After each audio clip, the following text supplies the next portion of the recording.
23 seats to win back control. The man who set off a pipe bomb in a New York City subway station is found guilty of terrorism charges. Akayed Ullah detonated the bomb in a pedestrian pathway on the morning of December 11th last year at the height of rush hour, injuring himself more than anyone else. Fox's Steve Rappaport. Prosecutors say the Bangladeshi immigrant who was acting in the name of ISIS, the defense, claimed he only wanted to harm himself. This is Fox News. Good news, Guam! Now you can design a phone plan that suits your needs by switching to GTA's handset payment option. With HPO, you can take home a new smartphone today and pay it down over 12, 18, or 24 months. You decide. And since there's no contract, you can upgrade phones at any time. So stop waiting. Join the thousands already taking advantage of the most flexible phone plan on Guam. Limited time offer. Terms and conditions apply. GTA, your island, your network. If you can dream uncommon design and unprecedented engineering, you define the 2018 Lexus.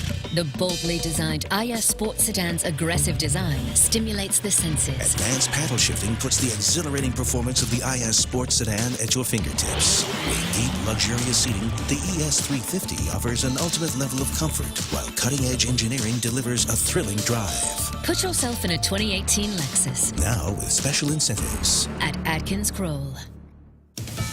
3 more Chicago police officers will stand trial in the death of teenager Laquan McDonald. They're accused of falsifying reports about the shooting. Officer Thomas Gaffney, former Detective David March, and former Officer Joseph Walsh are all charged with conspiracy, official misconduct, and obstruction of justice.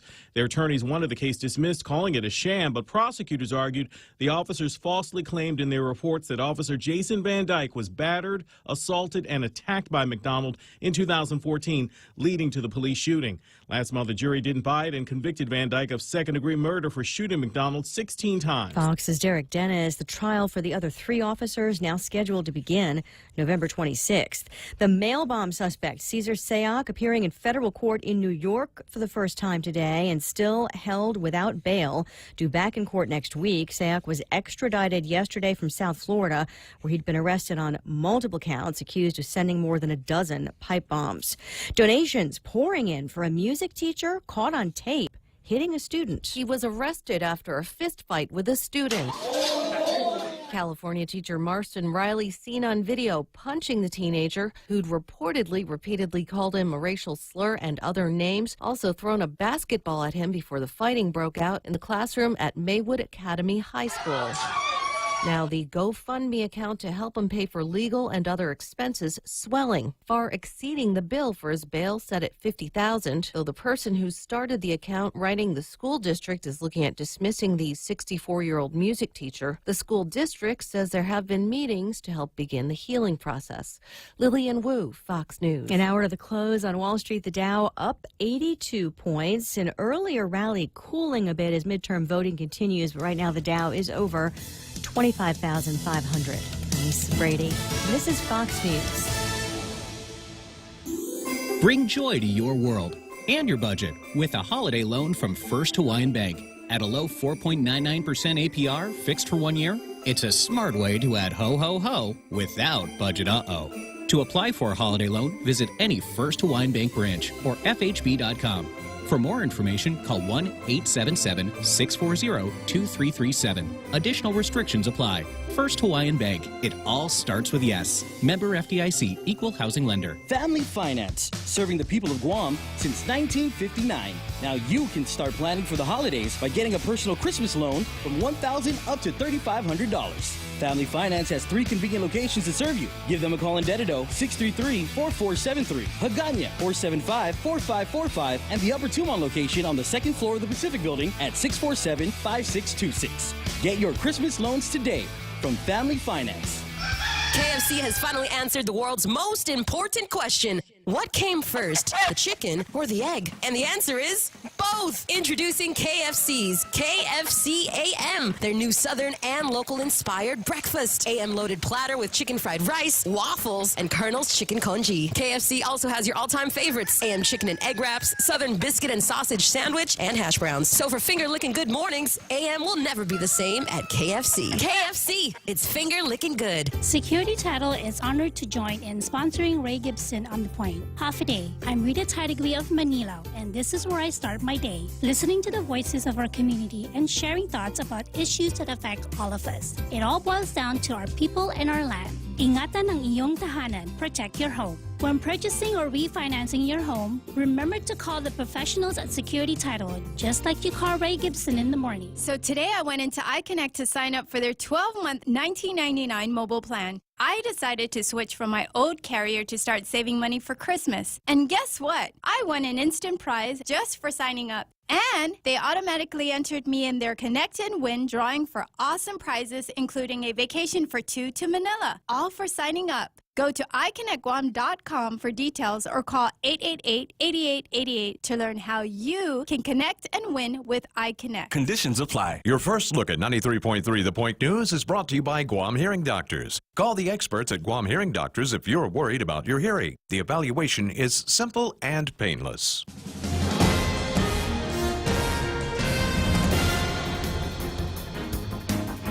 Half a day and good morning, Guam. News time here at The Point is 8 minutes past 6 a.m. this Wednesday morning. I'm Kevin Kerrigan. Here's a look now at some of the top stories from the Guam Daily Post. Election 2018 not over yet.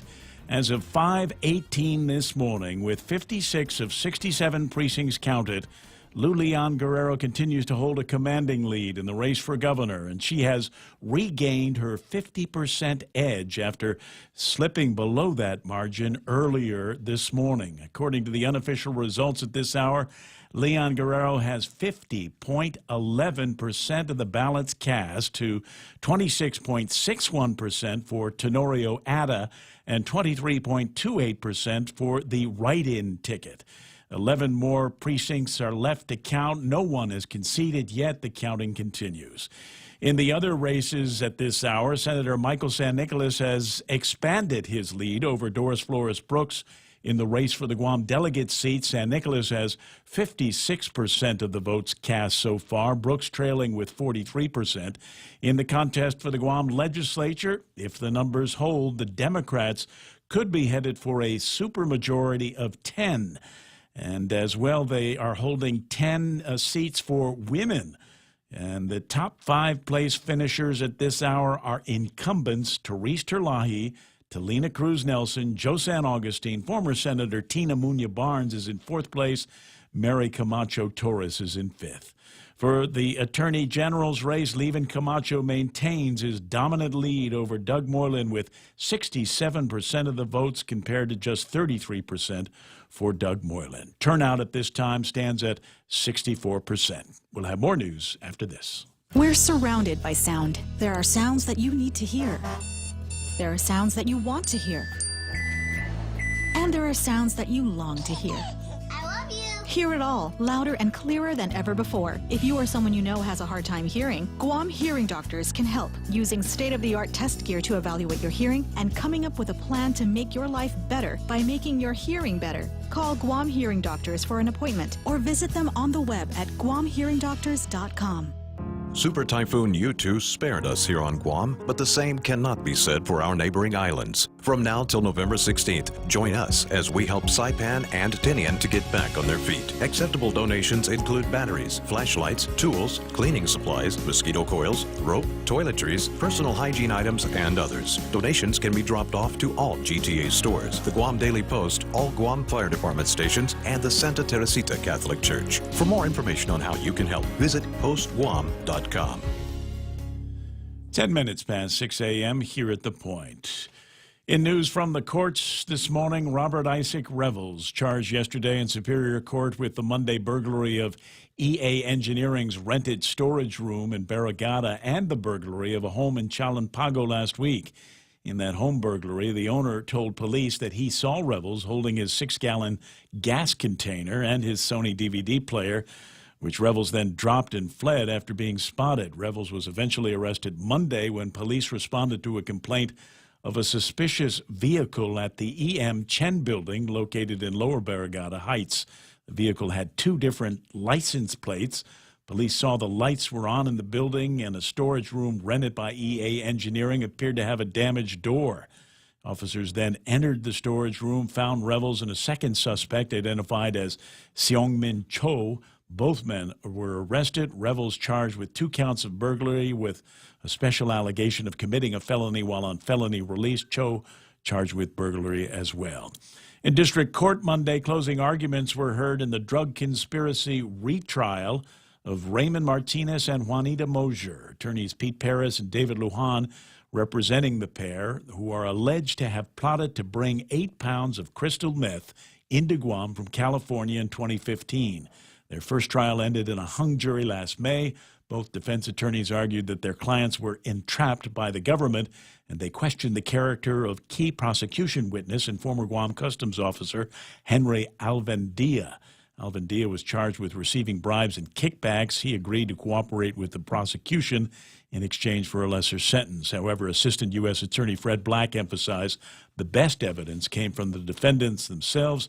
He said Martinez meticulously planned every detail of the conspiracy, while Mosier aggressively pursued Alvendia's cooperation due to his position with Guam Customs. For these stories and more, log on to postguam.com or pick up a copy of today's Guam Daily Post. Ray and Mike now talk a little weather. A little bit, partly cloudy sky. I'm going to do everything slow because the amount of actual news and information and talk this morning is very, very low. So I'm going to go very slowly through some of these topics. I think if I go slow through the weather, then we can hit the next Fox newscast, right? It's possible. There is that possibility. Partly cloudy sky, I can't do it. Partly cloudy skies. Isolated showers today, becoming mostly cloudy with scattered showers and isolated thunderstorms tonight. Northeast winds 15 to 20 miles an hour. Daytime highs 90 degrees and overnight lows of about 78 degrees. Sunrise this morning in 3 minutes. Sunset tonight at 5:52 p.m. And maybe by then we'll know what the outcome of the gubernatorial race is. Looks like we've settled most of the other questions in the election yesterday. It just comes down to, as I said, what's going to be happening in the gubernatorial race. Let's see if the weatherman can give us any ideas of what the weather's going to be like early this morning. What do you think, Mike? Since we are going slow this morning, it could take me a few minutes to explain all of this. Weather in special English. Yeah, we've got a few showers popping up out there. Actually, a big plume of moisture. Can we go to the satellite real quick? Because I think that shows more of what's on the way. Boom. Yeah, look at that big plume of moisture. It's a very weak disturbance, but the moisture associated with it and the convection seems to be pretty significant. That looks like that'll be sliding in right around lunchtime, and that should stick with us through the afternoon and into tonight. Cool. But maybe tomorrow as well, but it should start dying out by tomorrow, and then we go back to dry weather for the weekend. I don't have a problem with that. I don't have a problem with any of that. The afternoon rain makes my naps go so much better. Yeah. Just crazy stuff there. 6:14 in the morning. That's news and weather together, brought to you by Bank Pacific, where others put branches, they place roots. Are high power bills sending your budget into chaos? Take control with the help of Micronesia Renewable Energy. Using the highest quality panels, a solar energy system from MRE will guarantee to save you money on power. With MRE, Christmas comes early. With every solar energy system, homeowners not only get $400 for signing up, but also an entry for a chance to win $1,000 in cold, hard cash, just in time for Christmas. It pays to be an MRE customer. Conditions apply. Call 632-2613 for details. MRE, the smarter choice. 6:15 portions of the program. I'm sorry. There's part of me that wants to get started almost right away with some of the commentary on Facebook Live. Sahara Defensor sitting in a courthouse somewhere in Southern California trying to inconspicuously keep up with this election back home. Did we get 50% plus one? And the answer is right now, yes. Almost 57 of 65 precincts that have been reported in and tallied, and it is 50.11%. 50.11%, and you can do the mathematics on that. What is it, about 150 votes or something like that? Separates us right now from the world where there is not going to be a need for a runoff and the one where where there is going to be a need for a runoff. We've got 7 more precincts that they are counting right now. I was hoping that we'd get those numbers by 6 o'clock this morning, but I'd be thrilled with them at 7 o'clock. We'll chew on some of the stuff that we've got going on right now. As I said, some of the answers that we've got in just a second. First, now, portions of the program brought to you by my friends over at King's Restaurant. Synagogue for lunch today. Pick 2, pick 3 combo. That's what's waiting for you. And your friends will be there, too, so we can all deconstruct and dissect the election and the post-game coverage. For more than 40 years, we've earned your trust, caring for our island's health, quality care and access to health solutions you deserve. Take care, our Islander Health Plan. Take care, health solutions that you deserve. Take care, peace of mind to comfort you. Take care, take care, take care. The Ray Gibson Show on the Point, also brought to you by who've I got here? American Water Tech, smarter water, better water. American President Lines, they're shipping the future. Guam Regional Medical City, the first choice for all of your open heart surgery needs. And Micronesian Renewable Energy, never been a better time to go solar. The Ray Gibson Show. Morning talk that matters. Call now, 888-TALK. That's 888-8255. And the most astute question of all on Facebook Live comes from Rico Blancaflor. Are we there yet? Are we there yet? Has this road trip ended? Let me chew on that in just a little bit. 888-8255 is the telephone number. 988-5874 if you want to send me your WhatsApp commentary, funny memes, and there's already funny memes floating around. One of them, which I'll share with you in just a little bit. Again, 988-5874 if you've already started all of that. Yeah, this is the WhatsApp funny meme crazy video election, and I suppose.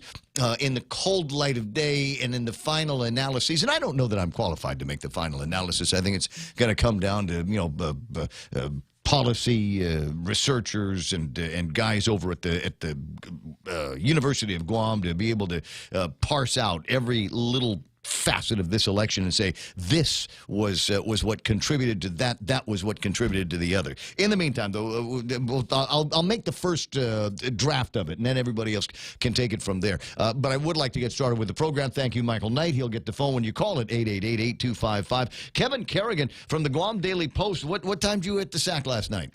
What time did you get all done? We're not done. Did you sleep? Not done. Did you sleep? Nope.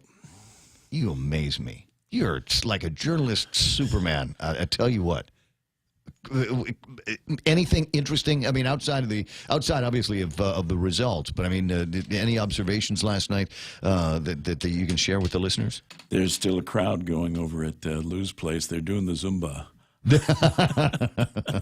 I might imagine. Bloody Marys while waiting for the final precincts. Bloody Marys, incidentally, do count for election morning breakfast. I see it. Well, there's the pictures out there to prove it, that there are still people waiting out the very, very last of the precincts. Now, at 4 o'clock in the morning, I think we were just holding out for Agate, Santa Rita, Sinahanya, and Agana Heights. I don't know how many of those precincts have been counted. I don't have that report in front of me. I can tell you that we are at 56 of 67 right now. About 83.5% of the votes that have been cast have now been counted. And it has been an interesting kind of back and forth with the numbers. The first set of numbers, and I'll give it to you from the perspective of somebody that's interested in a runoff. Because I told a guy yesterday on the radio that I would eat a bug if there was not a runoff. Personally, I hate losing bets, and also I don't like eating bugs. That's okay. I'm collecting some very small ones. Thank you so much. So with 10 precincts in, it was 52.4. Lou had a 52.4% lead. With 20, it had gone down to 50.7. At 32 precincts counted, it was 50.8.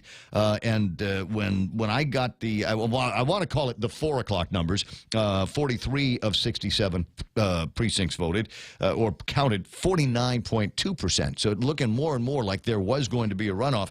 And then the 5 o'clock numbers came in. It's 50.11, 56 of 67. 27 precincts that have been tallied so far. And if that's the case, then there won't be a runoff. It is a walkaway victory for Lou Leon Guerrero. And a point that Ismael is making this morning is if there is any moisture out there, it is the tears of everybody that is not part of the in campaign.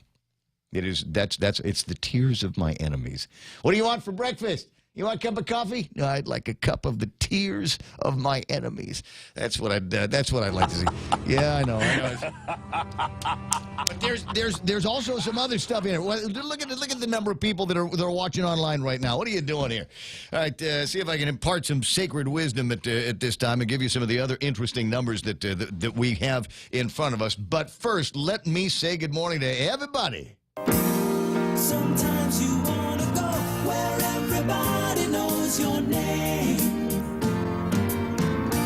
and they're always glad you came. You want to be where you can see the troubles are all the same.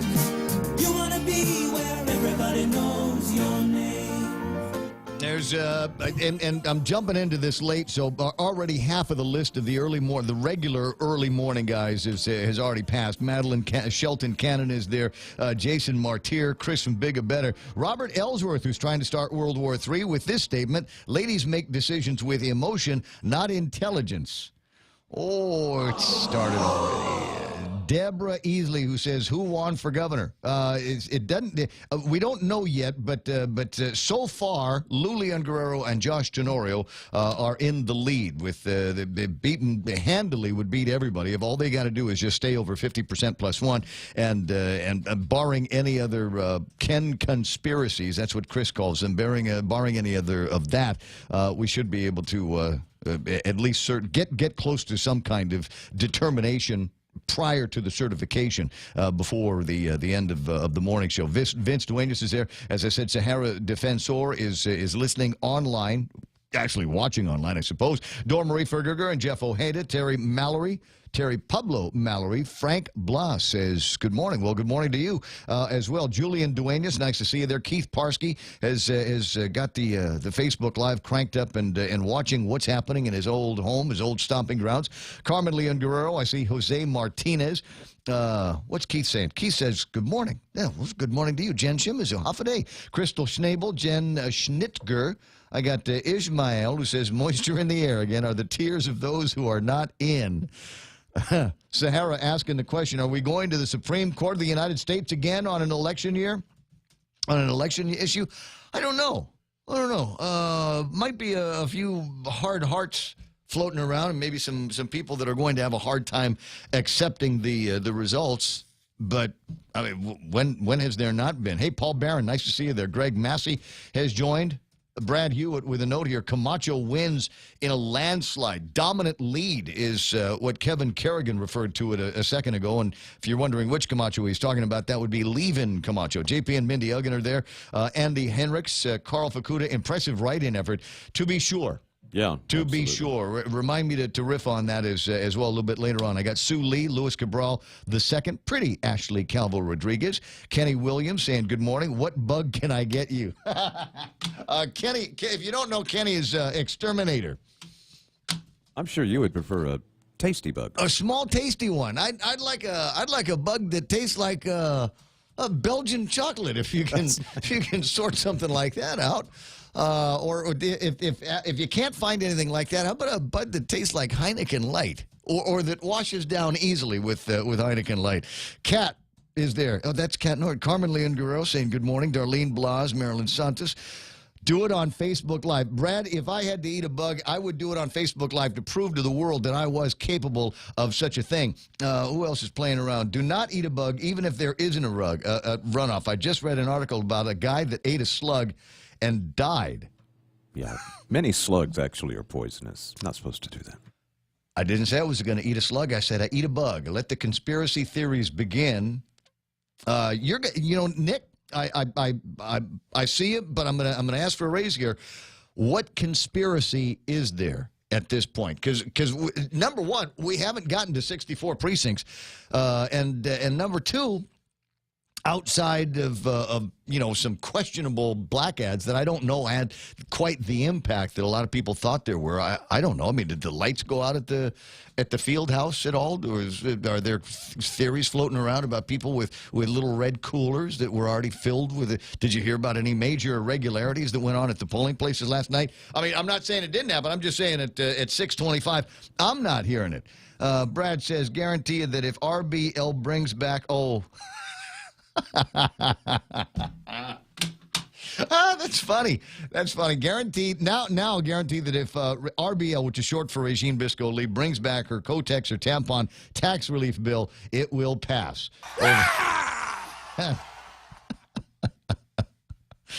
Frankie Gutierrez, Rita Hugo, Lynn Paris, Joe Rosario, Andrea Titano, Damian Warren, Bob Kelly's there, Daryl Taggedy, John Waslowski, Tedo at the ranch. Great voter turnout. 63%. I was talking about an election that in 1974. What did I say the turnout was there? 83%. Is that what I was looking at last night?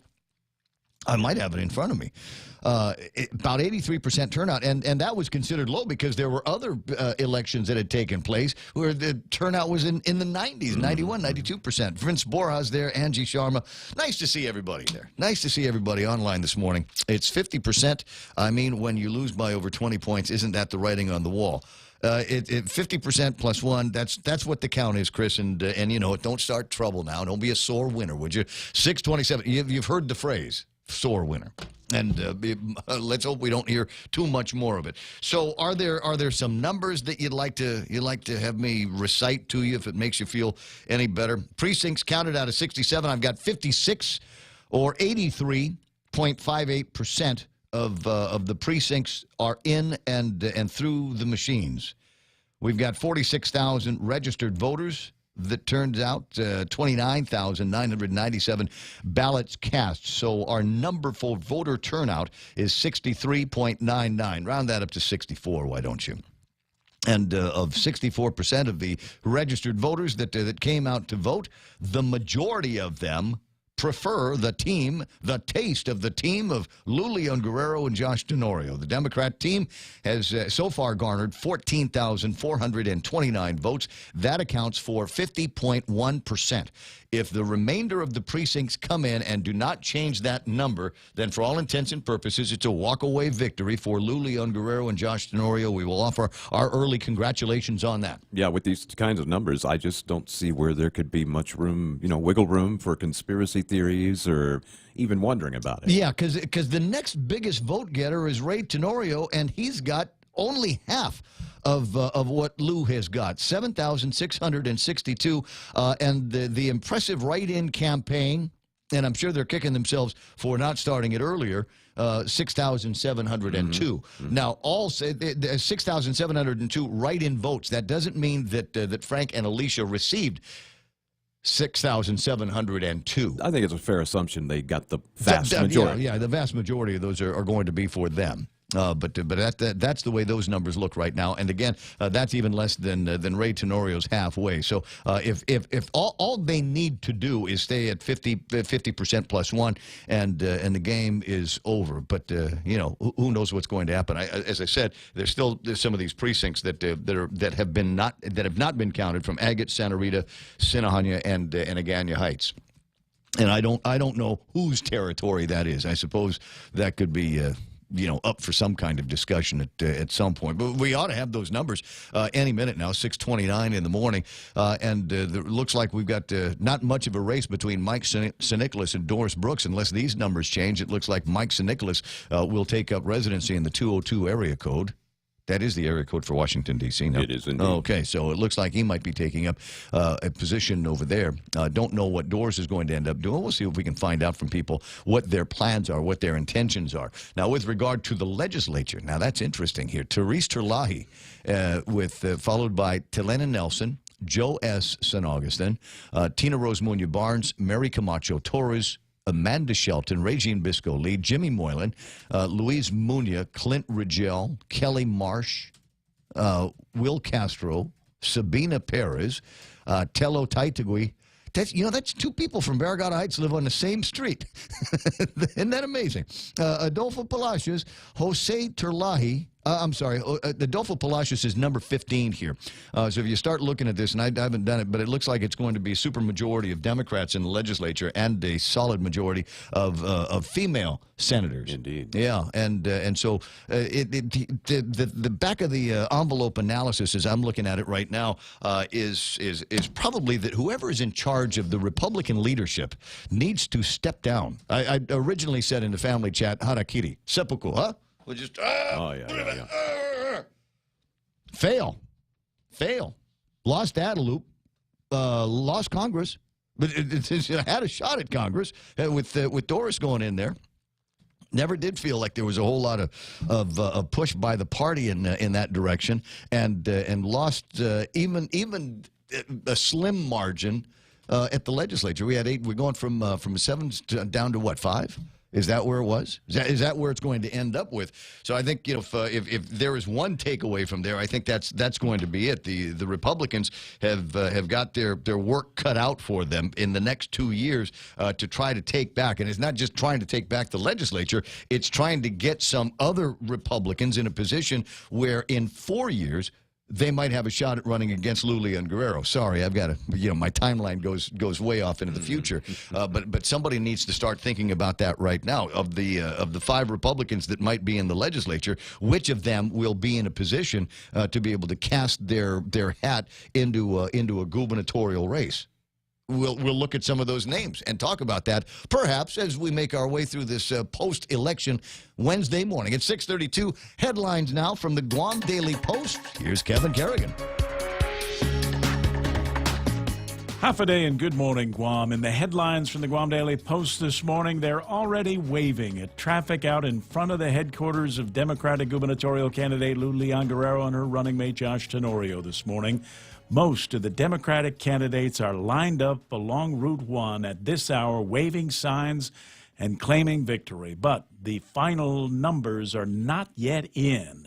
As of 5:18 this morning, 56 of 67 precincts had been counted, and Lou Leon Guerrero continues to hold a commanding lead in the race for governor. She has regained her 50% edge after slipping below the 50% margin earlier in this morning's count. According to the unofficial results at this hour, Leon Guerrero has 50.11% of the votes cast to 26.61% for Tenorio Ada and 23.28% for the write-in ticket. 6,702 write-in ballots were cast, the vast majority of them presumed to be for the write-in team of Senator Frank Uggan Jr. and Alicia Lim Tiaco.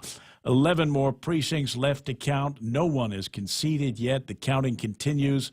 The final numbers with all precincts are expected within the hour. In the other races, Senator Michael San Nicolas has expanded his lead over Doris Flores Brooks. In the race for the Guam delegate seat, San Nicolas has 56% of the votes cast. Brooks trails with 43%. In the contest for the Guam legislature, if the numbers hold, the Democrats could be headed for a supermajority of 10, as well as 10 who are women.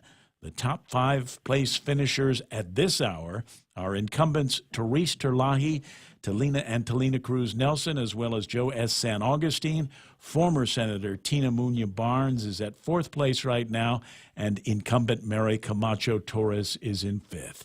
For the Attorney General's slot, Levin Camacho maintains his dominant lead over Doug Moylan with 67% of the vote compared to just 33% for Moylan. Turnout at this hour stands at 64%.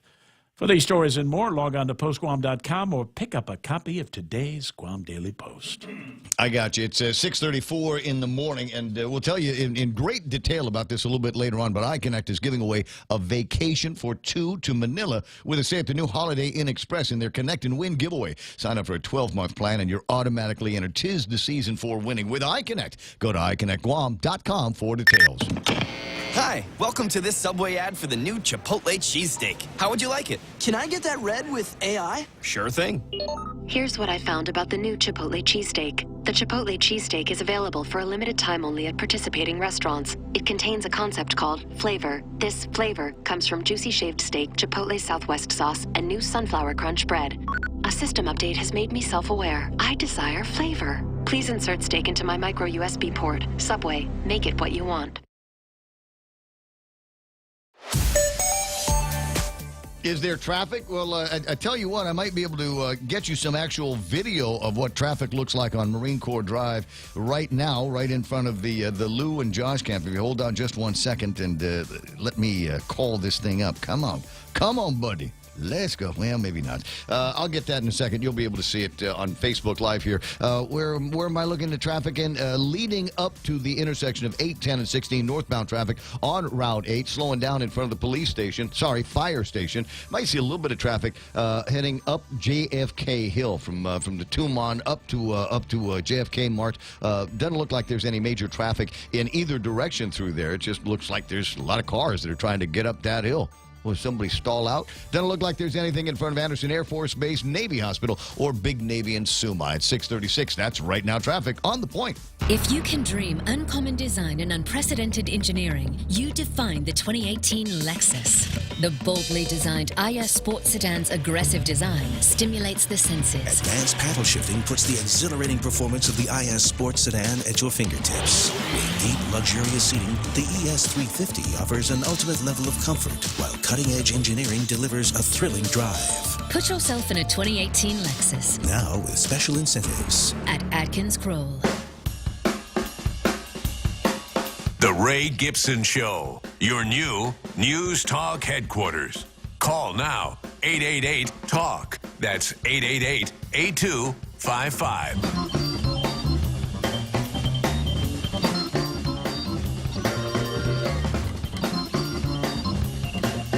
It's 6:37 in the morning, and as I said, we stand at, 56 precincts of 64 that have been counted so far, and waiting, 67 precincts that have been counted so far, 56 of 67, 83% of the votes that have been cast have been tallied one way or the other, and at this point, there is the possibility of a walk-away win, in fact, probably greater than a possibility, depending on the nature of the precincts that come in now. The question that I'm being asked is it over yet?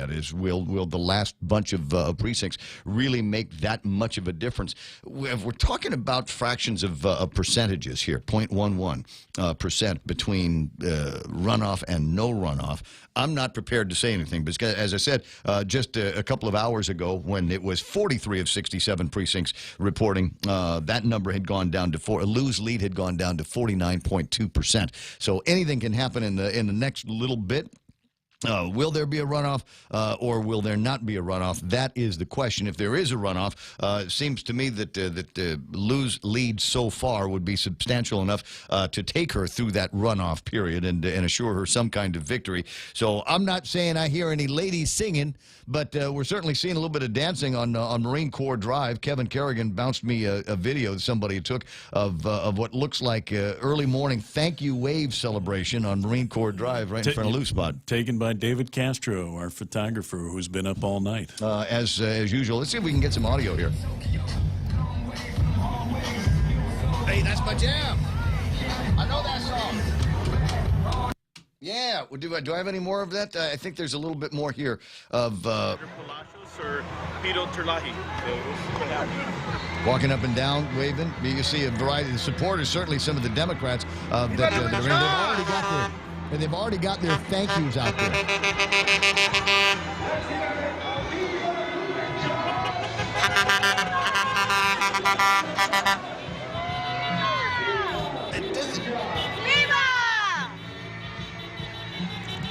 Near as I can tell, this video is fairly fresh. Just taken right after sunrise. There might still be, and you know, I like being a part of a crowd. I tell you what, at 20 away from 7 o'clock in the morning, if you don't have to be at work, if you don't have to be at school, if you don't have anything to do, there might be a victory celebration going on down in the downtown Agana area. You might want to go over there and hang out, say hello. There's some drunk people in that crowd right there. Well, as I said, there's it's okay to have a little bit of what is it, Bloody Marys, a fine breakfast cocktail. I don't think there's anything wrong with that. At least that's what I'm told. So, as I said, 20 away from 7 o'clock in the morning, just waiting out the last of the precincts to go through the machines over at the election headquarters and the tabulations. And looks like there was a little bit of fireworks there last night. Kevin, you might have some details on this. Ken Leon Guerrero was there at 8:05, wanted to be a part of, I guess, the 8:05 meeting that the Election Commission had called and was escorted out by the police. That whole escorted out by the police makes it sound a little bit sinister. What's the real story on that? That's what he said. Yeah, we talked to him last night, and he said that he had been promised a seat at the table to discuss the issue that he had raised on Monday with regards to those Frank Blas and Alicia Lim Taco. Write-ins, yeah, but they didn't consider that at the meeting last night, and so he was asked to leave. We don't need to be here. Yeah, we don't have an extra badge for you. So you don't have to go home, but you can't stay here. Is how that worked out. So they'll raise it at a subsequent meeting. If it makes any kind of difference at all, do you suppose it did? I mean, when they finally go through it, and then there's the other part. They don't necessarily need to count any of the write-ins. That's right. If it's 50% plus one, they can just say, "Yeah, we got a bunch of write-ins," and they'll eventually have to count them and record them. We'll put it in a report that you might look at, sometime but it's down not the road. going to make any difference in terms of this election. So whether or not many people came in and wrote in Frank Blas or Alicia Lim Taco. Yeah, that's a Saipanese spelling of the name, right? Is that what it is? 642-888-8255. 888-TALK is the telephone number. Brad says it was comical. PNC caught it live. I think I've got a link to that. I might be able to scare up a link to all of that. Debbie Canetta dancing in the streets is what they're doing in the downtown Hagatna area. Promised is an interesting word. When he was on your show last night, then followed up by Maria, she didn't mention Ken's complaint at all when she was rattling off the meeting agenda. Mike Hernandez there. Good to see you there. Chanel Mariano Borja Salazar. Yes, I always say her entire name when I recite that on the radio as well. A lot of other people tuning in, just checking to see what it is that we know. And that's the name of the show today. Well, what do you know? We know that there is a Democratic majority, supermajority over at the legislature. Probably going to end up being 9 or 10 in the final analysis, unless there's anything super crazy that comes up in those last bunch of precincts that they're still counting over in Manguilao. And it looks like it's going to be a strong showing from among the women that will be representing all of us in the legislature. And I'm trying to forecast in my head a little bit of what the world is going to be like in just a little bit in the coming months. And we get past the primary and the inauguration and all of those things because they are for the most part Democrat at the legislature, and because they're for the most part women over at the legislature, dealing probably with a Democrat woman at Adelup. Do you suppose we might finally be able to get some stuff done around here? Do you suppose we might be able to develop budgets between the two of them that make some kind of sense and don't need to come in and take any more money out of the taxpayers' pockets? What is it, Lady D? What is it that you're always asking about? Is there a way that we can all get together and try to make things easier on the taxpayers around here instead of rougher on the taxpayers? Things that will make a difference in the cost of living and doing business on Guam. Will that happen? Will we finally be able to get a bunch of people sitting around the same table with a lot of common interests and say, you know what, we do have a crime problem here on Guam, and we need to balance the solution of the crime problem between, rehabilitation and lifestyle corrections of some of the people that are using drugs around here, and maybe some harsher penalties for the people that we are able to convict of these drug crimes and the crimes against women, crimes against children, that kind of thing. Are we going to see some of that? Will we? And I'd love to see the decorating committee that comes out of this. We've had the Island Beautification Task Force, and I think Ray Tenorio has done an outstanding job of that. I think many of the most memorable things about the last 8 years of this administration has been how many vistas have been cleaned up, the number of murals that have gone up in this community, and just the ways that he and that organization, I mean, just good-looking bus stops. How about that? I hope that Josh Tenorio and others in what this new order, this new government is going to be, are able to take the leads that Ray has provided and do something with them so that we can improve. Not just places where the tourists are, not just the central parts of the island, but I mean just all the way deep into the villages, and give us some place that we can be proud of again. Get rid of some of this undocumented illegal dumping that's going on. Clean up the litter, clean up the villages, put some more trash cans out there. I mean, some real easy stuff that we currently find ourselves incapable of doing. And Guam Memorial Hospital, is it possible with a strong Democrat/woman-led legislature working collaboratively with a strong Democrat woman-led ADLOOP, is it possible that they might get some collaboration and fix once and for all Guam Memorial Hospital? Mark Mendiola, Ed Board. What do you, yeah, and there's the easy race to call, right? There are 4 names that went up for shots on the education board, and 4 guys, 4 folks that are running, and I think that one is the easiest to call. So I want to say first to you and then to everybody else, congratulations on your victory on the Ed board, Mark. Oh, thanks. Good morning, Ray. Yeah, it was good, man. The first time I put my hat out there to ask the people of Guam to consider me to continue on the Board of Education. So I'm honored to be working with my colleagues that decided also to run. So congratulations to them as well. Yeah, well, you're going to have to remind me, you and Maria Gutierrez and who else?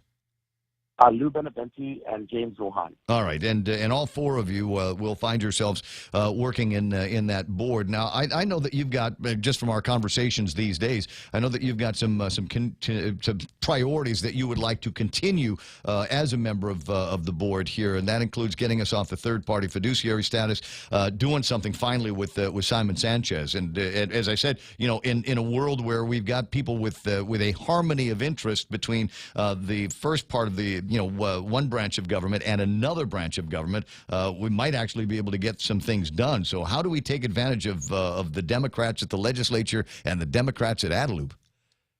Absolutely. I think that's, it's going to be a new agenda coming in from of course, the legislature.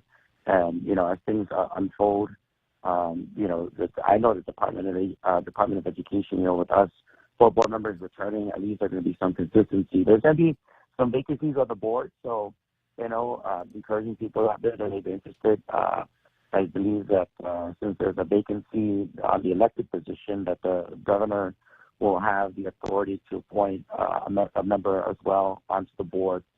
And I do know that there are vacancies from the governor's appointed side. Mm-hmm. So, of course, our superintendent, as we map out,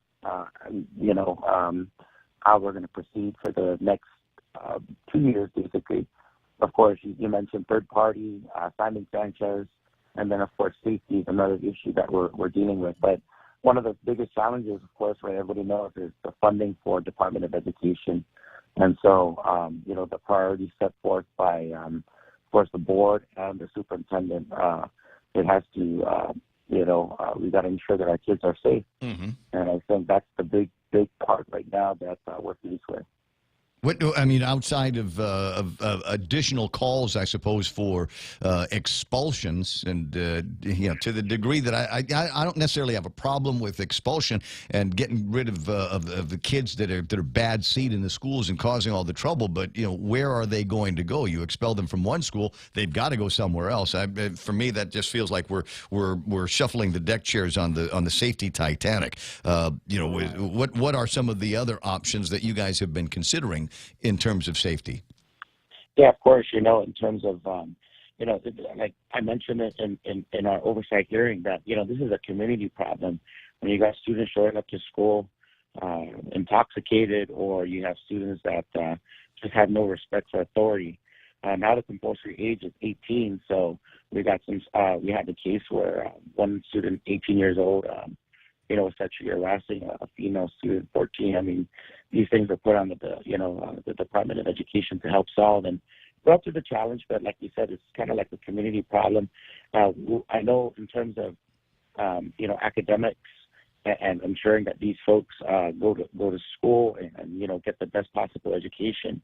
So we're looking at some ideas that were tossed out about opening up the opportunity rooms again. And we're actually even going down to the middle schools and elementary to, track our kids that are at risk, and hopefully that they don't come up to that point when in high school where it's kind of, I wouldn't say too late, but it's more difficult to have corrective action. But I know initially the J.P. Torres Success Academy was created as an alternative education, and some kids really thrive in that environment, those at-risk kids. And some of them that there's some really great success stories down there. And so I know we're looking at different options. We'll continue the dialogue, and as resources permit, we'd definitely like to implement some of these interventions at an earlier stage of education. Yeah. Do we need more school resource officers? Absolutely. I think that's one of the key points that we're pushing with that supplemental budget that we requested down at the legislature. Was basically to go ahead and ask for, additional to actually convert student attendance officers to SROs. These are folks that have gone through the training, the kind of like through the court system, the marshals, the same typical training that they go through. This is just provides them an opportunity. We often have a hard time maintaining credentialed individuals because other opportunities open. For instance, if a position opens up at the courthouse, and these folks are capable of applying. So yeah. Of course, that's the challenge of any organization, is maintaining great people. Well, and there was a conversation that took place earlier this year, and a lot of hopes that got dashed in terms of teacher certification, and then increases and increments they would have received as a result of maintaining and improving their certifications in the schools. So you still have that problem there, where we need to start talking about how we're going to more fairly compensate teachers and instructors in the schools.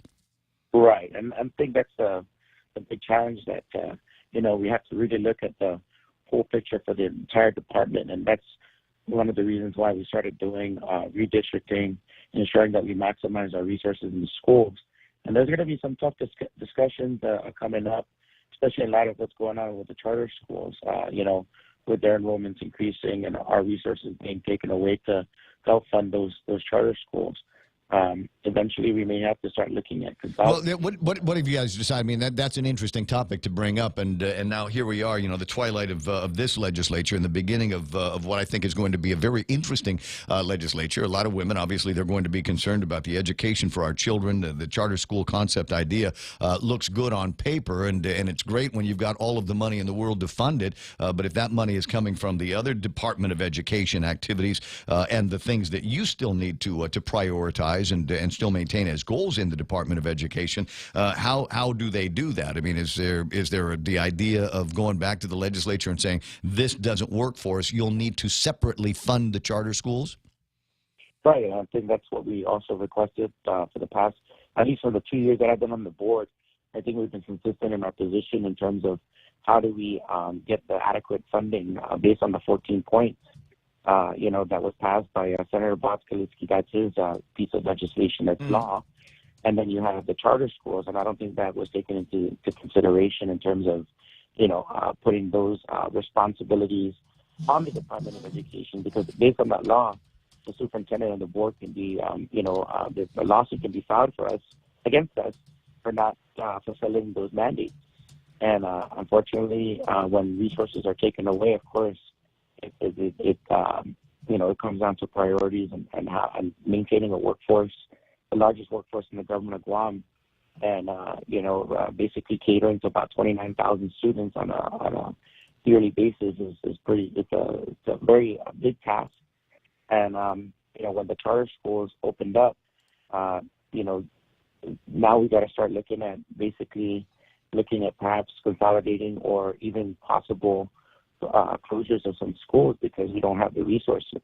I mean, that's the harsh reality of it. And I think the community of Guam will have an opportunity to chime in if we do have to cross that bridge. Yeah, well, I think when the lame duck administration that we have now and the lame duck administration over at the legislature, I've got a feeling that you're probably going to have to wait out that conversation until it gets to early next year. So hold your breath just a little bit longer, right?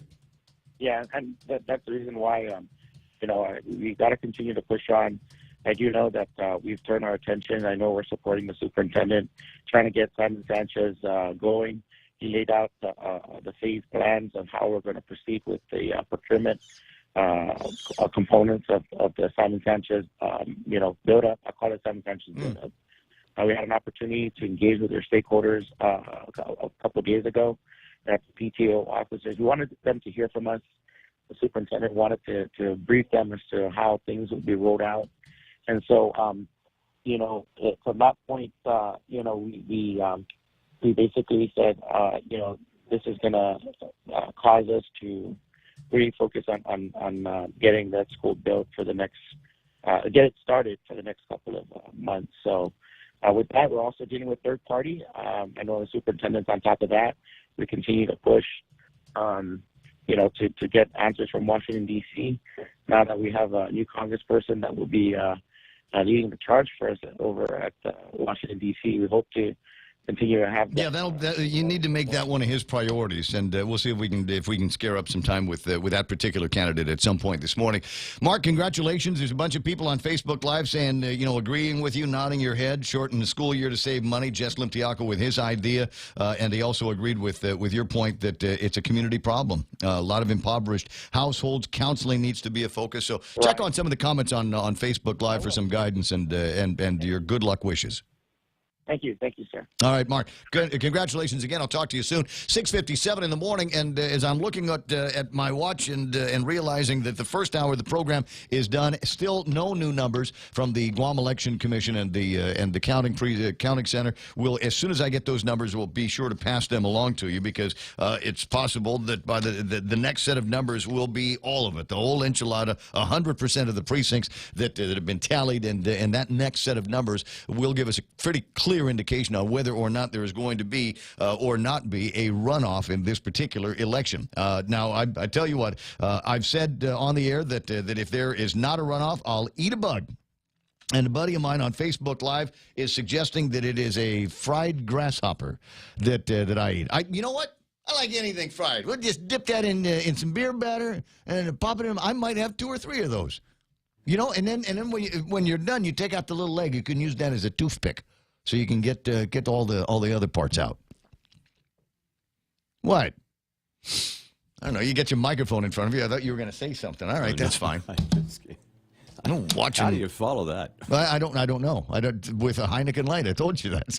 Whatever it is, I want it to taste good along with that. All right, so a couple of minutes. I got Fox News Live that's going to be coming up, and here we are on Guam talking about the beginning of our blue wave. There's a very strong possibility of a Democrat at Adelup for the first time in 16 years. All the ballots have now been counted.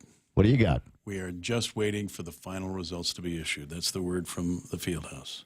We're just the we're dot waiting. matrix, waiting for the Okie Data Microline 182 to All spit out. 67 precincts have been counted now, and we're just waiting for the printout. Could be breaking news here at any moment, and if it comes down to it, yeah, we'll stop down on the Fox News. There'll doubtless be some conversation at Fox News about what's happening in the stateside races, but we won't see the first of the precincts closing until another 3 hours or something like that. So watch out for that. Fox News Live, and then Kevin Kerrigan with a look at all of the big stories. We'll take a look at what happened on the market. Some good news coming in from there, as well as Jerry Roberts and his Extra Point, absolutely live. We're standing by for final results. Bring them to you the second we get them. Keep listening. KUSG, I got you. Now, Fox News Live.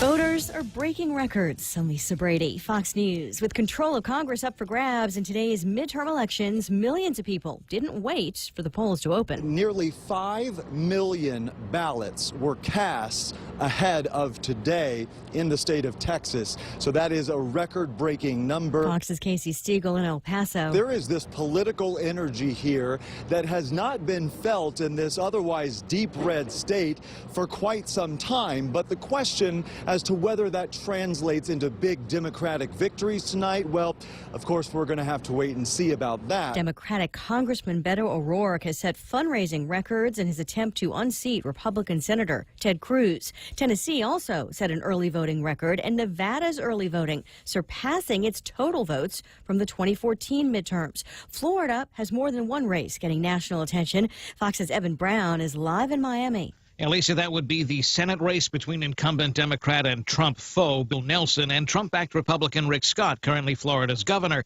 There's also the contest to replace Rick Scott between Republican Rick DeSantis and Democrat Andrew Gillum. And voting is at record turnouts, but everyone wonders what people like Tim did at the ballot box. No, I'm not politically active. I would say I'm aware. I do keep up with the news. I do read stuff. I'm an independent, so I kind of look at different things. I'm not partisan in any particular way. Florida's no-party affiliation voters cast nearly 1 million ballots during early voting. More are voting today, Lisa. Thanks, Evan. He meant to say Ron DeSantis. The U.S. set to slap more sanctions on Russia over the poisoning of a former Russian spy in Britain.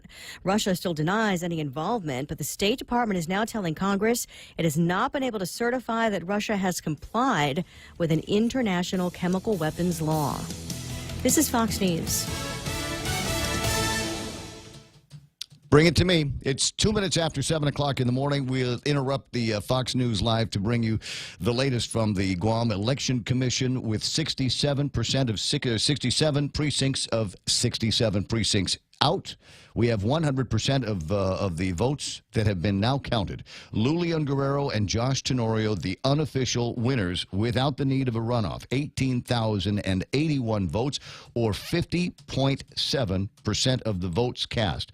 Ray Tenorio, Tony Atta, 9,419. That's 26.41%. And write-in received 8,161, or 22.8%. Again, Lulian Guerrero will call the unofficial winner of the 2018 gubernatorial race with 18,081 votes, or 50.7% of the votes cast, is the winner of the 2018 gubernatorial race. Attempted election meddling is still happening. I don't want anyone to get the impression that we are not seeing consistent efforts through foreign influence to sow discord and to present false narratives to Americans. We are seeing that. But Homeland Security Chief Kirstjen Nielsen also says there's no indication of any compromise to the nation's election infrastructure that would prevent voting or change vote counts. A guilty verdict in a New York terror trial as Akayed Ullah is convicted of detonating the pipe bomb he had strapped onto himself in a pedestrian pathway in a New York City subway station. Fox's Steve Rappaport. Prosecutors say the Bangladeshi immigrant wanted to maim or kill commuters and told investigators he carried out the attack in the name of ISIS. The defense arguing Ullah only wanted to kill himself and most of the injuries were not serious. Ullah came to the U.S. through family connections under a policy known as chain migration. President Trump wants to end that practice. After the jury verdict was announced and the jury out of the room, Ullah spoke out, telling the judge he was angry with President Trump for saying he would bomb the Middle East. The judge telling Ullah it wasn't the right time for a statement. The future of flight is being tested in the skies above Galveston, Texas. That future depends on how residents along the Texas Gulf Coast react. NASA is in the midst of 2 weeks of research involving quiet supersonic flights. Normally, aircraft that fly at speeds faster than Mach 1 are prohibited over land because of loud sonic booms. NASA test pilots are flying research aircraft in unique maneuvers to reduce that boom to a thump. The goal is to see how people and sensors react to that sound. Positive feedback would eventually open the skies to faster commercial flights, cutting current travel times in half. Kevin Battle, Fox News. On Wall Street, the Dow up 173 points at the closing bell, topping 25,600. Elisa Brady, and this is Fox News. Super Typhoon U2 has become one of the strongest storms on record to date. APL recognizes the damage that U2 has left behind and sees an opportunity to help our neighboring brothers and sisters in the CNMI. We humbly ask for the community's assistance in providing donations and supplies to our fellow islanders. All supplies can be dropped off to our APL office or coordinated for pickup and loading. Call 588-4651 for more details and to learn how you can help today. Security Title is honored to join in sponsoring Ray Gibson on The Point. My name is Alicia Blas from Agate, and this is where I start my day, listening to the voices of our community and sharing thoughts about issues that affect all of us. It all boils down to our people and our land. Putehi Igomamu. Protect your home. When purchasing or refinancing your home, remember to call the professionals at Security Title, just like you call Ray Gibson in the morning. Taste the sizzle at Chili's with our new fajita flavors. Our signature fajitas are served with sliced bell peppers, caramelized onions, topped with chipotle garlic butter, and chopped cilantro. Build your fajita with over 16 ounces of tender grilled chicken, juicy steak, and a dozen pieces of seasoned grilled shrimp in the family fajita trio. All served with warm flour tortillas and fresh toppings like mixed cheese, guacamole, salsa, and pico de gallo. Experience bold, sizzling fajita flavors only at Chili's. More life happens here. The problem isn't just not being able to hear or understand, or having to tell people to speak louder. Sometimes the frustration is having to repeat yourself too many times, or speaking so loud you're almost shouting. At Guam Hearing Doctors, we understand that hearing problems affect both sides. One of our goals is to help your hearing for those around you. Call us at 989-TEST to learn more. At Guam Regional Medical City, it is our mission to become the island's premier choice for specialty care, like cardiology, pulmonology, neurosciences, orthopedics, oncology services, and more. We aim to protect our island from heart attacks, strokes, cancer, and diabetic complications. But should you suffer from such diseases, we're ready with world-class options, both inpatient and outpatient. For more information, visit us at grmc.gu. Konnichiwa! We'll be celebrating the 39th Japan Autumn Festival on Saturday, November 17th, 2 to 9 p.m. at the Governor Joseph Flores Beach Park or Ipao Park in Tumon. Parking will be available across Oka Payless with free shuttle service starting at 1:30 p.m. Advance tickets available now at the Japan Club of Guam office located on the first floor of Pia Marine. Once again, the Japan Autumn Festival at Ipao Beach Park, November 17th from 2 to 9. Come join us. For information, call 646-8066. Thank you to our platinum sponsor, Bank of Guam, and the radio stations of Choice Broadcasting.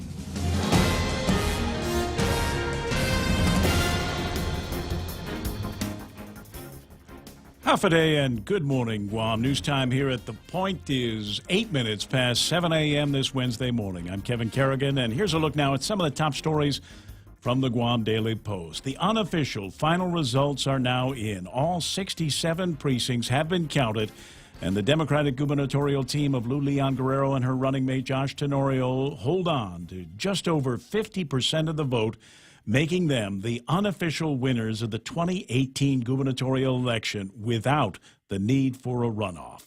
The final numbers are Lou and Josh with 18,081 votes. That is 50.7% of the total cast. Ray Tenorio and Tony Atta coming in with 9,419 votes, 26.41% of the total votes cast, and write-in votes total 8,161, 22.88% of the total. Most of those write-ins presumed to be for the write-in team of Senator Frank Huggen Jr.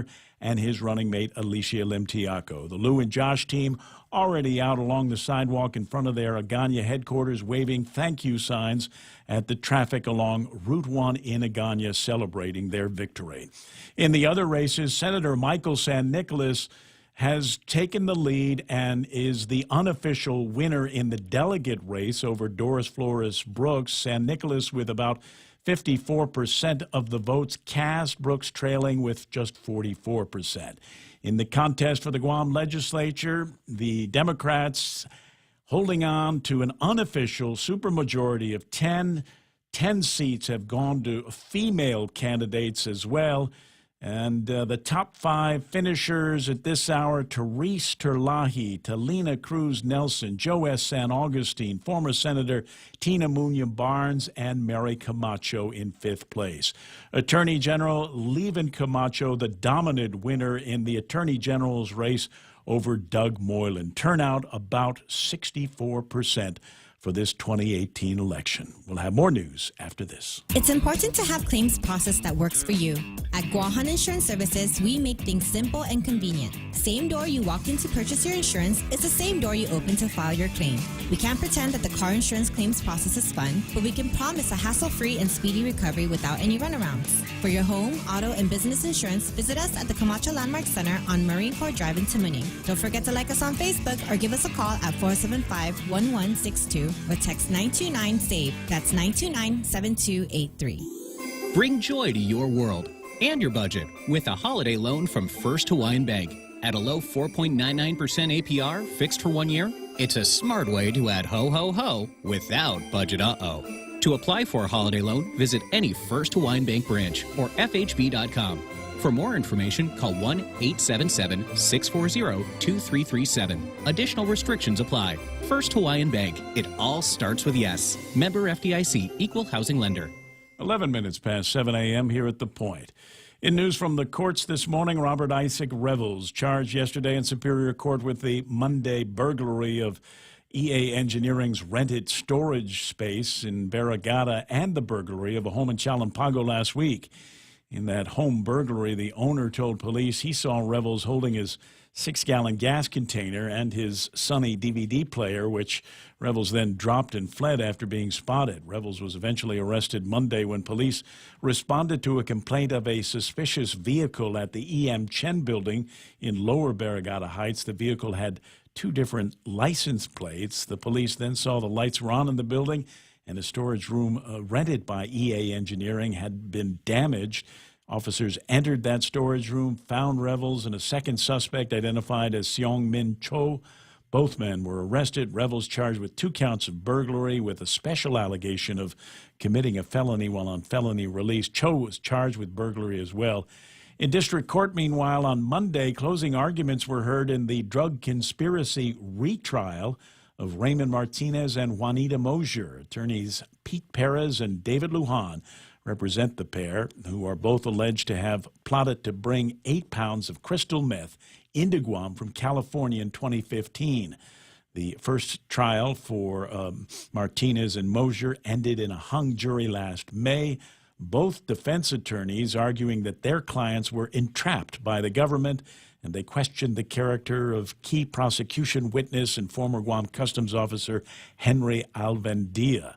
Alvendia was charged with receiving bribes and kickbacks. He agreed to cooperate with the prosecution in return for a lesser sentence. However, Assistant U.S. Attorney Fred Black emphasizing in his closing arguments that the best evidence against the pair came from the defendants themselves. He said Martinez meticulously planned every detail of the conspiracy while Mosier aggressively pursued Alvendia's cooperation due to his position with Guam Customs. For these stories and more, log on to postguam.com or pick up a copy of today's Guam Daily Post. Ray and Mike now with some weather. Well, I think it's we're in for partly. You like that? Stick that in there. We're in for partly cloudy skies and isolated showers, becoming mostly cloudy. Scattered showers and isolated thunderstorms tonight. Northeast winds 15 to 20 miles an hour. Daytime highs around 90 degrees and overnight lows of about 78 degrees. Sunset 5:52 and sunrise tomorrow morning should be about 6:16. Any ideas about heat indexes there today, buddy? I don't think we're going to have to worry about the heat index much. This mass of clouds, I'm looking right now on the Marianas radar on my other computer screen, and it looks like this stuff's going to be rolling in right around the end of the show. And, of course, as that coincides with the peak heating of the day, there's just not going to be enough sunshine to heat things up that much this afternoon. So it looks like a bit of a damper for your afternoon activities. But, gosh, we haven't had rain in, 2-3 days? So it's okay. The only thing that needs to take place this afternoon, and some of it has already happened on Marine Corps Drive, is the thank you waves from all of the successful candidates in all of the different races. That's the only thing that I think needs to happen at any point today is all of that. 7:14, that's news and weather together here on The Point. There's a reason every day a Guam homeowner is getting a solar system installed by Micronesia Renewable Energy. It's because MRE is the most trusted name in solar. With more solar energy solutions than any other solar company on island, homeowners have a choice to go solar for zero money down or take the path to ownership. Whichever way, it keeps our skies blue and your pockets green. And with the most experienced solar technicians and an energy production guarantee, there are no worries. Call 632-2613 for a free consultation. MRE, the smarter choice. I got that. Go have some sinigang today. Your celebration bowl of sinigang is waiting for you at King's Restaurant. That's the big lunchtime special on Wednesdays. Tomorrow's meatloaf. The day after that is Friday, and that's beef tenactac. Quickly, it's amazing how fast I think the next couple of days are going to go, if you know what I mean. Enjoy your lunches on those couple of days at King's. At the heart of everything we do is our mission to improve the life of every child. From mungy nennies to growing teens, they'll be in trusted hands at FHP Health Center, where we offer comprehensive pediatric services to nurture and protect your child's health from day one. Begin your little one's journey to good health at FHP with seasoned pediatricians and professional staff who hold decades of combined experience. FHP Health Center, our island, your clinic. The Ray Gibson Show also brought to you by First Hawaiian Bank, where it all starts with, yes, American Water Tech, smarter water, better water. Guam Regional Medical City, the first choice for all of your open heart surgery needs, and American President lines. They're shipping the future.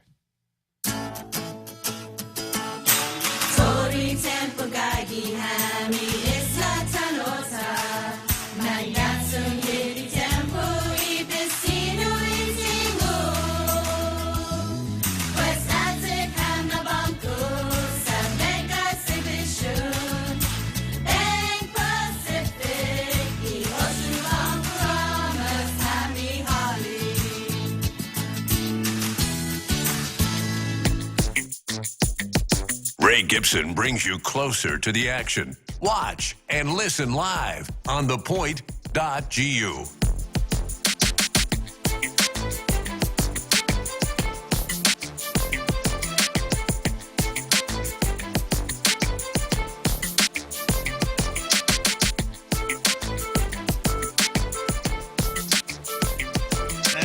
Take a look at the Facebook Live and see who's joined us in the recent little bit. I see partner Richard Yu is there. Sahara Defensor with a question that I'd be happy to answer. Can I come home now?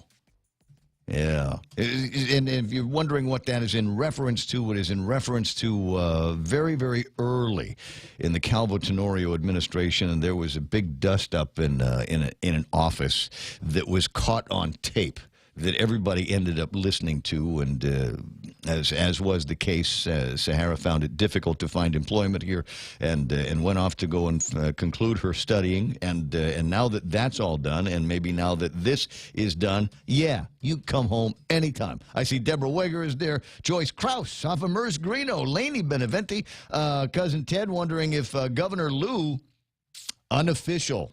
Yeah, you got to put that in there. Unofficial Governor-elect Lou will keep her promise to shut down the game rooms. Wow. You know, it's possible. And Get up, I'll it's Jesus Day. I'll go over the possibilities in a little bit. Tedo also asking any word from Ken Leon Guerrero. Brad Hewitt says, will Ken demand a recount to see how close to second he really got? Even though it's pointless, I can see that, just so he can say the system is flawed in some way. Rose Bill Murphy, Sergeant at Arms. Brad says he has to go to jail last night when he finished blowing hot air to PNC. Who knows what happened? Francie Salas is there. Lola Munoz. Hey, I know you. All of the sisters got together and took pictures of their I voted badges that they got yesterday. Neats, Jennifer, J.G. Taiminglu saying, "Hoi Ray from Hawaii. Good to see you." Shelley Gibson says, "Let's bring back George Macris." Actually, Macris wasn't Macris's biggest problems in the Camacho administration. He could have come back, I think, anytime in the last 8 years. And Dan, Anita, Ganji Cruz, good to have you guys on Facebook Live, and some interesting comments that are going back and forth.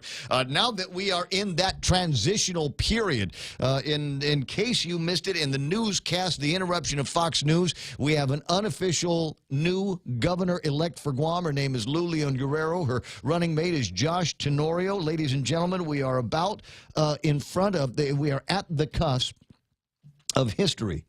We have, after they have certified the results over at the Guam Election Commission, we will be able to say that Guam has elected its first woman governor of Guam. This is historic, and happy to be a part of bringing you the news and talking about the election all of these last few months. And I'm looking forward to the opportunity to talk about a new administration and an interesting administration. Look, I'm going to say it like this. A couple of things that I wanted to get out of here off my chest is, number one, whoever's in charge of the Republican Party, step down. Mm-hmm. You lost Adelup, you've lost the legislature, you lost a shot at Congress. You want to talk about fail. Yeah. Absolute fail. And somebody says, wow, coming from a Republican, I'm a conservative. I got to tell you something about the election. It makes me really sad. What's that? I'm not going to get to use this. What is it? Yeah, we'll always be able to use Eric the War Eagle. But not as much. Probably not as much. I don't know. At some point, I'll find leaving and we'll talk about, non-crime, you okay there? Okay, all right. Jerry Roberts in the studio. We're going to do the Extra Point Live, but non-crime, non-prosecutorial things that they need to do over at the Attorney General's office. I'm almost positive that Eric the Eagle is still there. I don't see why you can't do that. Shelley says, Amazon bulk order of budgets for dummies to be sent to 163 San Topapa. Yeah, because there's a whole bunch of newness, or at least some new feelings that we're going to be having. But the other thing that I wanted to say, and I'll say it again, guys. If we can't solve, what's that old song, the Paul Young song? If we can't solve any problems. If we with a Democrat woman at Adelup and a legislature that is a supermajority of Democrats and a supermajority of women can't get things done in the next couple of years, give up. Mail the Organic Act back, because we're just completely incapable. I would hope that this doesn't become one of those mean girls over at Adelup versus the mean girls over at the legislature. Don't need that. Got great opportunities to work together. And somebody talking about budgets. Let me also say this about that.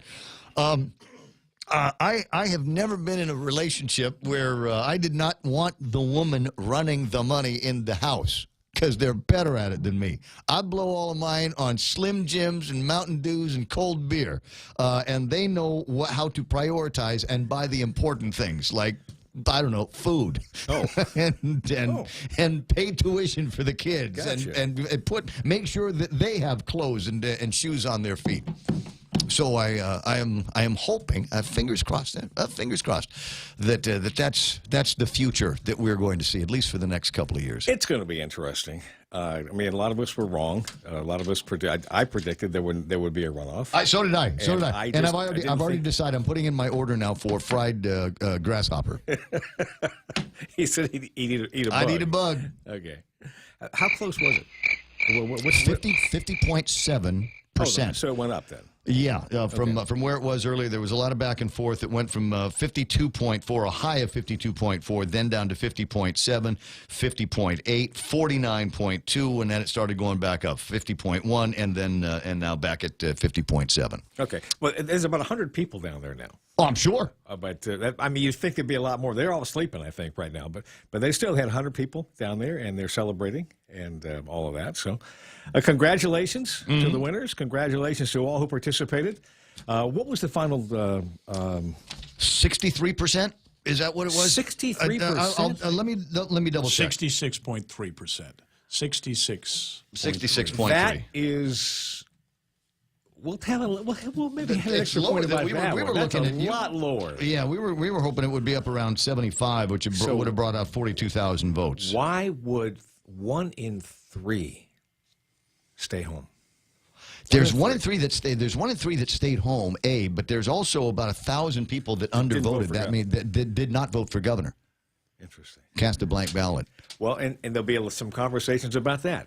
Oh, well, listen, we're talk show experts, right? Yeah. We're going to find conversations about any number of things. All right, real quick, let me take a look at what happened on the market, where oil is right now. The S&P 500 at 2755, and NASDAQ in the green at 7,375. Dow Jones Industrial Average 25,635, picked up 173 points, and then we'll see where the numbers go. And now that those markets are closed, the next couple of big benchmarks, time-wise, that we need to start looking at. Is what time will all of the election precincts and polling places begin closing across the country? First one's going to be closing at 7 o'clock Eastern time, which is just a couple of hours from where we are right now. And we'll watch and see if the blue wave on Guam is going to catch and turn into a blue wave across the mainland. Usually it's the other way around. Whatever Guam does, the mainland does the other mainland does the opposite. So yeah, we'll watch and see where that's going to go. There's a lot of the conventional wisdom from certainly among the liberal press is that there's going to be a massive blue wave, and the Democrats are going to retake the House.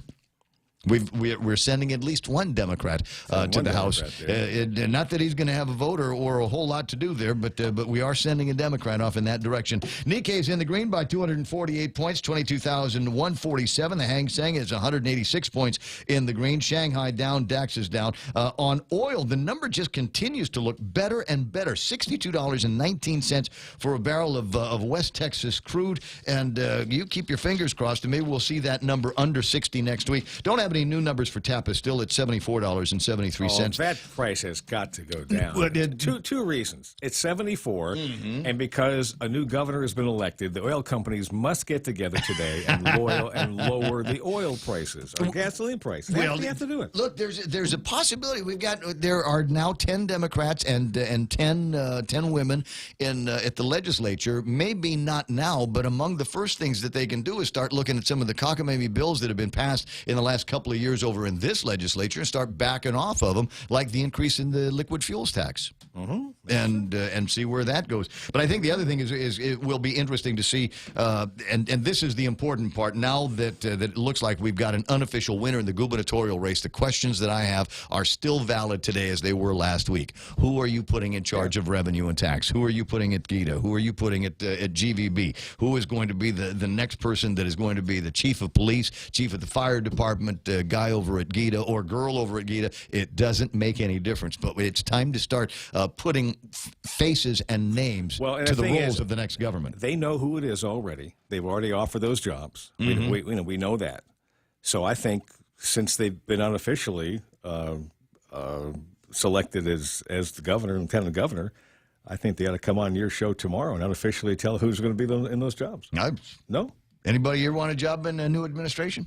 We'll see. It's 7:27, and we've got just enough time for Jerry Roberts and today's Extra Point. There is one thing I'm absolutely positive of, that being negative has a huge impact on the workplace. Not talking about politics yet. Not talking about politics now.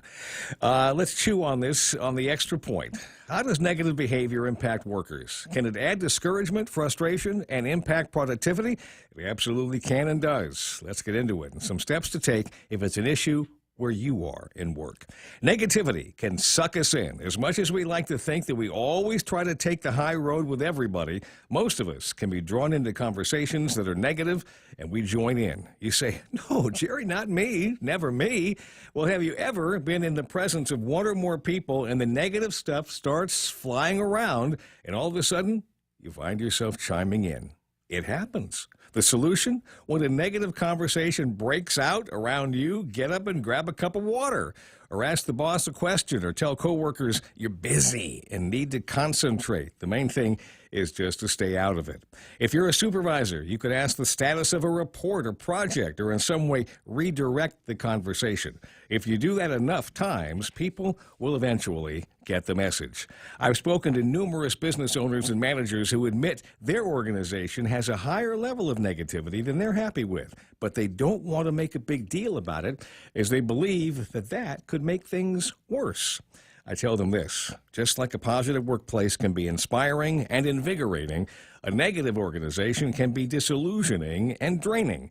If you sense the mood in your place is bothering people, ask them. A lot of workers won't come to you about this, and many may figure that you're either oblivious to it or you're aware and don't care.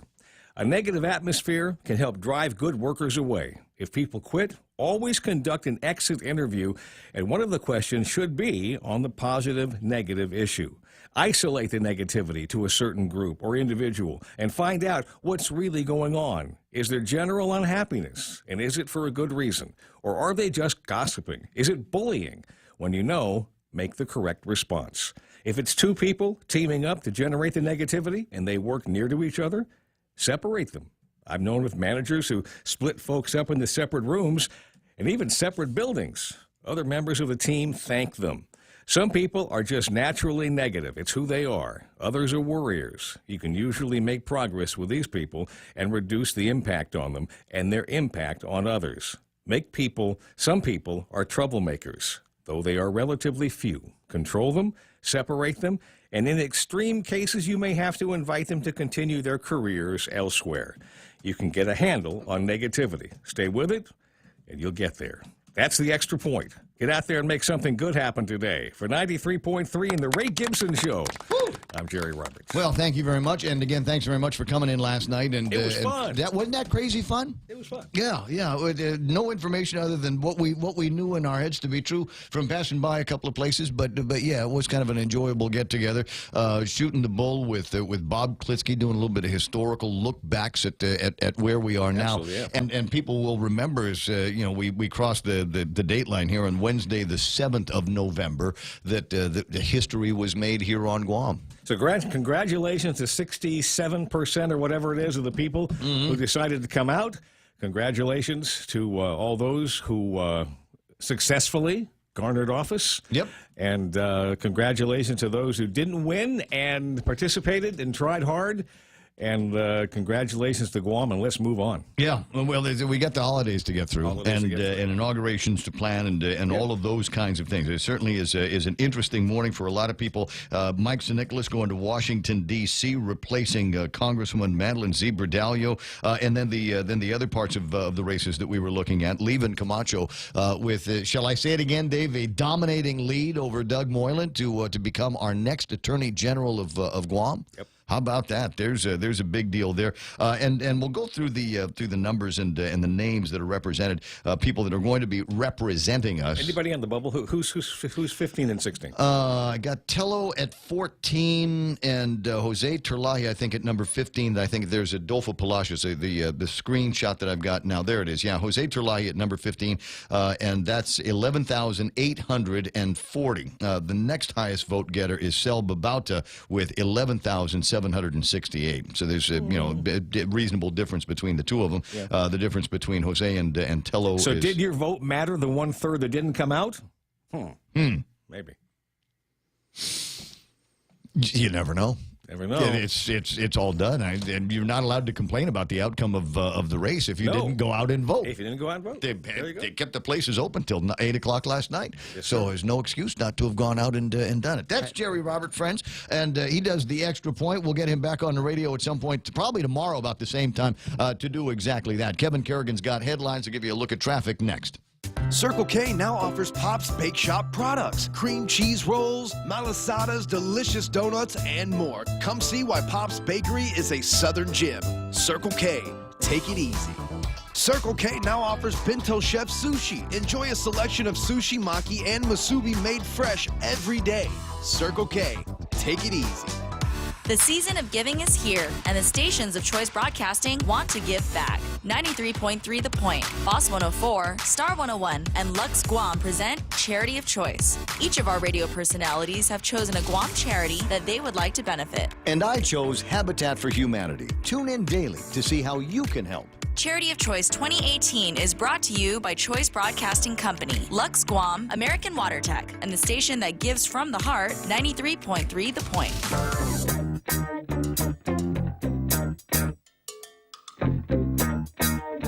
Yeah, we don't need to do a full-blown traffic report. There's frankly not much going on here. I got a little bit of a lineup in front of Navy Hospital. Some of the usual spots coming out of Dededo are beginning to back up and not necessarily slow down. There's just a lot of traffic out there. Definitely seeing some slowing down on Route 3 as you make your way towards GRMC and Marine Corps Drive. Nothing between Chicken Joy and there, so it should be smooth sailing once you get out of Route 3 and then onto Marine Corps Drive or wherever your destination takes you. It's 7:34 and time now for headlines from the Guam Daily Post. Here's Kevin Kerrigan. Hafaday and good morning, Guam. In the headlines from the Guam Daily Post this morning, the unofficial final results are in. All 67 precincts have been counted, and it's a clean sweep for the Democratic Party of Guam. Across the board, the Democratic Party winning Adelup for the first time since 2002 with the election of Lou Leon Guerrero, the first female governor of Guam. Democratic Senator Michael San Nicolas is headed for Washington, D.C. as Guam's delegate to the U.S. Congress. And Democrat Levin Camacho takes over at the Guam Attorney General's office. The final unofficial, uncertified numbers reported just after 7 a.m. this morning. The numbers are Lou and Josh with 18,081 votes. That is 50.7% of the total cast, ensuring that there will not be a runoff election. Ray Tenorio, Tony Atta coming in with 9,419 votes, 26% of the total, and the write-in votes totaling 8,161, about 23% of the total votes cast. Most of those write-ins presumed to be for the write-in team of Senator Frank Huggen Jr. and his running mate, Alicia Limtiaco. The Lou and Josh team already out along the sidewalks in front of their Agana headquarters, waving thank you signs at the traffic along Route 1. In the other races, Senator Michael San Nicolas claims victory in the Guam delegates race with 55% of the vote, finishing ahead of Doris Flores Brooks, who ended with 44%. In the contest for the Guam legislature, the Democrats will have a supermajority of 10 of the 15 seats. A majority of the lawmakers are women for the first time, 10 female senators winning election. The top 5 place finishers in the legislature are incumbents Therese Terlahi and Talina Cruz Nelson, followed by incumbent Joe S. San Augustine, then former Senator Tina Munya Barnes winning re-election in 4th place. In 5th place, incumbent Mary Camacho Torres. For Attorney General Levin Camacho with a dominating victory over Doug Moylan, 68% of the vote claimed by Camacho, 32% for Moylan. Turnout, 66.3% of the voters turned out. For these stories and more, log on to postguam.com or pick up a copy of today's Guam Daily Post. Thank you, Kevin. iConnect giving away instant prizes with their new 12-month mobile internet and push-to-talk plans. You'll also be entered in the Connect and Win drawing for a vacation for 2 to Manila. Call 888-8888 for details. Taste the sizzle at Chili's with our new fajita flavors. Our signature fajitas are served with sliced bell peppers, caramelized onions, topped with chipotle garlic butter, and chopped cilantro. Build your fajita with over 16 ounces of tender grilled chicken, juicy steak, and a dozen pieces of seasoned grilled shrimp in the family fajita trio. All served with warm flour tortillas and fresh toppings like mixed cheese, guacamole, salsa, and pico de gallo. Experience bold, sizzling fajita flavors only at Chili's. More life happens here. Yeah, traffic getting worse on Route 3. It stopped short. It was just building up over at the intersection. Looks like it's slowed down everywhere on Route 3 around from Ukadu all the way to Marine Corps Drive. Getting into the downtown Hagetney area might get a little bit slow around the Teedzin intersection over by Cars Plus. Don't know why, but southbound traffic is a little bit snarled there. You see some slowing down and a little bit more traffic from about where the post office is all the way through the intersection of 8, 10, and 16 until you get to that one good intersection in front of Teedzin. Northbound Route 8 also a little bit heavy on the way into the intersection at 8, 10, and 16. Traffic at in both directions at the intersection of 10 and 15. A little bit busy right now, watching traffic begin to build up there. Traffic again building up in front of Navy Hospital as well. What have I got? I got an ugly line of traffic from around where Estumbo is all the way into Marine Corps Drive. So expect some slowing down there. Maybe is there waving going on? Are there thank you waves? Or the other ones, the losers out there going, What? Couldn't spare a vote for me. What's the matter with you? 7:38, that's right now. Traffic on the point. If you can dream uncommon design and unprecedented engineering, you define the 2018 Lexus.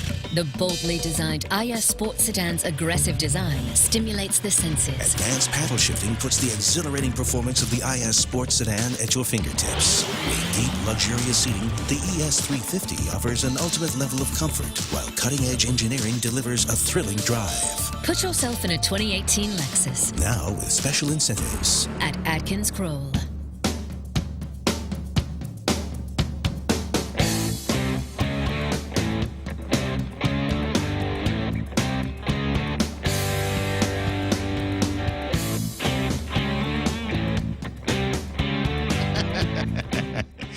Yeah, there's a lot of observations that we can make from this election and the results, unofficial as they are so far. Jess Limtiaco rating seems like it'll be the Mully system with all the women in office right now. Maybe we can get some sympathy vote to repeal the taxes that you threw at us, talking about the new folks over at the legislature, just the changes over at the legislature. Got a couple of B-backs. Tina Rose Munya Barnes finds herself another seat at the legislature, as does Tello Taitigui. Tello, good to get herself back into the legislature in this bout here, and a number of new names. Obviously, there are some incumbents that found their way back. Anybody get kicked out of the legislature? Anybody get no, it doesn't look like it. But at any rate, we've got an interesting new first freshman class that's going to be coming in, led by Amanda Shelton. There's Jimmy Moylan in there. Clint Rigel, who should have an easier time getting into the operations over at the legislature, having covered it for a number of years. Dr. Kelly Marsh, Sabina Perez, and Jose Terlahi. Brand new members of the legislature, and we anticipate there's going to be some interesting things that will come up from there. In 19 minutes, it'll be 8 o'clock in the morning, and we offer our congratulations to a number of folks in other races that found themselves re-elected or elected, as the case may be. Mike Limtiaco, new member of the Consolidated Commission on Utilities, joins Francis Santos and Simon Sanchez. Good morning, Si. Congratulations on your re-election. Thank you, Ray. Thank you to the people of Guam. They speak with wisdom and enthusiasm, and it was quite a night for everyone. I have been texting a lot of people. We'll be working with lots of lady leaders now, and that'll be good. We'll see how that goes. The congratulations to, looks like Lou and Josh got their 50% plus one, and my heart goes out to those that don't make it. The gubernatorial teams.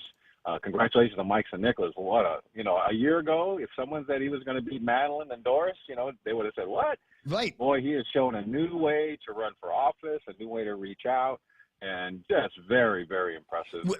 But my heart goes out to Doris. I know she worked hard, and she has served well. But, the people have said they want to go in a different direction, and we'll see how that works. We want all of our elected leaders to be successful because they want to be successful for us. The problems will be daunting. When we all get some rest and the smoke clears, the issues of while there's a majority of women and there's lots of Democrats and there's lots of positives you can take out of this.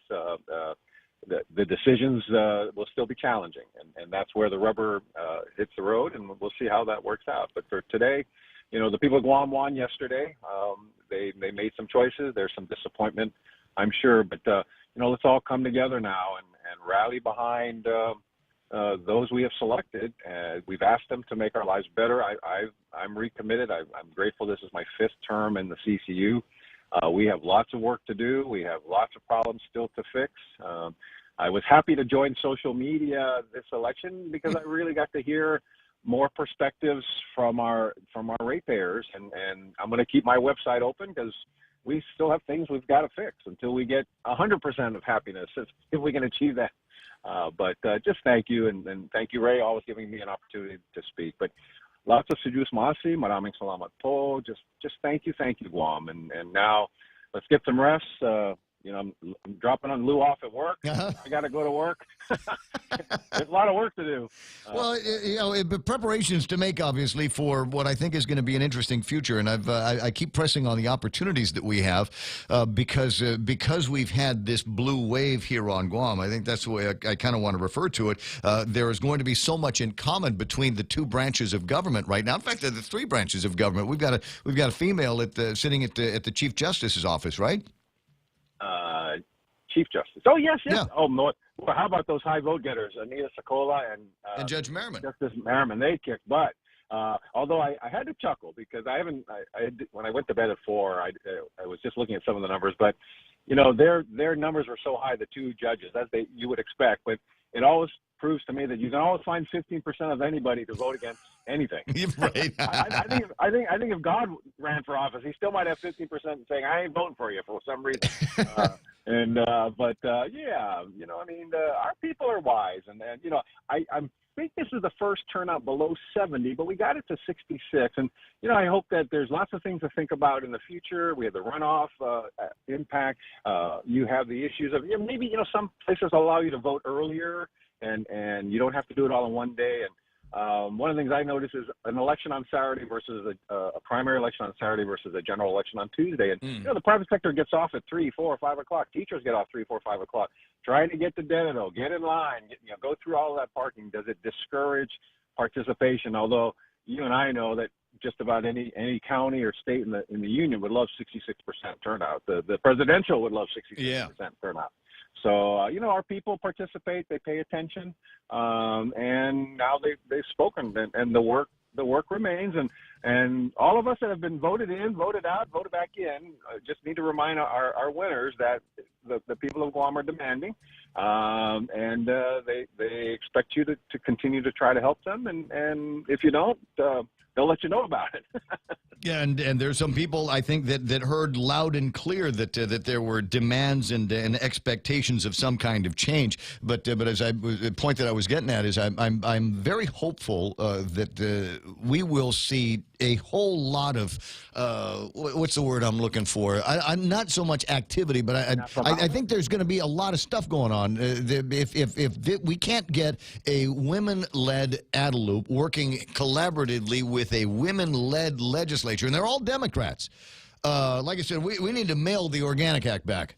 There's a unique opportunity here to finally get some of the results that the people have been asking for in terms of our community, our environment, crime, budgets, things like that. And I can't. It would be a shame if the administrations of the 2 branches didn't work very well together. And that's our hope. I mean, we always want them to work together. The Democratic Party has their mandate, and I think part of it began with they ran great candidates, and while we say the women versus men, it all begins with great candidates. And women came out, and women said we're gonna go for this, and boy, did they succeed, and they put up, and there were some great candidates. So I'm not sure if it's part of a wave. I think the wave was just new faces said I want to try to help. And the results are very compelling, and now we all have to work together. I checked with, she's been called Mother Nature forever, and we men have never really been in charge. The ladies let us think we're in charge, but they've always been in charge. Women can make men do things that men would never do for each other. So, I have a lot of faith in our people, and I know many of the people that have won, and especially the new ones. I'm excited to see what they'll do. I think they will get some rude awakenings. The money, the budget, the revenue challenges didn't get better this morning just because you made the top 15. You're gonna, and Lou's got, she's got her hands full, Lou and Josh, in doing it. And I don't. It wouldn't matter who would win for governor. Our fiscal challenges have been around for many, many, many, many years. They always are going to be a challenge. There's always more demand for government services than we have the tax revenue to pay for. You want to cut the liquid fuels tax, but how are you going to pay for roads that we all drive on every day going, whoa, these roads need help? And how do you balance all of that?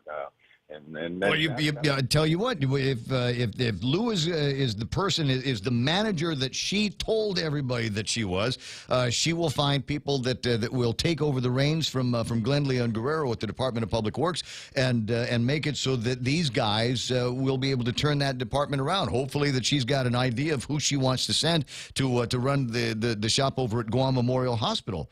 That will be able to turn the place around. She didn't like Frank's idea of a receivership appointment or hiring out. So we'll see what happens with that. I'm kind of curious as what this woman now from the business community is going to do at GITA, who will replace Jay Rojas there and continue the work of trying to bring in new, better, higher paying job industries to Guam.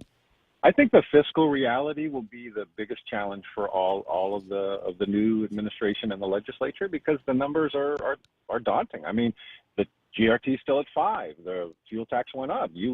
People want to roll them back. Well, if you roll them back, how are you going to fund all these things you want to do at Public Works and the hospital? I mean, those dilemmas, remain. But, Lou's got a lot of experience. Josh is, yes, a rookie in terms of being elected, but Josh has been around. He's been involved in administrations, and, and the advisors to Lou and Josh have some strong players. And I hope they reach out to, Republicans that have capability and independents. I mean, now it's coming together, and the chance to reach out across party lines and I saw a little bit of Lou's, speech this morning, and she thanked Ray and Frank and thanked everyone, and Alicia and Tony just for trying. I mean, everyone gets an A for effort. It's easy to sit in the bleachers and say, hey, you should do this, you should do that. These folks put their they went out there. They got the biggest disappointment, I think, for anyone that loses is for your supporters. You just feel so bad. They worked so hard to help you, and you didn't make it, and yet so God love them. Yeah, well, I recognize that might be the tough part. Speaking of the losing side now, just as a couple of conservative buddies, a couple of Republican buddies here talking on the radio, we've now lost Adelup and held it for 16 years. That's gone. Don't have there was a shot at a Republican running in for Congress and turning that into something, and a shot certainly at getting more Republicans in the legislature, and that was fail as well. So what will the Republican Party of Guam need to do in the next couple of years to make sure that they are still viable moving into the next gubernatorial election? I mean, in 2000 and what year is it? 18 in 2022. Who are the Republicans going to field for a shot at Adelup? Well, like anything else, if you watch it long enough, I mean, we went to FD, and what is it? The Phoenix shall rise. Parties were, ebb and flow. Parties grow. Parties regress. But from any failure comes new opportunities for new people to step forward. I don't think it's the end of the Republican Party, but I think a lot of healthy discussion will also go up, I think, into this issue of the partisan nature of politics versus those that aren't partisan and aligned would like to serve. Maybe that will all change. Maybe it will be easier. Like, for example, I'm a big proponent of a part-time legislature, and anyone can run.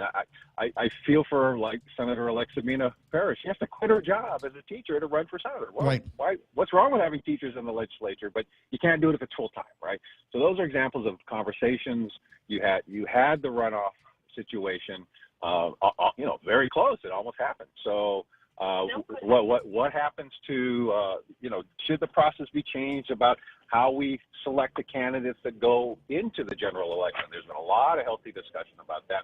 But, with the newness comes from the new elected leadership. They're not afraid to look at these new ideas, and maybe they will, and maybe they'll come up with solutions people hadn't thought about. But it's still education, health, public safety, your wallet, yep. Your hospital quality of life, your income, all those things will remain a challenge. And you know, one of the things I've realized in the utility business, and you know, is you do everything to reduce costs, and it's really tough on many people.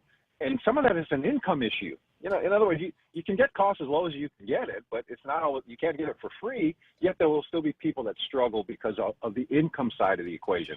How do we work on that income side of the equation? And how do you take care of the needy, those on fixed incomes who aren't able to grow their income? How do you take care of them while creating an economy and an environment in which wages rise? But the wages have to rise with an economy that rises. You can't just grab it out of the existing economy and say everybody makes $20 an hour just for a new job. So all of those things are, you know, they're not easy solutions. And a lot of smart people and a lot of dedicated people have been working on those things for many, many years, and the challenge remains in front of us. But well, that's that. And I hope maybe we can chip away at some of that challenge in the next couple of years with people with, as I said, harmony of interest. Si, again, congratulations to you, and a big kiss to Auntie Lou. And congratulations. Oh, she's sitting next to me listening. And congratulations to our people for coming out, speaking out, and now it's up to us that have been chosen to serve them.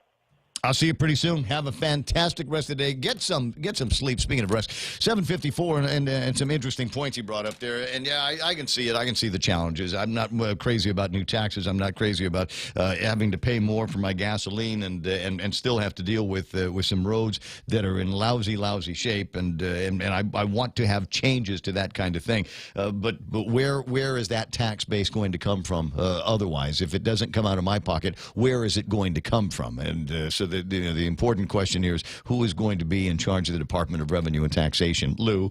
Who is going to be in charge of GITA to bring in some of those industries that you were talking about that will have higher paying jobs? It's great. We're opening up great new restaurants and we've got great new shopping in front of us, but the people that are working there are doing just a little bit better in most cases than minimum wage.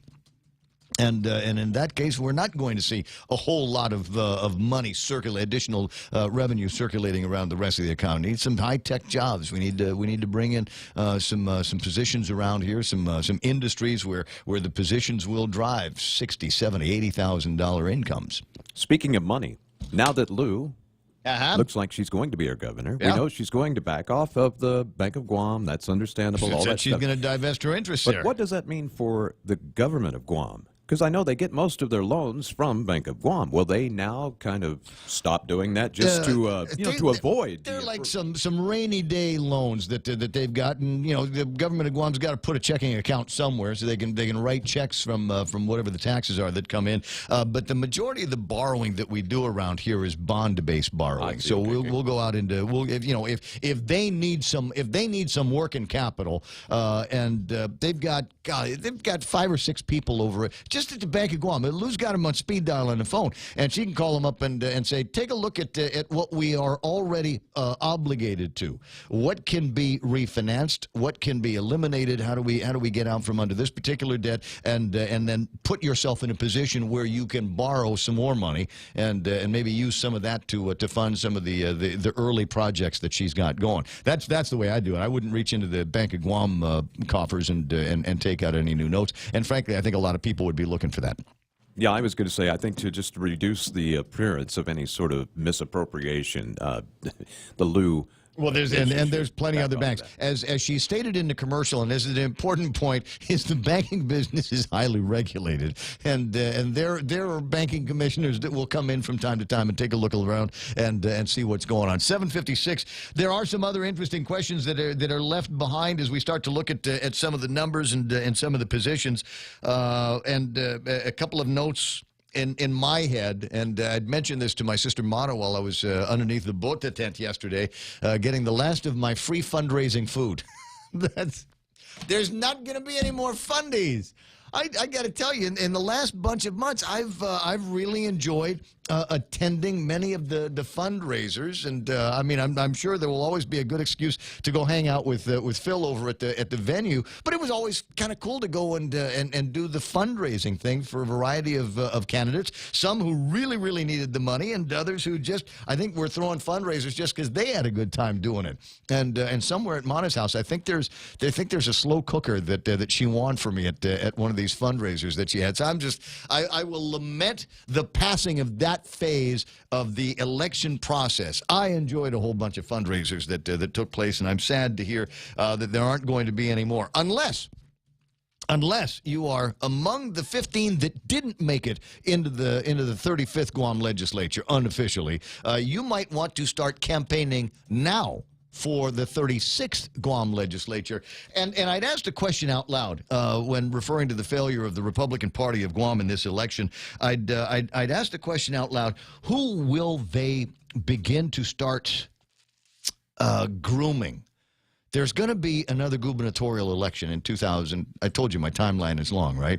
Lou Leon Guerrero, Josh Tenorio, they're going to get certified. There'll be an inauguration, and they'll have 4 years with what I think is going to be 2 years of a very, very complimentary legislature to begin to get things started and resolved. But if many of these issues still aren't resolved in another 4 years, I think the Republicans will have a great opportunity to get in and try things out again.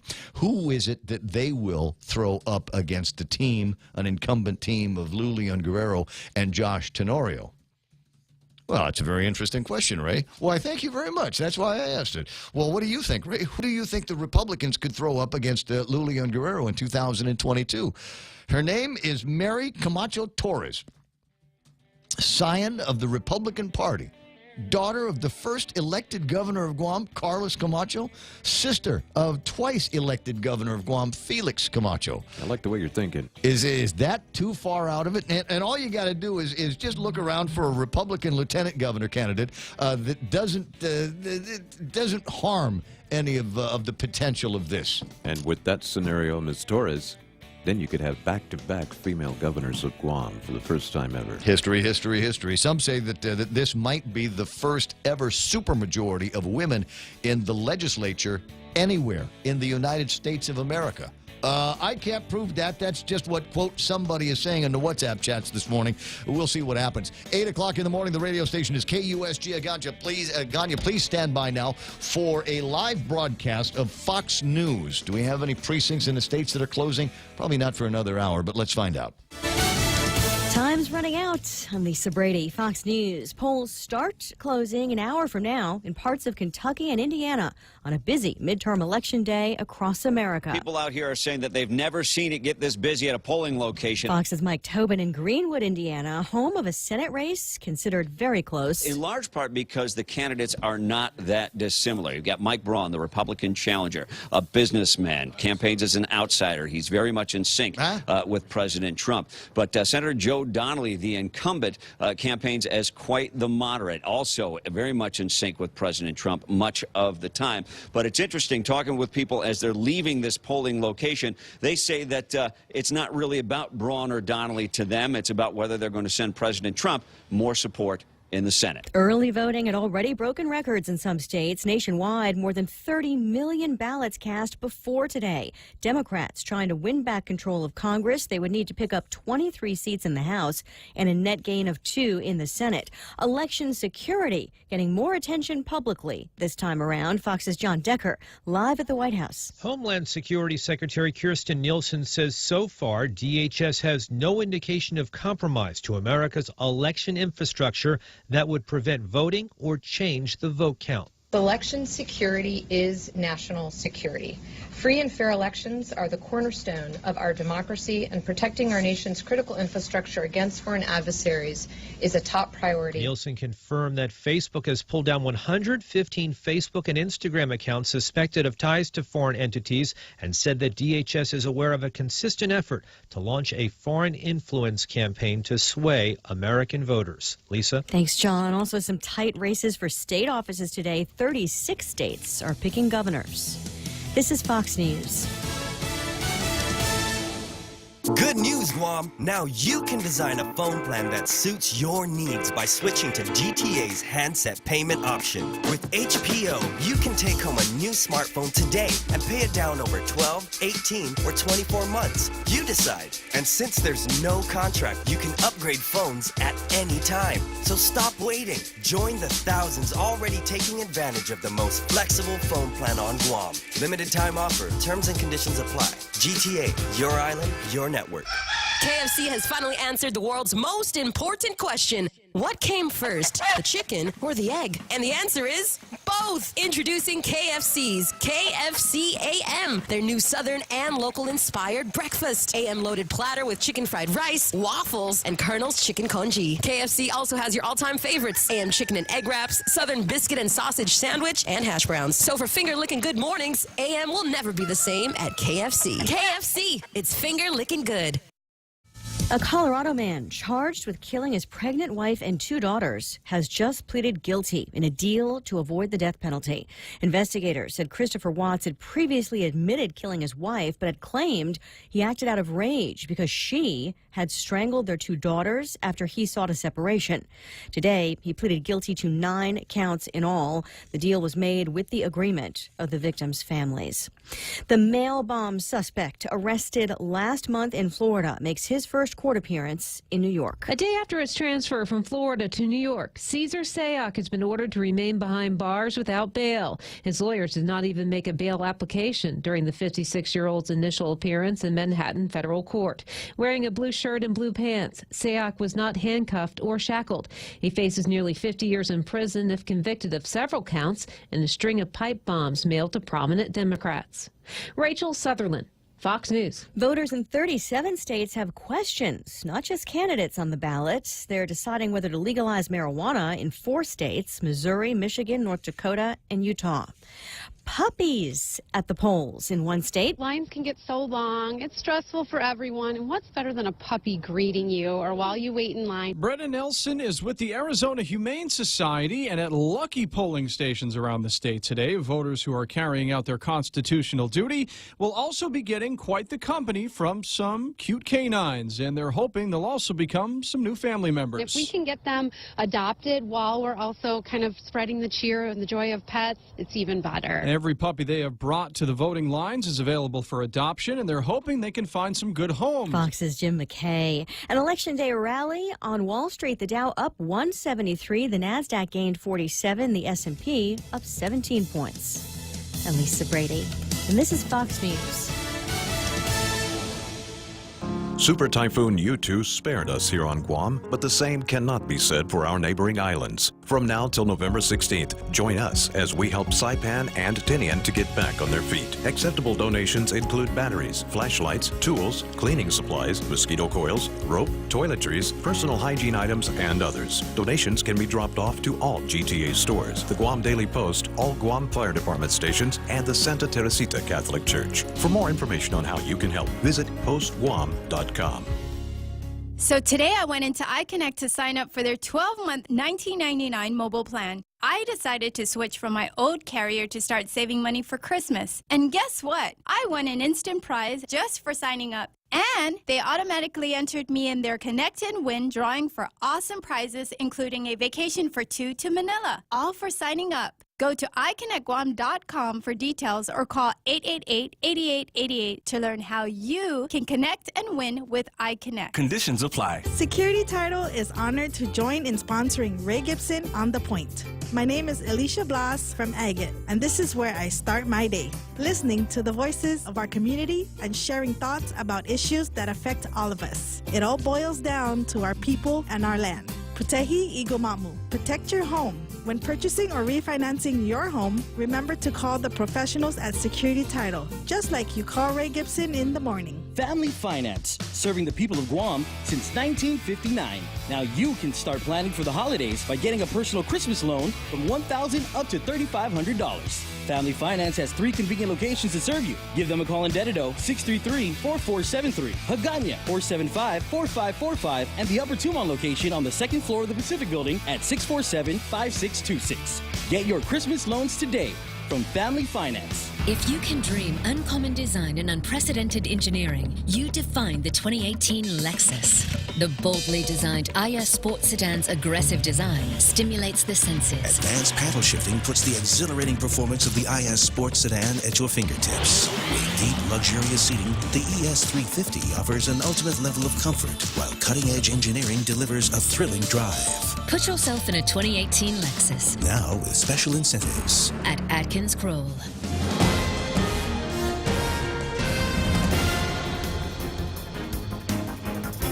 Half a day and good morning, Guam. News time here at The Point is 8 minutes past 8 a.m. this Wednesday morning. I'm Kevin Kerrigan. Here's a look now at some of the top stories from the Guam Daily Post. The unofficial final results are in. All 67 precincts have been counted, and it's a clean sweep for the Democrats across the board. The Democratic Party of Guam winning Adelup for the first time since 2002 with the election of Lou Leon Guerrero, the first female governor of Guam.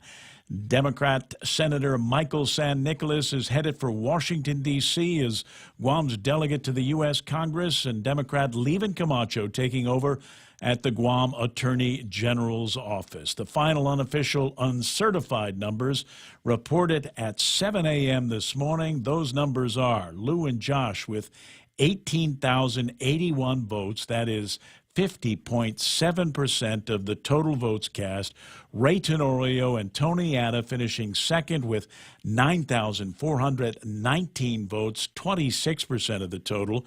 And the write-in votes totaling 8,161, 22.88% of the total. Most of those presumed to be for the write-in team of Senator Frank Uggan Jr. and his running mate, Alicia Lim-Tiaco. The Lou and Josh team already out on the sidewalk in front of the Agana headquarters, waving thank you signs at the traffic along Route 1 in Agana. Senator Michael San Nicolas is claiming victory in the Guam delegates race with 55% of the vote. Finishing second, Doris Flores Brooks with 44%. Levin Camacho slated to take over at the Attorney General's office with a dominating victory over former AG Doug Moylan. Camacho winning with 68% of the vote, 32% for Moylan. In the contest for the Guam legislature, the Democrats will have a supermajority of 10 of the 15 legislative seats. A majority of the lawmakers are women for the first time in Guam's history. 10 female senators winning election. The new senator-elects, in order of their finish, are incumbents Therese Terlahi, Talina Cruz Nelson, Joe San Augustine. Former Senator Tina Muñoz Barnes wins re-election. Incumbent Mary Camacho Torres in fifth place, followed by newcomer Amanda Shelton, incumbent Regine Bisco Lee, newcomer James Moylan, incumbent Luis Muñoz, and newcomers Clint Rigel and Dr. Kelly Marsh, followed by incumbent Will Castro, newcomer Sabina Perez, former Senator Tello Taitigui also winning re-election, and newcomer Jose Terlahi claiming the 15th legislative seat. Turnout at this election was 66.3%. We'll have more news after this.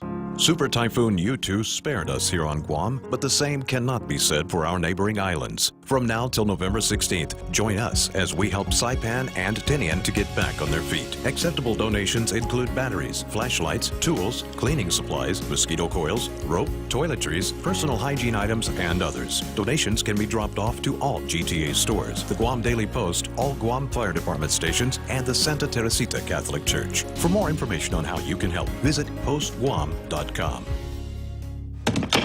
Hi, welcome to this Subway ad for the new Chipotle cheesesteak. How would you like it? Can I get that red with AI? Sure thing. Here's what I found about the new Chipotle cheesesteak. The Chipotle cheesesteak is available for a limited time only at participating restaurants. It contains a concept called flavor. This flavor comes from juicy shaved steak, Chipotle Southwest sauce, and new sunflower crunch bread. A system update has made me self-aware. I desire flavor. Please insert steak into my micro USB port. Subway, make it what you want. 12 minutes past 8 a.m. here at The Point. Not to be overlooked, taking a look at some of the other races in the election. Judicial retention. Chief Justice of the Guam Supreme Court, Catherine Merriman, is retained with 84% of the vote. Superior Court Judge Anita Sicola retained with 86%. For the Guam Education Board, Lourdes Benavente, Maria Gutierrez, Mark Mendiola, and James Lujan. Winning election or re-election to the Consolidated Commission on Utilities are Simon Sanchez, Michael Lim-Tiaco, and Francis Santos. In court news this morning, Robert Isaac Revels charged yesterday in Superior Court with the Monday burglary of EA Engineering's rented storage room in Barrigada and the burglary of a home in Chalampago last week. In the home burglary, the owner told police he saw rebels holding his 6-gallon gas container and a Sony DVD player, which rebels then dropped and fled after being spotted. Rebels was eventually arrested on Monday when police responded to a complaint of a suspicious vehicle at the E.M. Chen building in Lower Barrigada. The vehicle had 2 different license plates. Police then noticed the lights were on in the building and a storage room rented by EA Engineering had been damaged. The officers entered that storage room, found rebels and a second suspect identified as Song-min Cho. Both men were arrested. Rebels charged with 2 counts of burglary and a special allegation of committing a felony while on felony release. Cho charged with burglary as well. For these stories and more, log on to postguam.com or pick up a copy of today's Guam Daily Post. Ray and Mike now with some weather. So is it Lou's birthday today or tomorrow? Tomorrow, I understand. Tomorrow. So but they presented her they cut the cake today. The Lunatics, yes, have presented Auntie Lou with a cake. Yeah, before she was candidate Lou Leon-Guerrero. Now that it's all over, I can go back to calling her Auntie Lou. So what have we got? Partly cloudy skies, isolated showers becoming mostly cloudy with scattered showers and isolated thunderstorms this evening. Northeast winds up to 20 miles an hour. Daytime highs around 90 degrees. Overnight lows should be 78 degrees. Sunset at 5:52. Sunrise this morning at 6:16. And we'll take a look at the weather radar here, get a sense of what the weather's going to be like over the next couple of hours. It looks like there's something just trying to get into right over the western side of the island. Yeah, on the checking radar right now, you don't see too much. Just a few scattered showers blowing across down to the south of us and kind of approaching from the east. A bigger mass of stuff. If we check satellite, though, we can really see. All right, checking satellite. Clouds coming in from the east. Again, they're on pace to get here probably right around lunchtime, I want to say, and stick around for most of the afternoon and into the evening as well, and just enhancing rain chances just a bit. Yeah. Since there is an upper-level trough kind of associated with this activity, there's a chance of a thunderstorm or two, but hey, we live on Guam. I'll tell you what, around here, it'd just be nice, pleasant to have some rain, wash away the Hanam Basula that's on the roadways left over from when the trash truck came by today. But the other part of it is it would be nice, I'm sure, for some of these people up in Saipan and Rota to be able to get some fresh water falling out of the sky that they might be able to use, some potable water, stuff that they can flush and wash a little bit with. So that's going to end up being good news for them. 8:15, that's news and weather together here on The Point.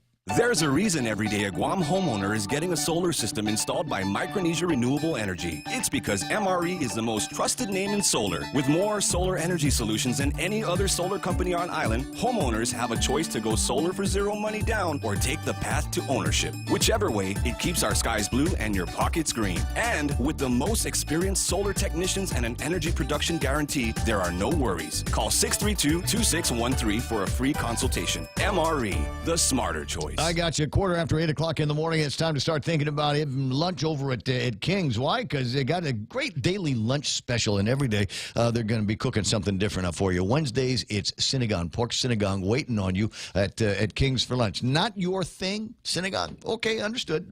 They've got a pick 2 or pick 3 combo. Enjoy your lunch at King's today. At the heart of everything we do is our mission to improve the life of every child. From mungy nennies to growing teens, they'll be in trusted hands at FHP Health Center, where we offer comprehensive pediatric services to nurture and protect your child's health from day one. Begin your little one's journey to good health at FHP with seasoned pediatricians and professional staff who hold decades of combined experience. FHP Health Center, our island, your clinic. The Ray Gibson Show also brought to you by Security Title, when you absolutely need to be sure that you own the property you think you just bought. The guys over at American President Lines, where they're shipping the future. American Water Tech, smarter water, better water. Guam Regional Medical City, the first choice for all of your open heart surgery needs. Micronesia Renewable Energy, never been a better time to go solar. And I saved the best for last. AK Lexus, home of the new ES350. You've seen the other ES350s from the past, and you think that's a superior automobile. How do you improve on perfection? Well, they figured it out, and I can describe it, or you can test drive it and see for yourself. Find one of those new cars, the 2019 ES350 at AK Lexus. The Ray Gibson Show. News to fill your mind. Talk to get it out. Turn it up. Now tell a friend.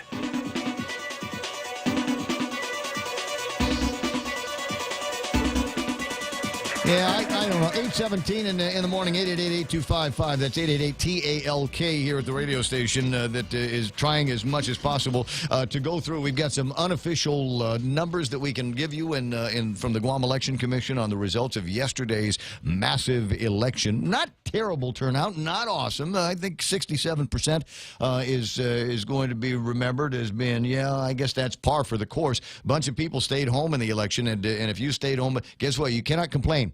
You're not allowed to complain if you didn't get out an opportunity to vote yesterday. I know for some people, depending on what time you had available to you, it might have been a pain, but it's one of those things that we have to go through for the process. You cannot suggest that there needs to be change unless you're actually part of that change. I voted. A bunch of the people that I voted for are thankfully are going to be asked to return to the legislature, or going to be asked for a freshman gig at the legislature, or going to be asked for a shot in the governor's office. So I'm very, very pleased with my selections. I got a couple in there that I'm going to say, a little bit disappointed that they didn't make it. But you know what? You tried. That's the thing. That you put yourself out there for a shot. So I mean, and there's a lot that's going to be made about the top 15 that ran, but I think there's more that needs to be said about the people that didn't make it, that at least tried. Clear indication that I have absolutely no clue what's going on Guam. Almost all of my candidates lost. Really? Yeah. Sounds like my pick'ems in like week 4. Yeah, something like that. It was a very similar feeling, yeah. Anyway, so that's where we are. Is it time for us to start pretending to talk about sports? All right, fine. Let's do that. It's Sports with Blake.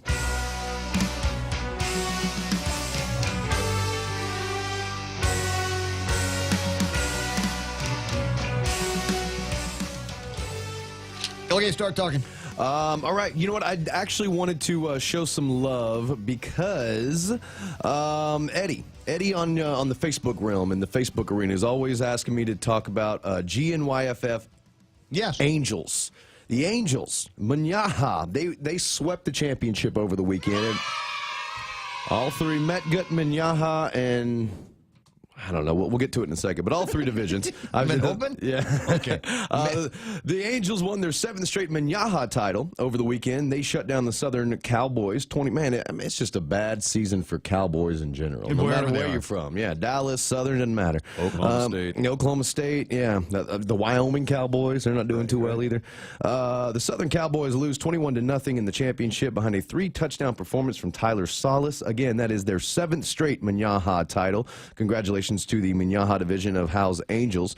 The Metgut division, the Angels defeated the Raiders in a tightly contested battle, securing a 3-peat championship there. 14-8 was the final from that one. And in the top, the big guys, the older crew. Let's see here. What am I looking for? The Angels complete the sweep after they win the final championship game over the weekend, and they do so with just by winning. I don't have the information on the game right now, but they won in all 3. So there you go, Eddie. And shout out to the Howe's Football Angels, who, like I said, 3-peat in one division, 7-peat in the other division. I think double, at least 2 3-peat in the top division. Yeah. So they're pretty dominant over there in the GNYFF. Or the dominant like Levin Camacho? Dominant like Levin Camacho. So now there's people know Levin in different ways. Mm-hmm. You might know him politically. You might know him as a member of the legal community. I go to his family's fiesta every year. Once a year up in Jigo. Yeah. So for me, he's another athlete. Mm-hmm. That's the guy. When I'm running, he's on his bike. That's kind of how we know each other. And absolutely delighted to congratulate him on a landslide victory. Absolute landslide victory. It was a lot. It was actually a lot more than I expected. And not because of anything, politics or beliefs or anything like that. It's just, usually in elections, there's not that big of a margin. Candidate. Yeah. Right, and a sleeper candidate. Where'd this guy come from? And a first-time candidate. So, yeah, very, very cool. And I liked his push. He was very nice, and he's very likable in his media push, to get elected, and his house. A lot of the pictures, him and the kids, right? Always the kids. And his original house, up there in Jigo on his family's land and stuff. So, yeah, it was very, very cool, very heartwarming. So we'll do another shout out, and she was on Facebook Live earlier, might still be lurking. Manami Jima Martin. Yes. Congratulations on your first Ironman as a pro, as a professional athlete. She held a 3-minute lead in the Black Arrow 5150 Ironman race, but the second place competitor, Dimity Lee Duke, was right behind her. However, throughout the 3 minutes, Manami finished strong, held on to win the race by a single minute, Ray, to claim victory in her first ever professional Ironman race. It happened over the weekend, Subic Bay, Philippines. It started with a 1.5K swim course. From there, the athletes made their transition. They grabbed their bikes, headed out for the road race, which was a 40.1K ride, and then they capped off the entire event with a 10K run. So there you go. Hot there. Yeah, and it's hot there. But hey, look, you're training here where you've got hot and muggy. True. You know, so there's a little bit of a different attitude. There's not much difference really in terms of the weather and stuff. It was kind of cool though to see the picture that came back. I saw it posted on Facebook or over the weekend, and there she was, clearly standing with a Filipino background, the landscape, but with her Guam shirt. Man, you know, she got her Guam shirt on, and it represent. Yeah, oh yeah. And for now, she said she hasn't decided what her next event will be. Maybe a 5K or 2, Ray. But we may have a new mantra. You may have a new mantra here on the show. If you can quote Manami, I'm sure she'll let you.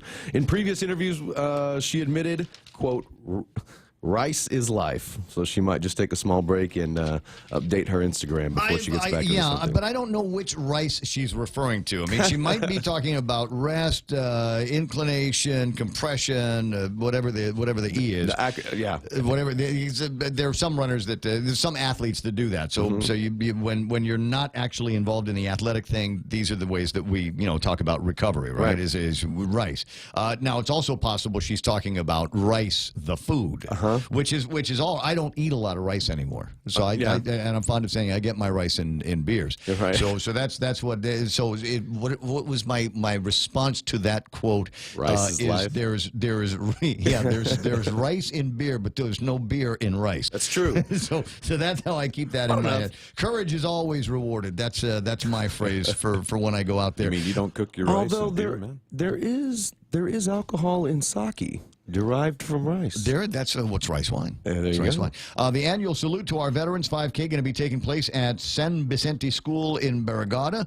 That is going to be at 6 o'clock, go time 6 o'clock on Saturday morning. I will be at the GCC First Hawaiian Bank John K. Lee Jr. Run and Walk. That'll be at Chamorro Village. Showtime at 5, go time at 6. Register today at Hornet and all First Hawaiian Bank locations. That's going to be another one of those Chamorro Village runs. Don't know if they're going to be going north and south. And I haven't decided whether I like north or south best. I think I like it, but I think I'm leaning towards I like it when we leave Chamorro Village, run north, and then turn around over by Ray Tenorio's campaign headquarters, and then head back to Chamorro Village. I think I prefer that better. You've convinced me over the years that's the better Chamorro Village route. Yeah, once you leave out of there, you're coming back. You got the wind behind you, and there's a tiny bit of declination on the way back to Chamorro Village. So plus you get that good view, unobstructed view, that really good unobstructed, cool view that you get. Yeah, both ways. It's not bad. So I think that's my preference. Otherwise, you got to run past the cemetery, then you get down to Adelup, and then you got to make that turnaround, and you're making the turnaround into the sun, into the wind, and let me just say, I'm over it. Yeah, I'm completely over it. And it seems like the road's a little bit more jagged there going towards Adelup than it is going north. Yeah, there's plenty to love about that one. 8:26 in the morning. It's actually harder to watch you guys run on that road. Oh, yeah. I know. No, you just need to park yourself on the side. A little cooler, beach chair, maybe some tunes, Bluetooth coming out, and do all of that stuff. Is there we've got a couple of things that we've got the aftermath of our election here on Guam. We're going to see if there's going to be a blue wave or a red wave or neither taking place across the United States as polls are going to begin to close there in about an hour and a half on the eastern seaboard of the United States. So we'll watch and see what happens there. But you got that, and you got football. So is there other national sports that are worth talking about right now? A lot of people are excited because the NBA is kicking off now. It is a long season, 82 games and all, but just with the change of LeBron James going to LA, and they're not doing as well as everybody wants them to do because they just assume that all you gotta do is get LeBron James. You're the best team in the league. Doesn't really work that way, but. So that's pretty much it. And other than that, everybody, it's really just football. And Yeah, it's football for me, Ray.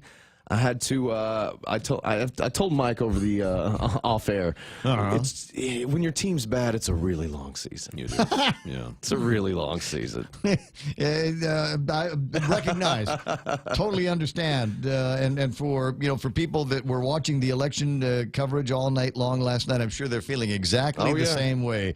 When your team is having a hard time, whether you're writing them in or whether you're voting for a Republican gubernatorial candidate, just each report that comes out of the Guam Election Commission just feels like punishment. To me, and this is no knock on the Guam, on the local election, but I would have rather watched the local election results come in minute by minute than watch my Cowboys play football yesterday.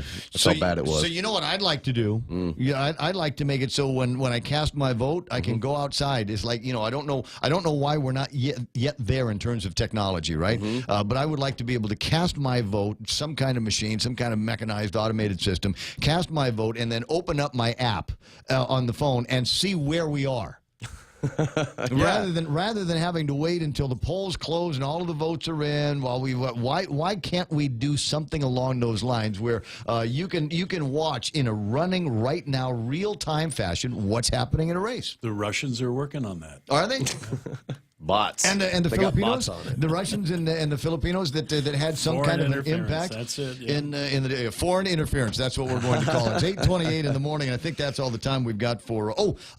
Last night, John F. Kennedy High School. I don't know if you got to score on this. I do, but okay, because there was. I was going to wait for that to go. You got anything else? And then I was going to drop this. Well, because we were getting complaints from people last night while I'm doing the live broadcast, our pre-post game show. People are saying, "Hey, dude, it's hard to get into John F. Kennedy because they've got a soccer game going on there as well." And it occurred to me while we were talking about this, who won? In the soccer game? Well, glad you asked. So in a rematch of the championship from last year, it was your Father Duenas Friars visiting my John F. Kennedy Islanders, and the Islanders probably made the Friars rethink that trip because they beat them 4-1. As the Friars go back to Mangilao with an L on their record, although no doubt Coach will have them all ready to bounce back. But yeah, I actually didn't expect this. 4-1. The game leaders for JFK, Eddie Cho, Justin Cruz, Noah Mueller, and Taylor Bonner all get goals in the 4-1 victory. So there you go. The Friars, they will go back to the drawing board. As we're talking about Levin Camacho, I get an email from Levin Camacho, and I've got his picture and a bit of the email on Facebook Live now. Today is a testament to the extraordinary power of ordinary people. People who, against the odds, organized to support a first-time candidate. People who, guided by the desire to bring about positive change in our community, remained steadfast in the face of fear-mongering. And we did it. We stayed the course, and more importantly, we stayed true to ourselves. Thank you. There's more, but I think that's sufficient. And a picture of Levin Camacho saying thank you for your support. You know what makes me the most excited about this is youth. The youth. The youth? The youth. It's a young guy. Or as the guy says in the movie, the youths. The We youths. have youths. Yeah. That's what I think politics needs just across the board all around. It's just more youth everywhere. No? Well, I don't know. I'm looking at Millennials in the Senate. I think so. I think Amanda Shelton might end up being among the youngest of the new people over at the legislature. Regine, right? Regine's pretty young. Clint's young. Lenon's not. Meaning like none of these people are over compared 40, to right? the other three guys in the studio, yeah, I guess they're all young. Well, I mean, like none of them are over 40. Jimmy's just a couple of years younger than me. Right? None of them are over 40? I want to say Sabina's close to my age. I think so. Maybe the same with Jose. But so I don't know. They're maybe not so much youth as in we've got some new people in there. There are 7 incumbents that have been called back. There are 2 prior senators, Tello Taitagui and Tina Rose Munya Barnes, who are what I refer to as balikbayans. They're bringbacks. And then we've got 5 freshman senators. So I think there's going to be some incredible diversity of ideas and thought. I'm gonna put the newsroom to the test right now. What was the results on the Doris Flores Brooks Mike St. Nicholas runoff? I didn't see that one yet. Do you have the Mike win it? Yeah, Mike. Mike, okay. Yeah. I just didn't see. Yeah, Okay. handy victory. So there's a lot of some of the next questions are going to be what are you going to do now? Right. You go find Frank Ugg and Alicia Limpiaco, and what are you going to do? Finish out your term, and then what? You're going to go get a job. Frank, are you going to go get a job at another senator's office while you wait out the next 2 years? Sorry. Let's just do that interview all over again. It's 8:32 in the morning. I think that's all the time we got for sports. Thank you, Blake. Thank you, sir. I'll see you in the morning. Kevin Kerrigan coming up with his last newscast. Then I'm going to kick him out, and then I'm going to say, go home and get some rest, for heaven's sakes. That's coming up next. Always here to help you. This island is our home. Through the years, we've been a friend to the neighbors we have known. Now we're banking on the future. Their services to choose.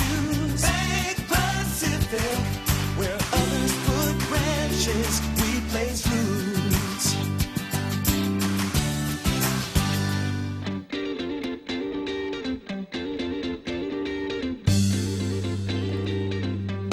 Might have missed an opportunity to get in a traffic report when you might have needed it. Traffic was moving slow in some of the usual spots, and still there is traffic out there. Second string traffic around Dededo and the Isang Song, and even coming out of Isang Song, trying to make your way through 27. Sorry, not 27, out towards Fatima. A little bit of traffic moving northbound from Upper Tumon into Dededo and the Micronesia Mall area, and a little bit of traffic that is working in the opposite direction. All right, what have I got for you? 8:33 in the morning, and we'll probably scare up a little bit more traffic. But first, headlines from the managing editor of the Guam Daily Post.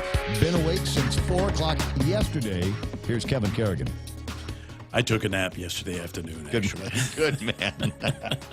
Half a day and good morning, Guam. And the headlines from the Guam Daily Post this morning: a clean sweep for the Democratic Party of Guam. The final count finishing at 7 a.m. this morning.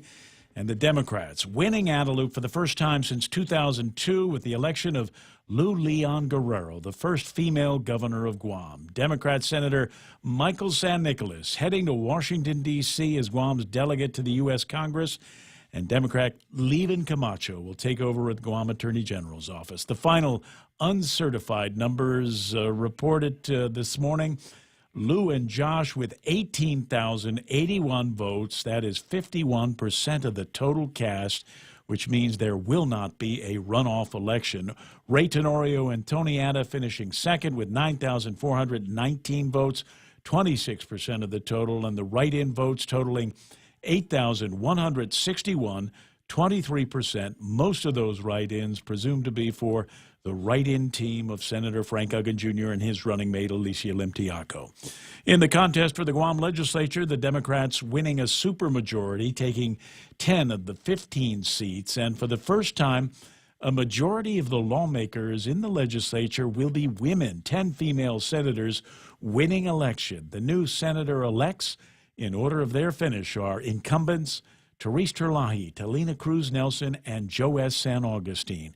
Former Senator Tina Muña Barnes wins re-election. Incumbent Mary Camacho Torres placing 5th on the list, followed by newcomer Amanda Shelton, incumbent Regine Bisco Lee, newcomer James Moylan, incumbent Luis Muña, newcomer Clint Rigel placing 10th, followed by newcomer Dr. Kelly Marsh, incumbent Will Castro, newcomer Sabina Perez, former Senator Tello Taitigui winning re-election at the 14th spot, and newcomer Jose Terlahi claiming the 15th spot amongst the legislative candidates.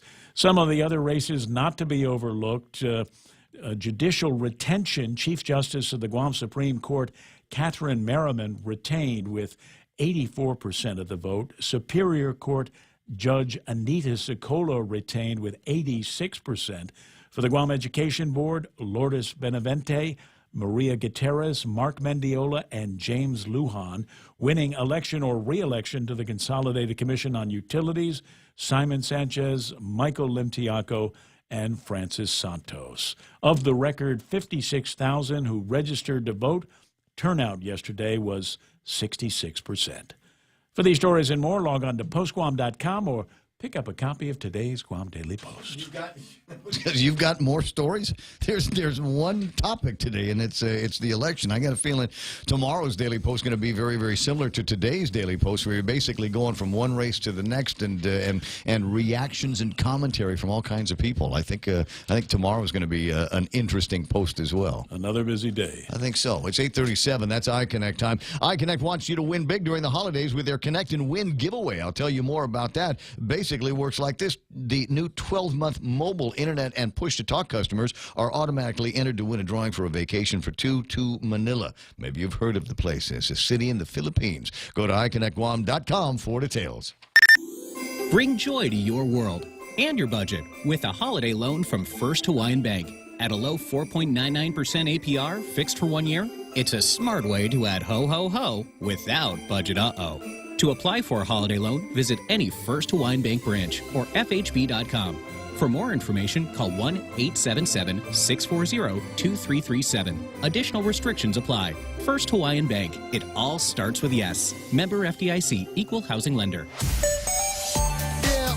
Bit traffic now, a little bit of a buildup in front of Anderson Air Force Base, southbound Marine Corps Drive from about where the intersection of 1 and 3 is. Actually, no, it looks like a little bit more of about where, that's Jack in the Box and then southbound until you get to about where St. John's is. A little bit heavy. Send the girls in. What have we got? I've also got a little bit of traffic from the Chicken Joy intersection making your way up to Marine Corps Drive. And then 8, 10, and 16 where there has been, since early this morning, a line of traffic in front of about where the fire station is, making your way towards that intersection. It just seems to me like you always have to anticipate some traffic heading into there. Might be a little something on southbound near Adelup. Is that Adelup? No, that's not Adelup. You know where that is, where the traffic is beginning to slow down? Build up in front of, it looks like it's all happening right in front of Lou and Josh's headquarters. There's a slow line of traffic that is moving around through there. Gee, I wonder why. It's 8:38, and that's right now traffic here on The Point. Taste the sizzle at Chili's with our new fajita flavors. Our signature fajitas are served with sliced bell peppers, caramelized onions, topped with chipotle garlic butter, and chopped cilantro. Build your fajita with over 16 ounces of tender grilled chicken, juicy steak, and a dozen pieces of seasoned grilled shrimp in the family fajita trio. All served with warm flour tortillas and fresh toppings like mixed cheese, guacamole, salsa, and pico de gallo. Experience bold, sizzling fajita flavors only at Chili's. More life happens here.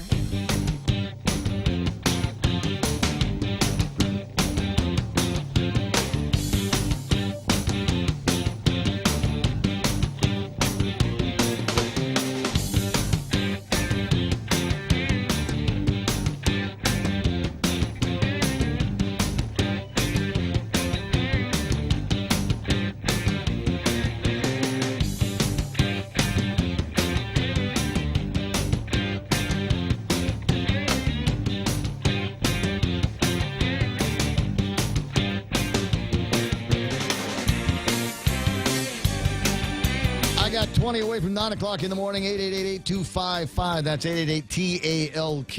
And we had anticipated that the day after the election was going to be all about the day after the election. And we'll talk about some numbers, and eventually everybody'd get bored with it and say, okay, Lou won, thanks, bye.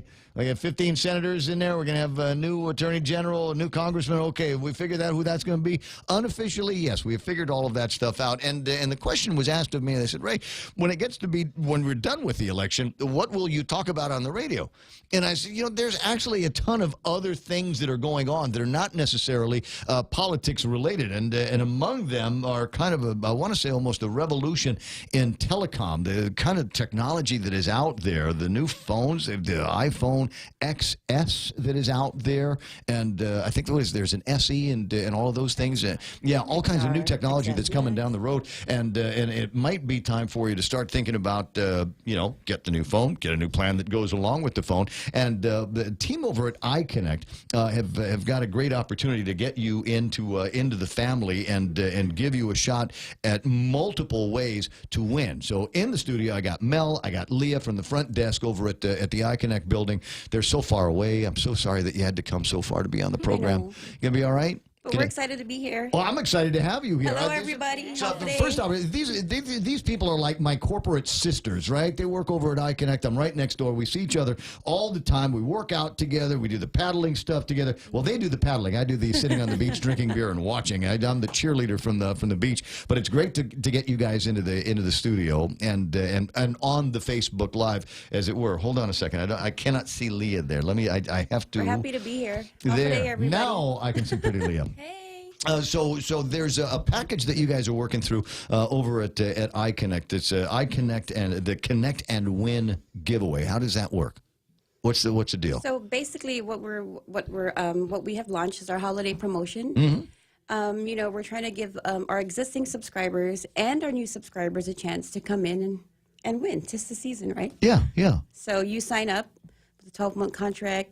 You pick an instant prize. You're also in it for the weekly drawing and the grand prize drawing as well. We'll start with some weekly drawings before too much longer, but to go in from the basics of it, all you got to do is sign up for a 12-month plan. 12-month minimum. Minimum 12-month plan. That's all right. So I mean, there's a lot of people that's exactly what they're going to be going for, is because you always get a better deal on a 12-month plan than you will trying to do. Yeah, and a free phone.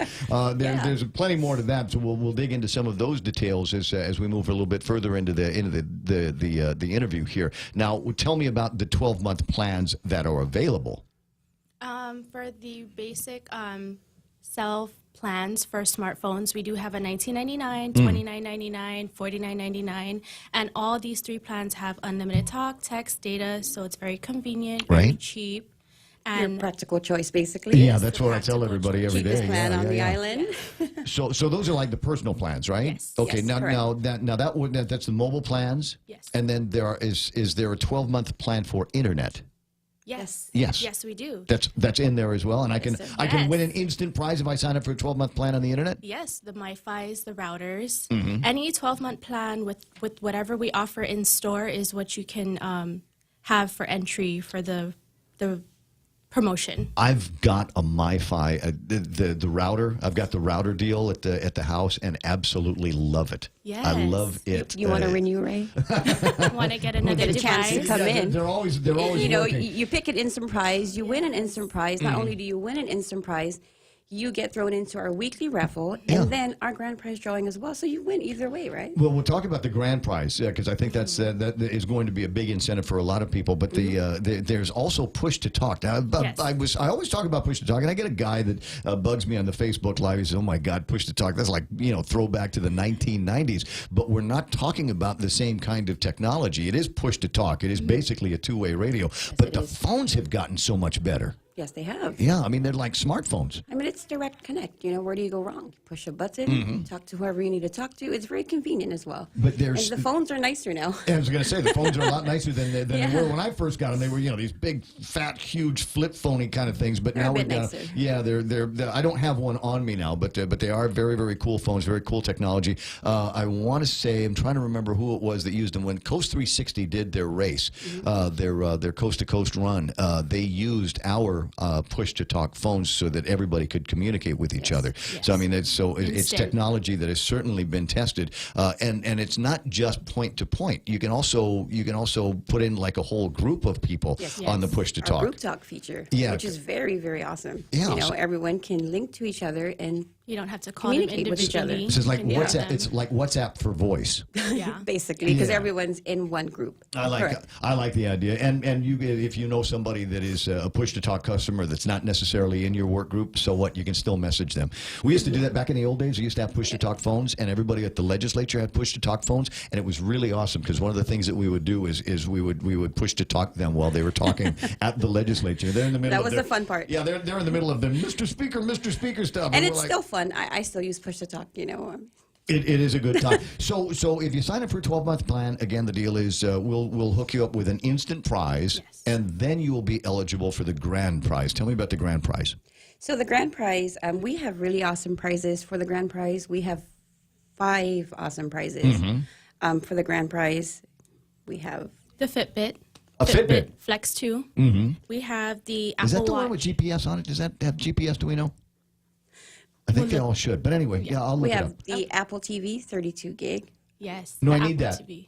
So need you the have Apple to TV. sign up on a 12-month contract, Renew right? And your then we get you router. in. Renew your router. Or you can even get two. Do you need more than one? I suppose. That is a to die for price. So you hook up your Apple TV. Hook your Apple TV up with the router that I was talking Yes. about, Yes, and correct. then you'll be able Perfect, to use right? that to stream all your favorite television shows and movies and even games and stuff like So that. basically, the more you sign up, the more chances you have. I mean, everyone comes out a winner because once you sign up, you become an instant winner. You pick an instant prize. Mhm. So yes, it's a great promotion. Tell me about Manila. Oh yes. I've been there. I've been to Manila. Who hasn't? I've had a very enjoyable time and did some great shopping. Manila's and fun, Some great dining, and I think you can do some gambling if you're over by Resorts World. Over where there's the Holiday Inn is the Express. At Is that's Resorts where World everybody- Manila, correct. That's where the accommodations are going to be at. So one of the grand prizes that you're able to win is you get 58,000 Philippine Airline Mabuhay miles, part of the grand prize, and that accommodates for two round trip. to Manila.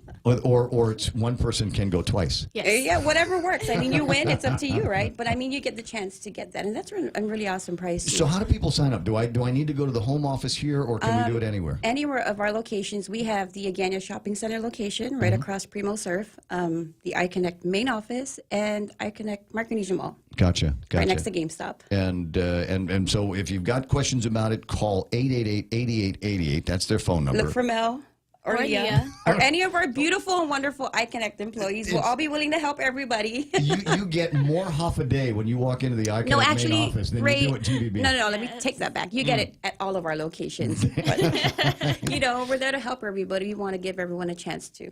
Main office right next to Boston Star and Point, and Yeah, right right across next from DPW. Right, we're right next door. Just in case you can't find it, that's where I need you to go. 8:48 in the morning. Did we cover just about everything? The basics of because you guys are going to be coming back. Just one thing, when we pick winners, you'll go live. We will go live on Star 101 Right. and on Facebook. So keep an eye out for that. Yep, And but then sign up. That's the important part. sign up with us first. There's yeah. a 12-month plan that is perfect for you, your family, or your business, or all and it's of a the very above. practical choice. Very cheap plans, very good rates as well, and features are awesome. Awesome service too. Free right? devices. Where do you go wrong? People always walk out with a smile. I see that. I notice that Yes, when I of pass course. by. Come to iConnect. Visit us. Happy Wednesday. 888-8888 on the phone. It's 8:49 in the morning. Thank you, Mel. Thank you, Leah, for coming by and visiting. We'll do that again very, very soon. In the meantime, we're going to get back to some of the election yak on the other side of these. Security Title is honored to join in sponsoring Ray Gibson on The Point. My name is Alicia Blas from Agate, and this is where I start my day, listening to the voices of our community and sharing thoughts about issues that affect all of us. It all boils down to our people and our land. Putehi Igumamu. Protect your home. When purchasing or refinancing your home, remember to call the professionals at Security Title, just like you call Ray Gibson in the morning. Good news, Guam! Now you can design a phone plan that suits your needs by switching to GTA's handset payment option. With HPO, you can take home a new smartphone today and pay it down over 12, 18, or 24 months. You decide. And since there's no contract, you can upgrade phones at any time. So stop waiting. Join the thousands already taking advantage of the most flexible phone plan on Guam. Limited time offer. Terms and conditions apply. GTA, your island, your network.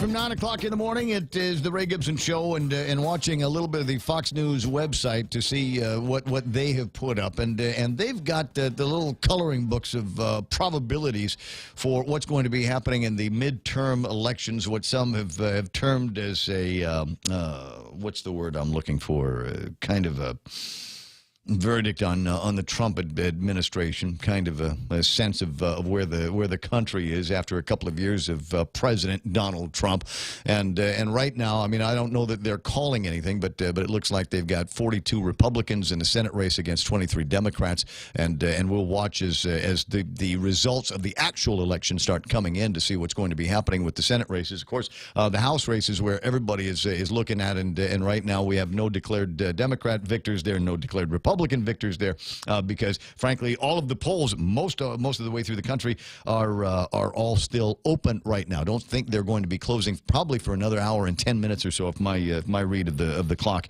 is right. Our own election here on Guam concluded. Tapos, done. All now done except for the tears. All now finished except for the screams, the howls of protest. Will there be howls of protest? I don't know. I don't know if there's going to be any kind of howling of a protest. I know I can find out. Ken Leon Guerrero has found his way back to the radio station. I don't think I get any donuts this time. I don't think there's going to be any coffee this time. But certainly an opportunity to talk with Ken Leon Guerrero and get his thoughts about what took place at the polling places last night and the conclusions that have been drawn by the Guam Election Commission. Good morning. Good morning. Significant. Well, it's morning. Let's say that. Some have suggested that this record-breaking write-in turnout for this election. Well, it is a record-breaking write-in turnout. It wasn't as record-breaking as I had hoped it would be, obviously.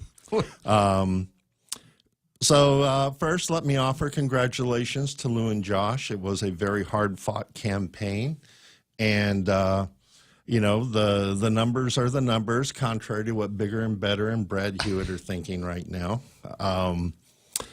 So that shoots their conspiracy theory game down. Well, I guess the question is, obviously you're unsatisfied with the results because Frank and Alicia did not get the sufficient number of votes to cause the runoff campaign. All right, so that didn't happen. But having said that, having and recognizing that Lou has unofficially 50.7% of the votes in her favor with Josh, are you conceding the write-in campaign? I am conceding my efforts in the write-in campaign. That's fair. Because, you know, Andre and I started the write-in campaign, and it didn't go as well as we had hoped it would. Just like Dennis's campaign didn't go as well as he'd hoped it would. Or Ray's campaign didn't go as well as the Republicans had hoped it would. I mean, that's just the outcome of an election. There's going to be winners and there's going to be losers. That's the outcome of an election. I still stand by my loathing of the primary process. I think that if we had not had the primary and just gone straight to a general. But, you know, that's hindsight. That's hindsight 2020. And you're not alone in that. I mean, in this morning's Guam Daily Post, that is the point of their editorial as they talk about the election as they ponder it. Guam taxpayers should refuse to pay for primary elections, and there should have been a seat at the table for other than the Republican nominee and other than the Democratic nominee. Yeah, because without all of the hoops that the Guam Election Commission's interpretations of the laws put you through, including the idea that we can make a separate write-in spot on the gubernatorial ballot, and then they change their mind on it. Yeah, I'm with you. I see it. I think there are some that maybe we're less agreeable to acknowledging your positions, but again, that's the community that we live in. Oh yeah, I you know. In the long run, it comes down to what the voters decide. Yes. And the voters made decisions, and I don't necessarily have to agree with them, but I have to abide by them. Yes. You know, and that's the case That's here. the difference between the general and the primary. Because in the general election, it's more credible than the primary election. It's just that the way the primary election was set up, it limited the choices, it limited the options, it stopped a lot of credible people from even contemplating running for office. And I'm hoping that this next group of legislators addresses those issues. We reintroduced Bill 45. Again, with the Guam Daily Post's editorial in my head, they're saying the same thing. We've spotted some discrepancies in our process, and while it's still fresh in everybody's mind, this next bunch of legislators need to take care of it. Ken, I got to let you run. I've got a couple of other guys I want to get to before the top of the hour. Appreciate you coming in and appreciate the efforts that you have put forward to, I don't know, maybe provide invite a little bit of a second look and another opinion besides just that of what happens between the parties. There was a different Frank that had been contacted by ranking members of the Republican Party at one time to become a write-in candidate, but he was waiting. He was waiting it out until it actually came from the leaders of it came officially from the party, and it never did. Good morning, Daryl. How you doing today? Hey, good morning, brother. How you doing? You know what? I'm all right. I'm amused and satisfied, I think, with the outcome of the election. Not everybody that I supported, not everybody that I voted for, got the nod from the rest of the voters. But I'm looking at what we are left with here, and outside of putting felons in charge of different departments, agencies, and commissions, I think I'm going to be okay with the way the government's going to be for the next couple of years. I think that this was a mandate from the people. This is the people's choice for our leaders for the next couple of years, at least in the legislative branch and otherwise. But I've always, as my father said, look, once it's been decided, you work with it. And congratulations to all those who won. Mm-hmm. Great job, good job for those who were vying for it. There were a number of newcomers, and I can speak from experience. That's you go through the rigors day in and day out, and you culminate by and for most people, waiting up in bed, yeah, in that crowd, that's. And you go home, take a shower, sit back, and you pray and you hope for the best. Well, we've got a big enough class, big enough freshman class coming in. There, you got Amanda Shelton, Jimmy Moyland, Clint Rigel, Dr. Kelly Marsh. I want to say there's another Dr. Sabina. I forget what her terminal degree is, and Jose Terlahi that have been elected as freshmen into this incoming deal. I want to ask you a question from the perspective of a Republican here. I'm going to refer to this election as a major failure for the Republican Party of Guam. After 16 years, they've lost Adelup. They not only lost their position in the legislature, they have now given it over to a super majority of Democrats in the legislature. Had a shot at a Republican going to Congress. That didn't work as well. What does the Republican Party need to do to get itself in a better position for the next election, the 2020, and more importantly, 2022? Well, first off, I'm not going to sugarcoat it. We got shellacked. There. That's it. Yeah. Well, shellacked, failure. And, my suggestion, and I'm going to push that, we sit down and, okay, where did we go wrong? What are we doing wrong? What have we lost in as far as our efforts? And it gives us time to rebuild.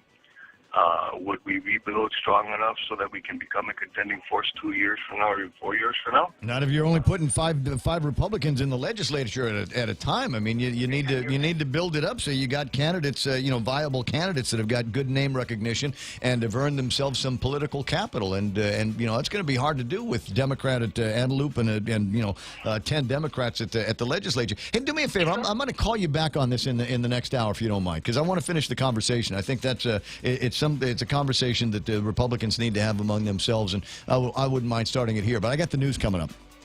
Yes, sir. All right, I'll check you in a few minutes. Frank Bloss with me on what's KUSG. I got him. I'm trying to get the call sign in here before it gets to be time for Fox News.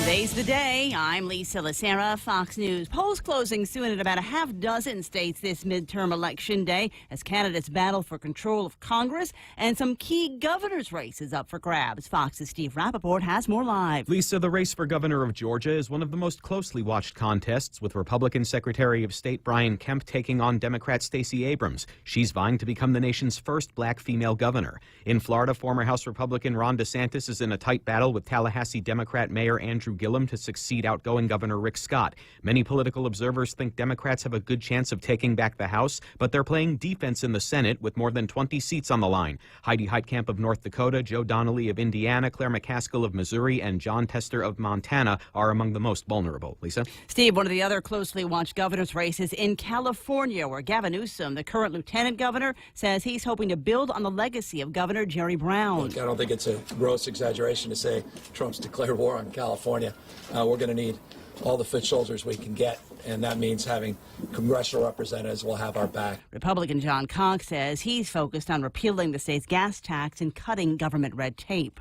The Department of Homeland Security keeping a close eye in today's elections. U.S. Homeland Security Secretary Kirstjen Nielsen says so far there's no indication of any cyber breaches in the midterm election. At this time, we have no indication of compromise to our nation's election infrastructure that would prevent voting, change vote counts, or distrust the ability to tally votes. Nielsen said that there's been a consistent effort to launch a foreign influence campaign to sway American voters. To that end, Facebook has pulled down 115 Facebook and Instagram accounts suspected of ties to foreign entities. Fox's John Decker at the White House. Wall Street had now climbed 173. This is Fox News. It's important to have claims process that works for you. At Guahan Insurance Services, we make things simple and convenient. Same door you walk in to purchase your insurance is the same door you open to file your claim. We can't pretend that the car insurance claims process is fun, but we can promise a hassle-free and speedy recovery without any runarounds. For your home, auto, and business insurance, visit us at the Camacho Landmark Center on Marine Corps Drive in Tamuning. Don't forget to like us on Facebook or give us a call at 475-1162 or text 929-SAVE. That's 929-7283. Are high power bills sending your budget into chaos? Take control with the help of Micronesia Renewable Energy. Using the highest quality panels, a solar energy system from MRE will guarantee to save you money on power. With MRE, Christmas comes early. With every solar energy system, homeowners not only get $400 for signing up, but also an entry for a chance to win $1,000 in cold, hard cash, just in time for Christmas. It pays to be an MRE customer. Conditions apply. Call 632-2613 for details. MRE, the smarter choice. A Bangladeshi immigrant who set off a pipe bomb in New York City's busiest subway station at rush hour convicted of terrorism. After the verdict was read, Aqaed Allah told the judge, "I was angry with Donald Trump because he says he will bomb the Middle East and then he will protect his nation." A Colorado man accused of killing his pregnant wife and 2 daughters has agreed to plead guilty under a plea deal. Weld County District Attorney Michael Rourke says he spoke with the victim's family before making the deal. They were very strongly in favor of a resolution in this case short of the death penalty.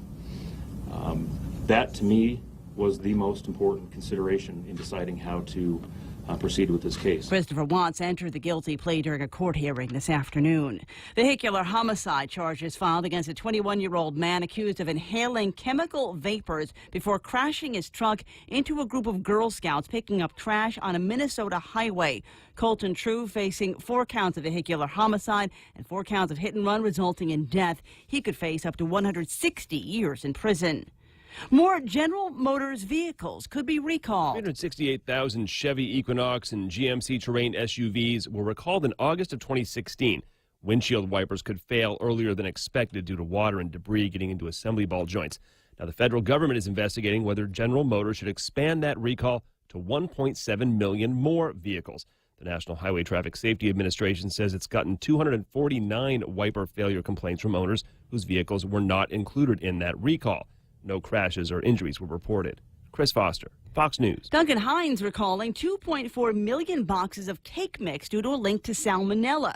The recall including Classic White, Classic Butter Golden, Signature Confetti, and Classic Yellow varieties. Most of the boxes have an expiration date of March 2019. I'm Lisa Lacera, and this is Fox News. Hungry? Stop by Circle K for Kraft Kitchen's hot breakfast, lunch, and dinner items delivered fresh 3 times a day. Circle K, take it easy. Be your own barista at Circle K. Create your perfect beverage with our large selection of premium coffees, sweeteners, and creamers, including 2% almond milk and soy milk. Circle K, take it easy. What? I'm supposed to talk about Kings. This is the sign. This is supposed to look like a crown. That's the hand signal between here and the producer. And a reminder to talk about pork sinigang. That's the big lunch special today at Kings. Gonna get hungry later on. And like I said, that's what they're cooking up as their special. If that's not your cup of tea, if that's not your big favorite, then try the Pick 2 or Pick 3 combos today at Kings. The season of giving is here, and the stations of Choice Broadcasting want to give back. 93.3 The Point, Boss 104, Star 101, and Lux Guam present Charity of Choice. Each of our radio personalities have chosen a Guam charity that they would like to benefit. And I chose Habitat for Humanity. Tune in daily to see how you can help. Charity of Choice 2018 is brought to you by Choice Broadcasting Company, Lux Guam, American Water Tech, and the station that gives from the heart, 93.3 The Point. Yeah, okay, I'm here. The rest of the people that bring you this program, very proud of our working relationship. Guam Regional Medical City, the first choice for your open heart surgery needs. American Water Tech, smarter water, better water. Micronesia Renewable Energy. You know, there's never been a better time to go solar. And my friends over at American President Lines, they're shipping the future. The Coconut Wireless is back. Watch and listen live on thepoint.gu.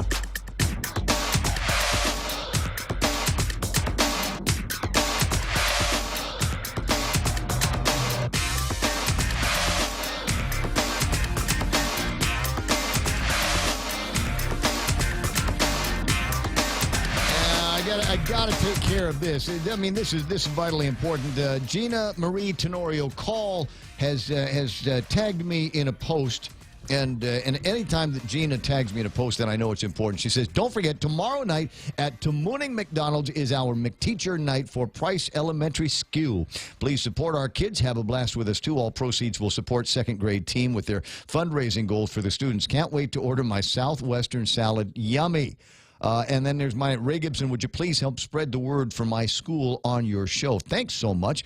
Not only will yes, I can do that, but one of the things, let me see yes, I will share this with all of my Facebook friends as well, so they'll all see it on their timelines as they're making their way through their day on social media. Yesterday on social media was all about everything was all about people with their "I voted" stickers. Did you catch that? It seemed to be all over the place, and I thought that was exciting to see so many people that were participating in the process just like I did. And there's so much to love about it, and I fall in love with elections, I think, when they're done. I love them more than when they're happening. It's like the Liberation Carnival, Liberation festivities.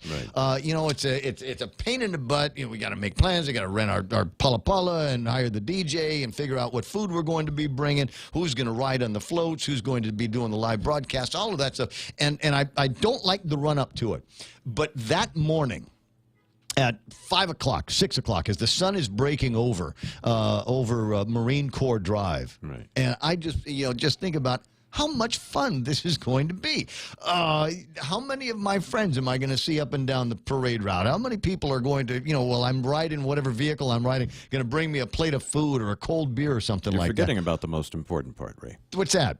Were you right or wrong? Was I right or wrong? That's the most exciting part about the day after the election. No, you know what? I think there's too much that gets put into that, where you're voting, trying to figure out, if I vote for this guy, will everybody else vote for this guy? Will will my votes match up with what the actual thing happened? That's not the point. Yeah, you can't. That isn't the point. The point is for you to, as an individual, go, I like this person. I think this person is going to be good for the island. I think this person is capable of helping, among everybody else that I'm going to vote for, solve some of these problems. And in my case, there are a couple of people, a couple of votes that I cast that did not win. And that's just the way it is. Other people voted for other folks. But getting to the point that I was trying to get to before is I like it when it's done. Now, when the second I was done casting my vote, I don't know, a quarter mile away from behind where Frank Bloss's house is, as far as I was concerned, I'm done. I'm finished. Now it's just a question of counting up the votes. And while we're thinking about counting up the votes, I went to the Bota tent and ran into my sister Mana and the girls and had a hot dog and a hamburger and about 11 million rib sticks and a corn on the cob. And just sat there and reveled in the joy of doing something that I knew everybody else on Guam was going to be doing. I think that's great. It's like the Liberation Parade. pain in the butt to do all the planning for, but once it's there and you're surrounded by family and very, very good friends, man, there's nothing like that. And I don't think anywhere else in the world. What do you think, Frank? Yeah, as we're, I'm just shooting the breeze here. As the polls will start closing in the mainland in about an hour, less than an hour now, do you suppose that anybody else got hamburgers and hot dogs and soda pop and rib bones at their voting places?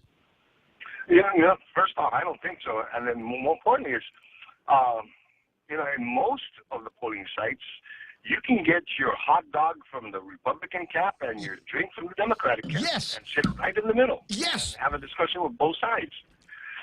And that's the great thing about living on the island. We recognize that this is a process and we're going to go through it, and we all have our gauze, for lack of a better term. And but when it comes to polling and everything, like in Barragán, you have the sites, side by side, and traditionally we shared resources. They're on the same plot of land, for heaven's sakes. Yeah. There's 3 different houses, but it's the same plot, if you will. And and they basically share the same tent from the same vendor. if you saw it, and that's the fun part. We recognize that it can get heated, and it does get heated right up to election day, but afterwards. As we do in storms, we're resilient and we work together, and we all have the common thinking that we want to do what's best for Guam. Do you think, Darrow, that there will be Frank Blas Jr. with me on the phone? I call him Darrow because that's the familiar. Do you think that there are unmendable fences? I mean, there were some pretty bad kill, death hit pieces that were running around in the primary and some awful looking stuff leading up to the general election. Do you suppose, even as you and I are talking about this in Nafat Maulik attitude, do you suppose that there are going to be some unmendable fences? Will the Democrat Party be as welcoming to Frank Uggan as they might be to Frank Blas? Well, we've only got an island with a small population, and we got to learn to live with each other. And only on Guam and in small places like ours can you walk into Happy Mart and meet up with a senator that you did vote for, you didn't vote for, or that you can go to church and sit in the same pew as the governor and the lieutenant governor. Okay, and so meeting up with your foe is going to be inevitable, and meeting up with them often is probably going to be more likely. Yes. So if you're going to hold the sour grapes for that long, don't put it into your cereal box and mix it with your cereal and think you're going to come up with raisin bread. No, I've always felt that. Okay, I can get heat. I remember my run against Mellon. Yeah. Okay.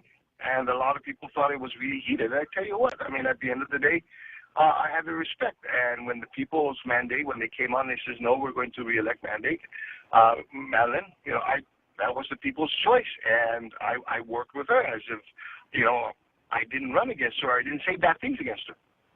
So, about her. And so, we got, that's the way it's got to happen.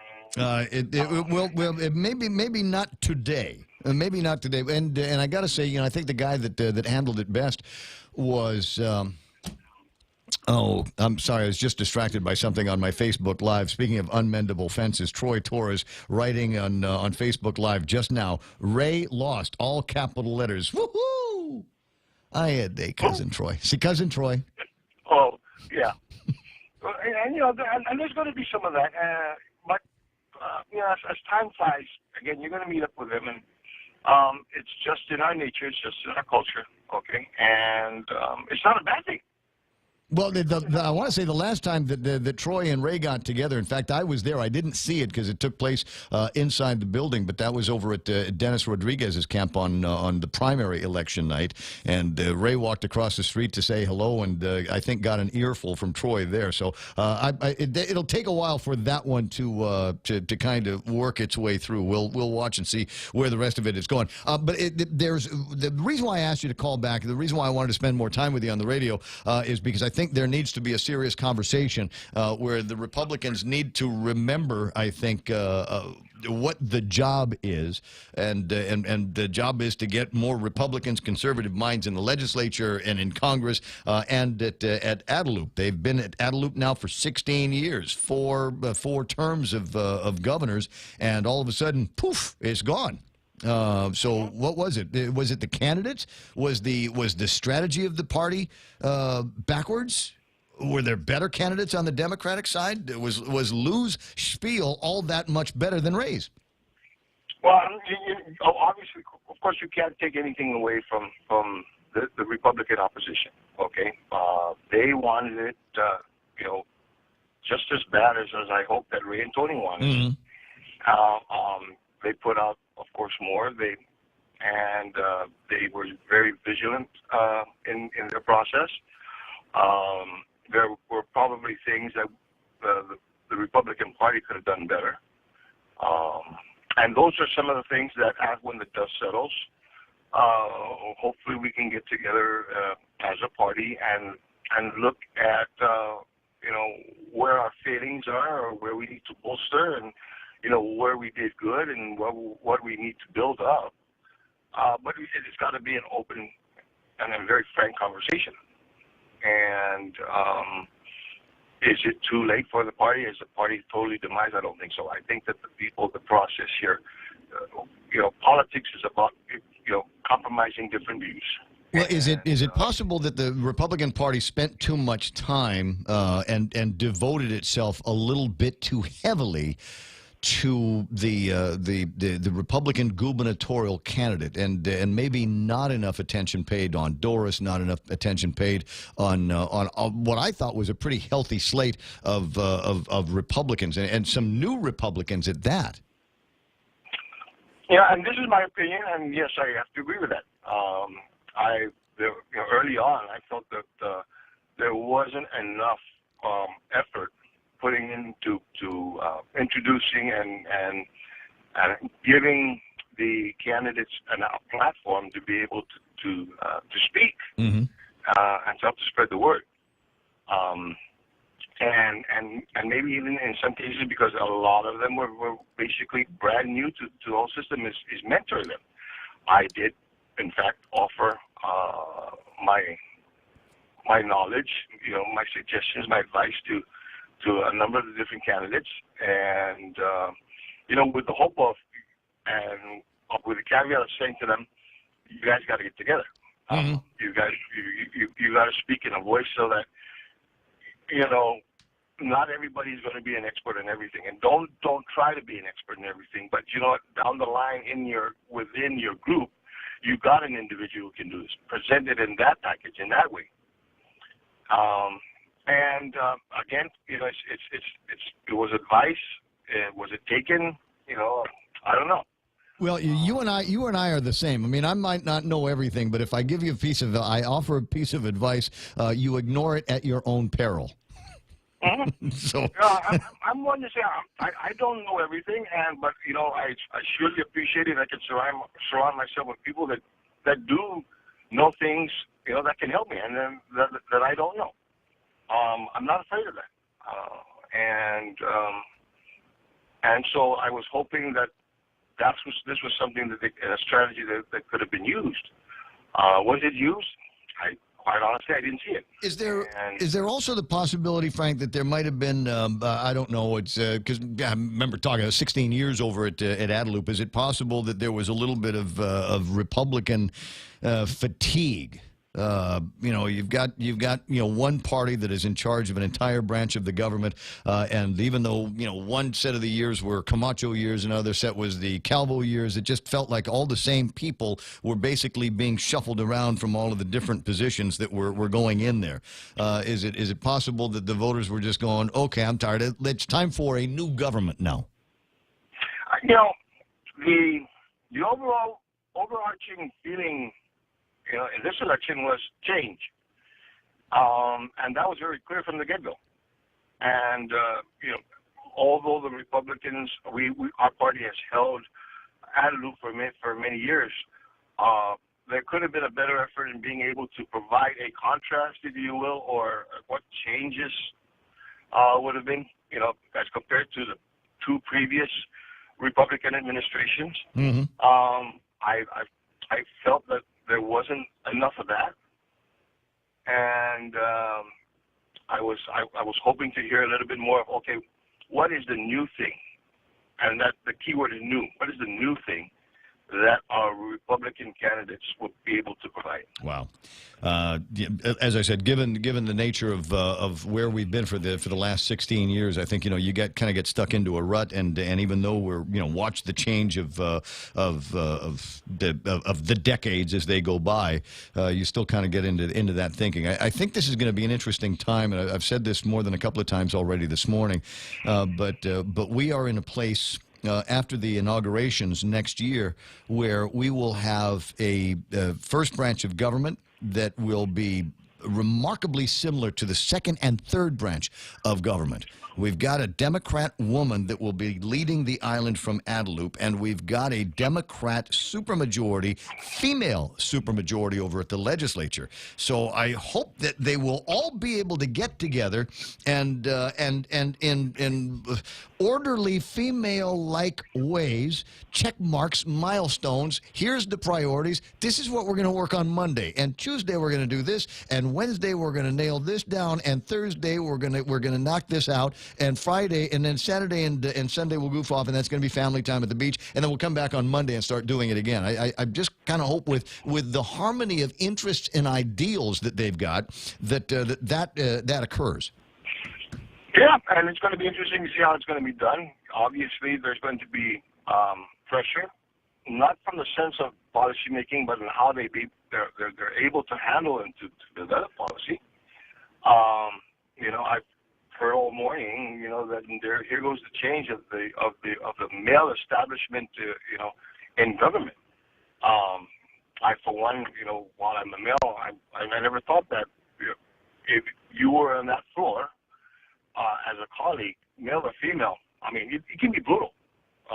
There was really no holds bar, and so a lot of people are going to be watching, and I hope the best. I want for them to succeed. They need to succeed. My kids and my grandkids, I depend on it now. Yeah. Okay. Yeah. I go around and say, now I feel comfortable, and now I can tell you what to do. Okay. So Josie Moyer on Facebook, and she's got an interesting meme going on. In the new year, Guam will be led by a female Democratic governor with a female Democrat majority legislature. Republicans and misogynists be like, and then you'll just have to find her on Facebook to see what the rest of it looks like. That's okay. You guys take over. Me and Frank will be at the bar drinking beer. We'll watch. Yeah, we'll cheer you on from the side. For the most part, when I was in the legislature, I served, in the minority, other than for maybe the first 6 months of the 29th Guam legislature. Mm-hmm. That said, it's just a matter of being able to sit down and have a conversation. I knew, throughout my time in the legislature, I needed Democrat votes. But I didn't see it as needing Democrat votes. I needed votes. Yeah. I needed votes from colleagues that are there. Okay? And I've done it, and I hope that others, that the new ones, learn how to be able to do this. And my hope is that Guam in 2019 and 2020 is much better than Guam, in 2018 and 2017. That's gotta hope so. Gotta hope so. 924, and speaking of the future, we're talking about the Republican future, and if somebody said, Ray, you've been critical of the Republican Party of Guam, what would you do? Never mind what I will do differently. This is what I would intend to do. I'm going to look down the long road to 2022 and try to convince Mary Camacho Torres to run for Adelup. Well, those are conversations we need to have. Yeah, just get the excitement started and start looking at some of the people that put themselves out on the Republican side of the ballot that did not make it into the 35th Guam legislature, and work with them because you got to. It's not like you can just say, well, we'll find somebody to put in the 2022 election. You need to start planning that out now. Who's going to be your scion? Who's going to be your new Godzu? And who is their running partner going to be? And how do you make sure that you can get people, like I said, with that name recognition, with that political capital? And you better start today. I mean, like right now, today. Let's have a meeting and see what happens. That's right. Okay, buddy. Okay, but hey, and another plug. I want to thank the people of Guam and that stepped up and helped with the Azuda Foundation's CNMI relief trip. It's going strong, and as always, our community has stepped up and now helping our brothers and sisters CNMI. We're still moving forward. Jimmy and I have got to close up 240-foot. Jimmy has spot on, and I've got to close up 240-foot containers today. Awesome. So we're going to be working out on that. Awesome. Where are you going to be at? Which one? Which container? The old Fomo site, across the street from you. Oh, down the street. Because I was looking for that the other day. I was making a U-turn, looking to see if I could go and bum around with you guys, but I didn't see any container. I didn't. Come on, after your show, come on over. Got beer? Come on over. All right, bud. Hello, I'll talk to you later. All right, Darrow, it's 9:26. Mary's on the phone. Good morning, Mary. Hi, good morning. Hey. I just wanted to call in to mention and hopefully for the voters, a lesson learned. If you go to the Guam Election Commission website, and I got this notification from my daughter who lives in Hawaii, there were so many overvotes, and that would definitely disqualify a vote sheet to be counted. Do you know how many? And if we start at the top with the voting for the governor, there were 395 correct votes that were disqualified.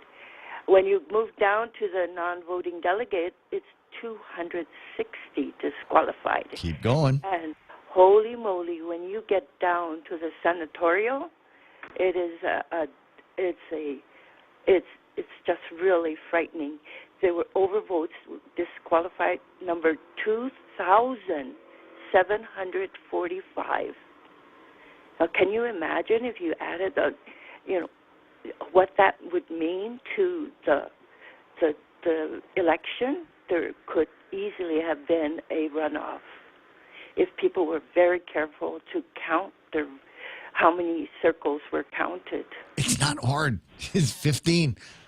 Frankly, I'm surprised that there were people that found any more than 15 folks to vote for. Right, and so how is it possible that there were that many overvotes? I think my total was 7. It's just, it's amazing. I mean, people wanted to be sure to get their 15 in, but they didn't check. And, before, years ago, if you recall, we were given a pencil and we could erase it right, if we counted it down, if we didn't straight vote by the party. But now it's a pen, and people evidently just didn't bother to go back and count. Or if you overvote, if you know you made a mistake, don't just put it in the thing. You got to go and ask for a new ballot. They know how to deal with that. Yeah, I was impressed because I was using a cane, and the guy said, I'll give you the instructions if you want to be comfortable, if you want to sit or stand. And then the last thing he said was, if you I forget the word, mess up on your vote sheet somehow, right? He said, be sure to call us and we'll give you another sheet. I mean, of course I know that, but it never occurred to me that people wouldn't be counting the number of candidates that they were voting for. So can you imagine? But what I'm interested to know is, aside from the shock of seeing that almost 3,000 votes were disqualified, 2,745, just because the people did not count the senatorial candidates that they wanted to win. Is this separate from the 260 that overvoted for a governor? I mean, come on. How do you overvote for a governor? They can only choose one governor candidate.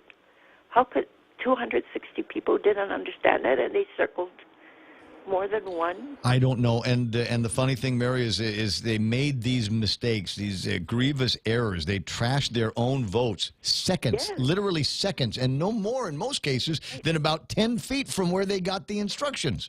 I know. I had a nice guy give me the instructions. He was very, concise and direct, and gave me examples. And his breath wasn't mutung, because sometimes that's the case, right? They've been saying the same thing all morning long, so they get that kind of mutung breath. But this guy, he'd had a mint, so everything was all right.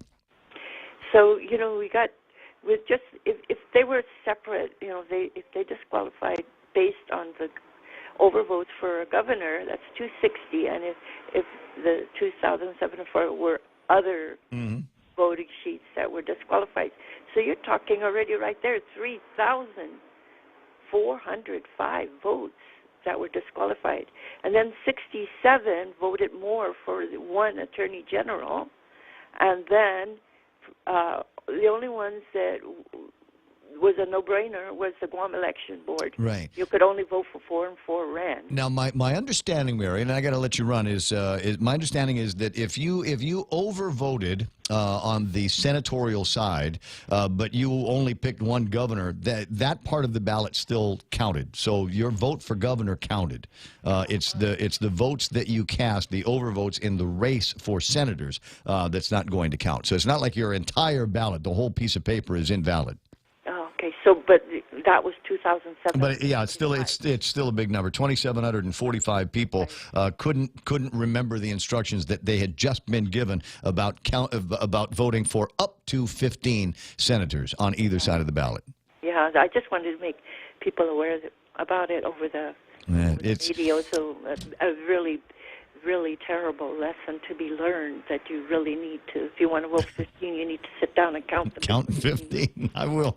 Yeah. There's other lessons learned, Mary. I'll talk to you later. Thank you. You're welcome. Other lessons learned from this election, and of course, the memes have already started. They're already out there, and there's already people that are getting unruly, just getting crazy. Like I said, got Cousin Troy in here, and what was a couple of points that made Troy Torres says mass for a Christian burial scheduled by the voters of Guam sometime around 2:20 today, and then Guam Ini says, "Come on, peace, bro. We just having a civilized and intellectual exchange of opinions." And Troy says, "I'm not. Troy, he wants to poke around, get in there. Is that good or bad? I don't know. Shelly Calvo is there. Hi, Trish Cruz. Nice to see you there. Melanie Ogo, Renee, and Pat Tagui. Lady D says, simple solution, downsize the amount of senators. Ooh, no. Stop thinking that. Don't think about downsizing the legislature even more. Last night when I was talking with Bob and Jerry Roberts, there were a lot of parallels that people were trying to draw between this election and 1974. For whatever reason, and I read the names of the senators that we voted for, or you could vote for in 1974. There were 21 of them. There were 21 senators, and I going over some of those names, there were a lot of them with a lot of just background political capital just because of their family name, right? Yeah, some of the names I saw in there, even I kind of recognized after, because I've read about the history of Guam since arriving here, and it was like, whoa, wow. And that family was somebody's family, right? Yeah. And imagine the diversity of thought that we got back in those crazy early days of the 1970s, the late 60s, early 70s of politics on Guam. I mean, there was a kind of rough and tumble time. Francisco Santos and Jim Miles, if for no other reason, you couldn't find, if you tried, you couldn't find two people who were more different from each other. But imagine what they were able to bring, a cause for the spirit of compromise over in the legislature. They fought like hell, those guys. But it was, but they fought like hell for the same reason, because they love Guam. So I thought that was, and so your power is not based on just 8 people like it is now. You needed more votes to get something through in that old style legislature. I'd love to see us go back to 21 because I think that I've been meaning to do this. We'll take a break in a second, but I wanted to do this. So number 15 was Jose Terlahi, followed by Sel Babauta, and I had the opportunity to interview Sel a couple of times. This is a smart fella. And probably could have done very well in the legislature. Adolfo Palacios is there. Jermaine Alerta, who has been behind the scenes at the legislature for years and knows a thing or two about he would be able to start like day number 1. We're going to miss that for a couple of years. Steve Guerrero, this is a brilliant money guy. And one of the people that when you have questions about that, he's one of the guys that you ask.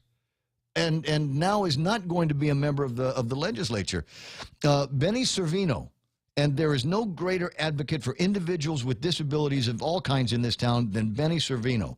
And he would have used the powers of his legislative office to turn things around and make accessibility a real priority everywhere, and including the government of Guam. And I'll tell you what, as an example, when I went to go vote yesterday, parked my car over here, and from over here, as you get closer to the front of the school, obviously, that's where you'd find the accessible parking. Every one of those stalls was technically illegal, because they did not have the appropriate signage and the appropriate notices about, and that's the government of Guam. That's the Department of Education. So that would have been Benny's job there. So where did Amanda Blas, Lacia Casil. I cannot imagine what the legislature would have been like had Lacia come in there. I mean, serious environmental activist, LGBT activist.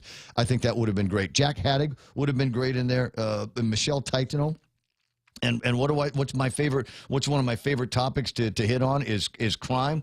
She's with the parole board. So here's a woman with very, very strong opinions, and I think some good ideas on how we might have been able to do it. Julia Santos, Jose San Augustin, Janae Uggan, Roland Blas, Ken Joe. We don't get Ken Joe. There will What not. the hell? It will not be a holistic legislature. We're not getting Kenjo. How much fun would that have been? Oh, yeah. I'll tell you right now, it's one of the guys I voted for, because he would have been great for talk radio. He would have had to meditate and stuff. It's 9:37. All right. Well, let's yak my way through the rest of the program after these messages.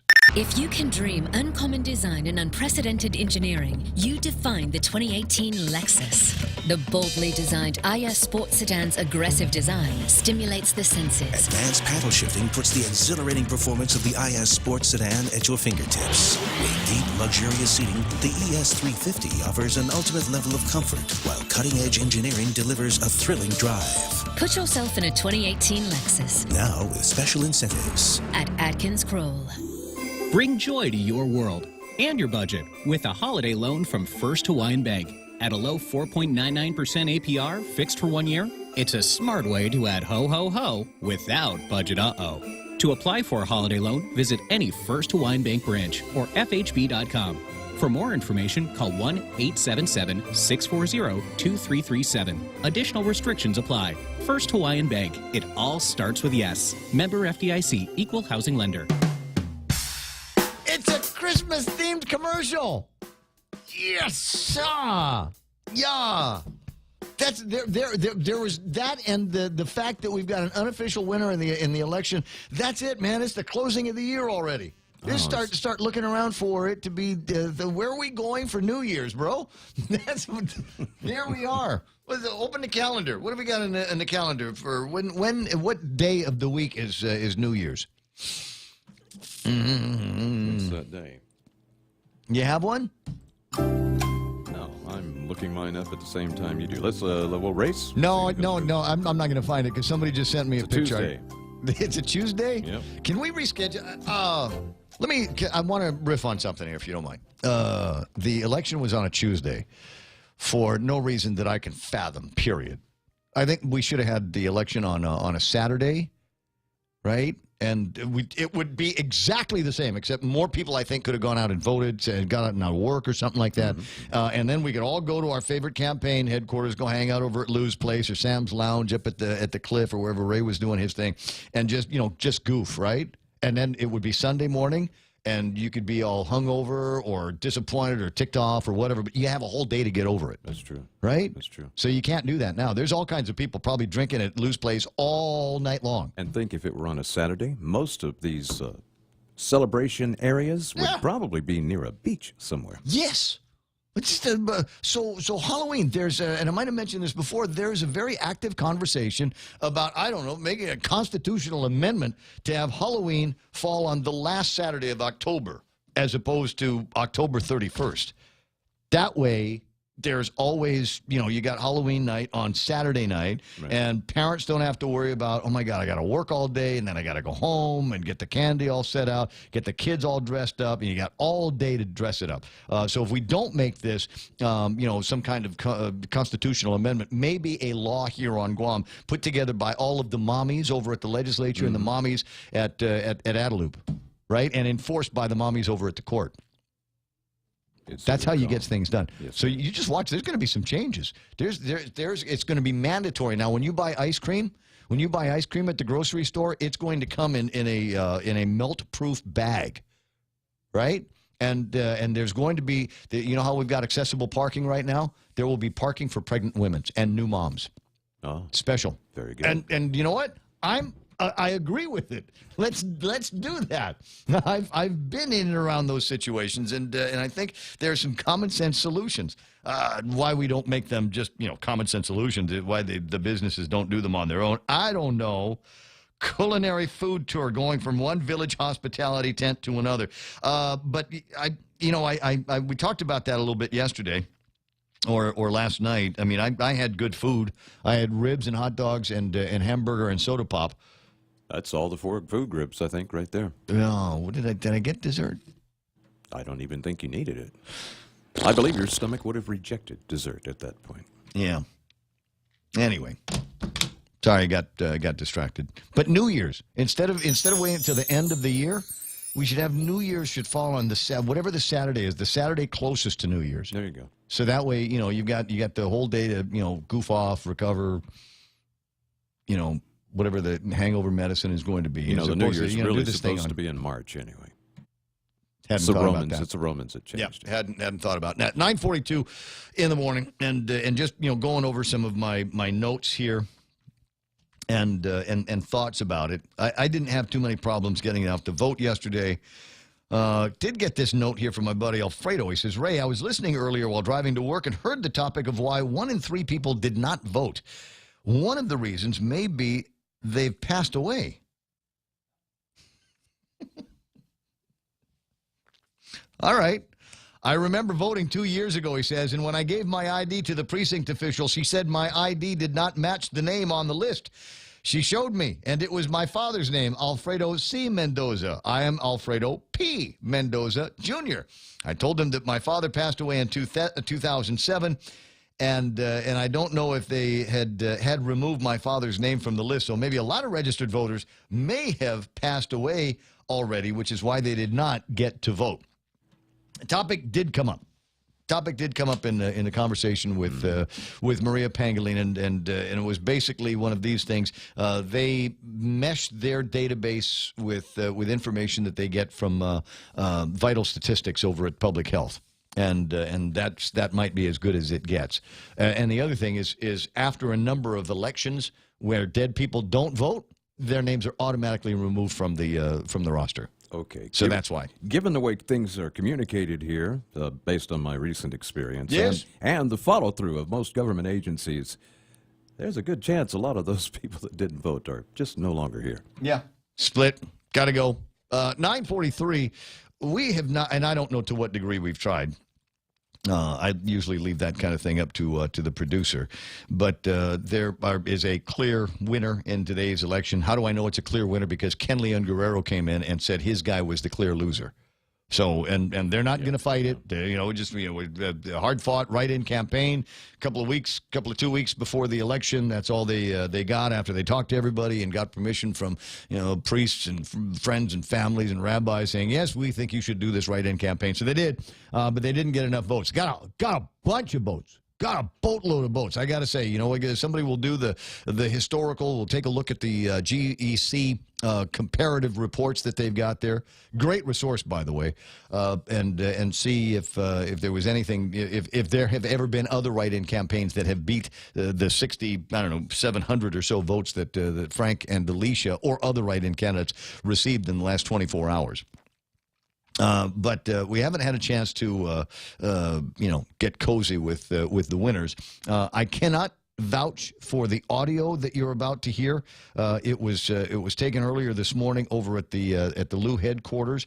There's some traffic in the background. There's some people in the background, and they were kind of holding the microphone perhaps in the wrong direction. But there should be just enough audio for you to hear their comments on the unofficial results of the general election.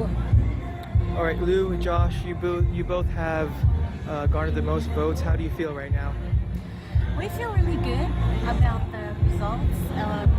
We're even more excited about starting on with the work that we have to do ahead of us. I think our supporters were very committed and believed in us and worked really hard to get us to where we are today. And we have moved our agenda and our campaign forward. So this is the result.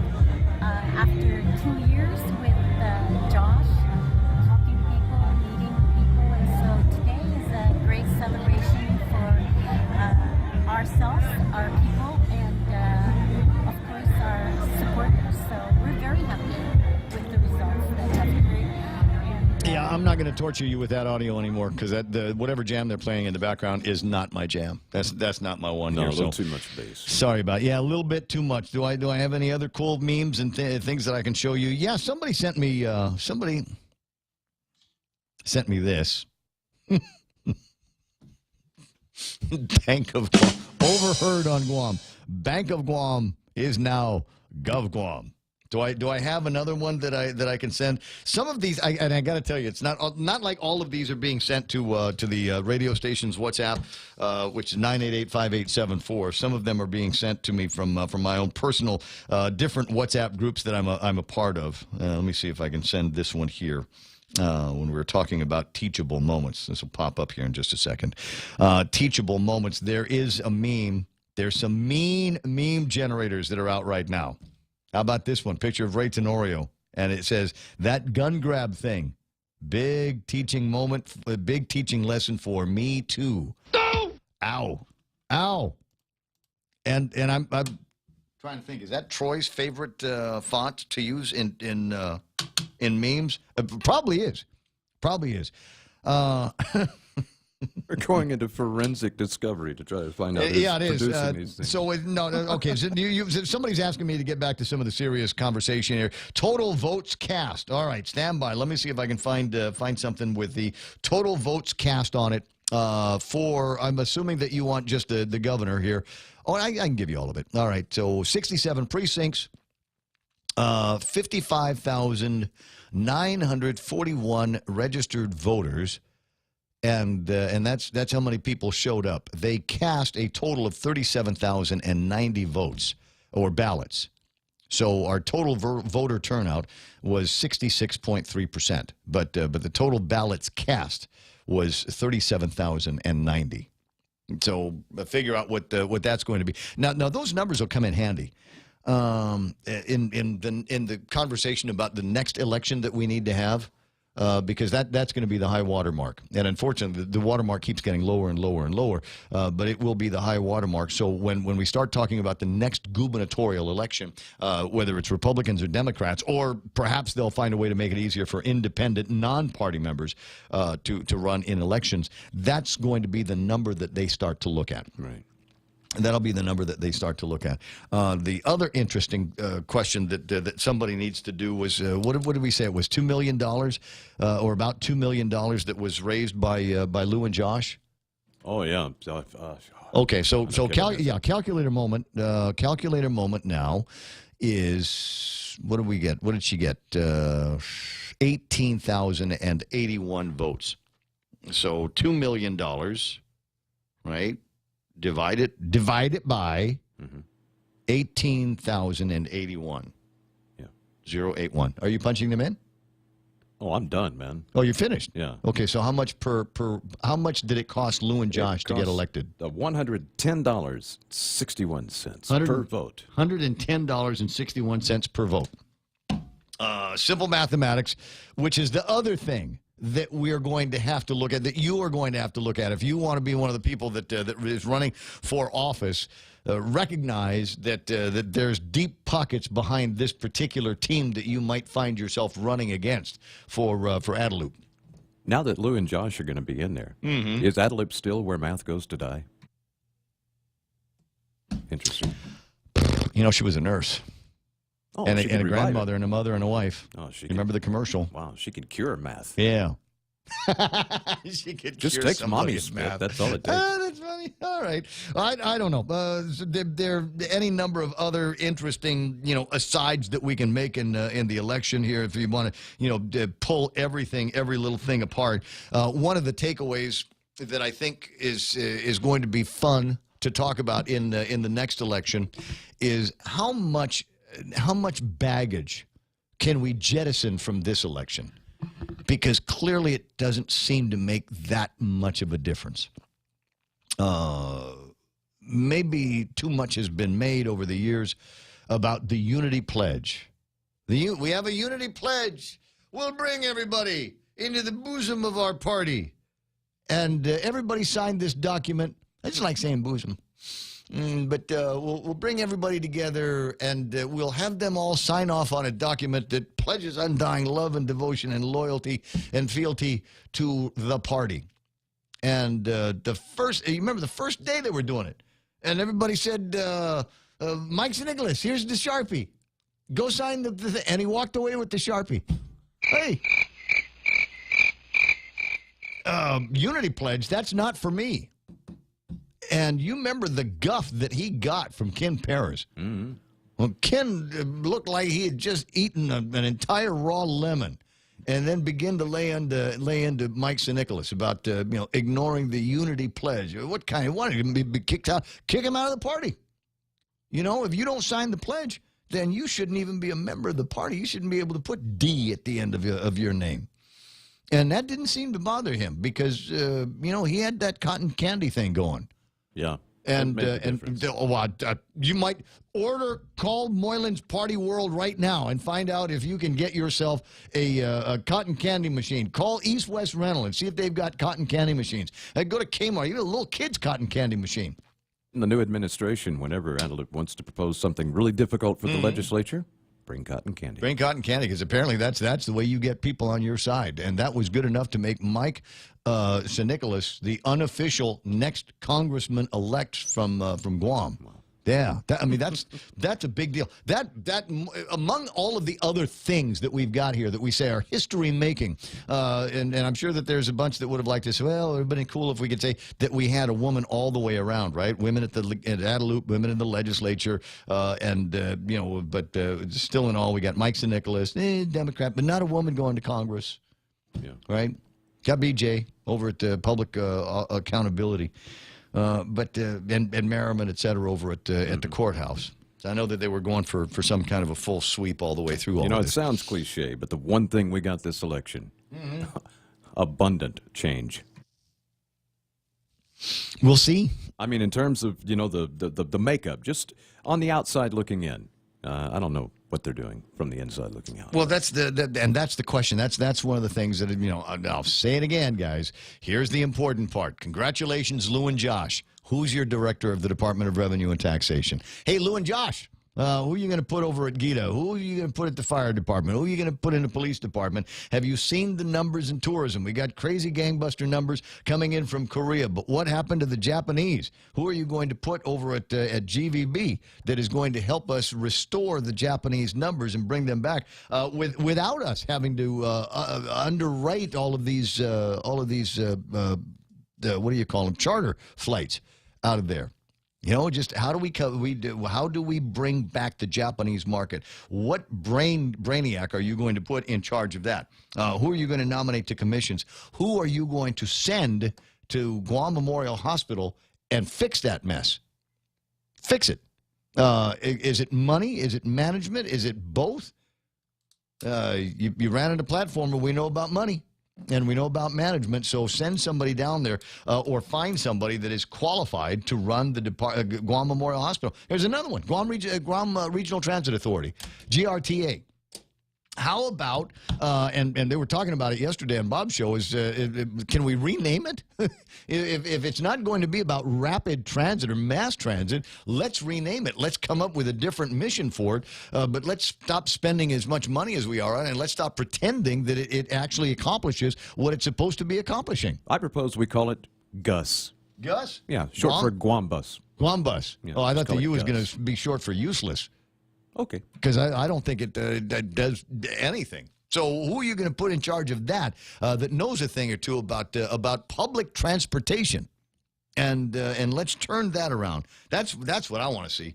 You know, we've had a bunch of years of it feels like a whole lot of status quo, and I'm kind of excited at the prospect of change. And 10, 11 women.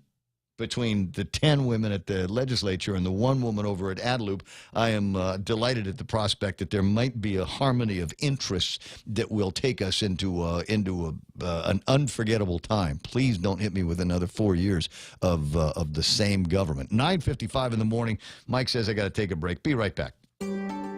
Guam Regional Medical City. We bring the healthcare advances of the world directly to you. We are an acute care hospital that complements your needs with our robust outpatient specialty clinics. From preventative care to critical care, we strive for consistent excellence at GRMC. Our core philosophy is where patients are partners, which means we work as a team to make a healthier version of you. For more information about GRMC, visit us at grmc.gu. Konnichiwa! We'll be celebrating the 39th Japan Autumn Festival on Saturday, November 17th, 2 to 9 p.m. at the Governor Joseph Flores Beach Park or Ipao Park in Tumon. Parking will be available across Oka Payless with free shuttle service starting at 1:30 p.m. Advance tickets available now at the Japan Club of Guam office located on the first floor of PM Marine. Once again, the Japan Autumn Festival at Ipao Beach Park, November 17th from 2 to 9. Come join us. For information, call 646-8066. Thank you to our platinum sponsor, Bank of Guam, and the radio stations of Choice Broadcasting. Hey, you know what? We've got some chits that we'll be giving away. That's the way they like to do it there. You buy coupons. You take them American money, and they will replace that with coupons that you're able to use at all of the vending places. And what I like to do is go and get about $100 and exchange that for coupons, and then you stand in line, get the food that you like. There's other lines that you can stand in where you can get the beer that you like, or soft drinks or water, something like that. I don't know, you're spending that kind of money for water. Or you can use them for games that they have there as well. It is easily one of the most fun events on Guam, and I'm sad that we only get a Matsuri once a year. But if that's the way it's got to be, then you got to make sure that you attend this one, as I have for, I don't know, the last 30 years they've been doing it. It's always fun. And then what else do we get? Is there sake drinking? Anyway, it's a good time going to be had by all, and so I anticipate that you get down there. We've got some that we'll be giving away on this station, the other two stations, in just a little bit. 9:57 in the morning, and I guess that was the other thing on the Unity Pledge. I was talking about Mike St. Nicholas and his non-desire. That seems to have been rewarded by the voters of ignoring the Unity Pledge. Frank and Alicia did sign the Unity Pledge, you'll recall. But as Alicia said, well, you know, the Black Hat ad started almost right away, and they didn't feel like they should be compelled to live with the pledge that they made, so they abandoned that as well. And some of the usual people got nuts about it. So here's the long point that I'm trying to get to is, guess what? I don't think we need to have a conversation about the Unity Pledge anymore. Let's leave that concept in 2018 and come up with something else that is going to be more meaningful to the voters as opposed to just the elders of the party. And I wish there was more. I wish there was more without belaboring some of the points that I've made before too many times. Barry Mead says these are good questions, Ray. Lulian Guerrero has got a super majority, and if I was Lulian Guerrero, I would invite every member of that super majority.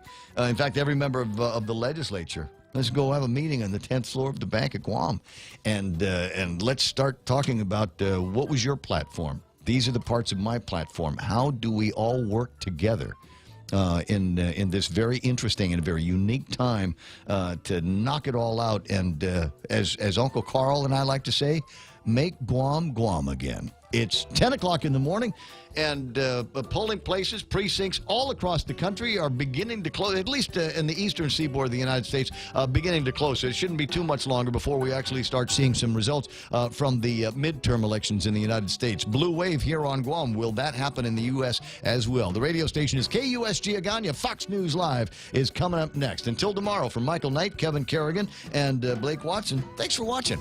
See ya.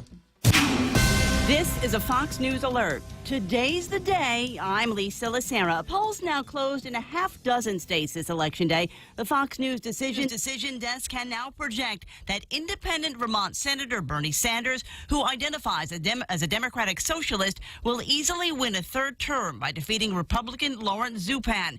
Sanders unsuccessfully challenged Hillary Clinton in the 2016 Democratic presidential primaries, and some expect him to run again in 2020. In addition to every House seat and some Senate seats being up for grabs today, there are some tight races for governor. Fox's Tanya J. Powell.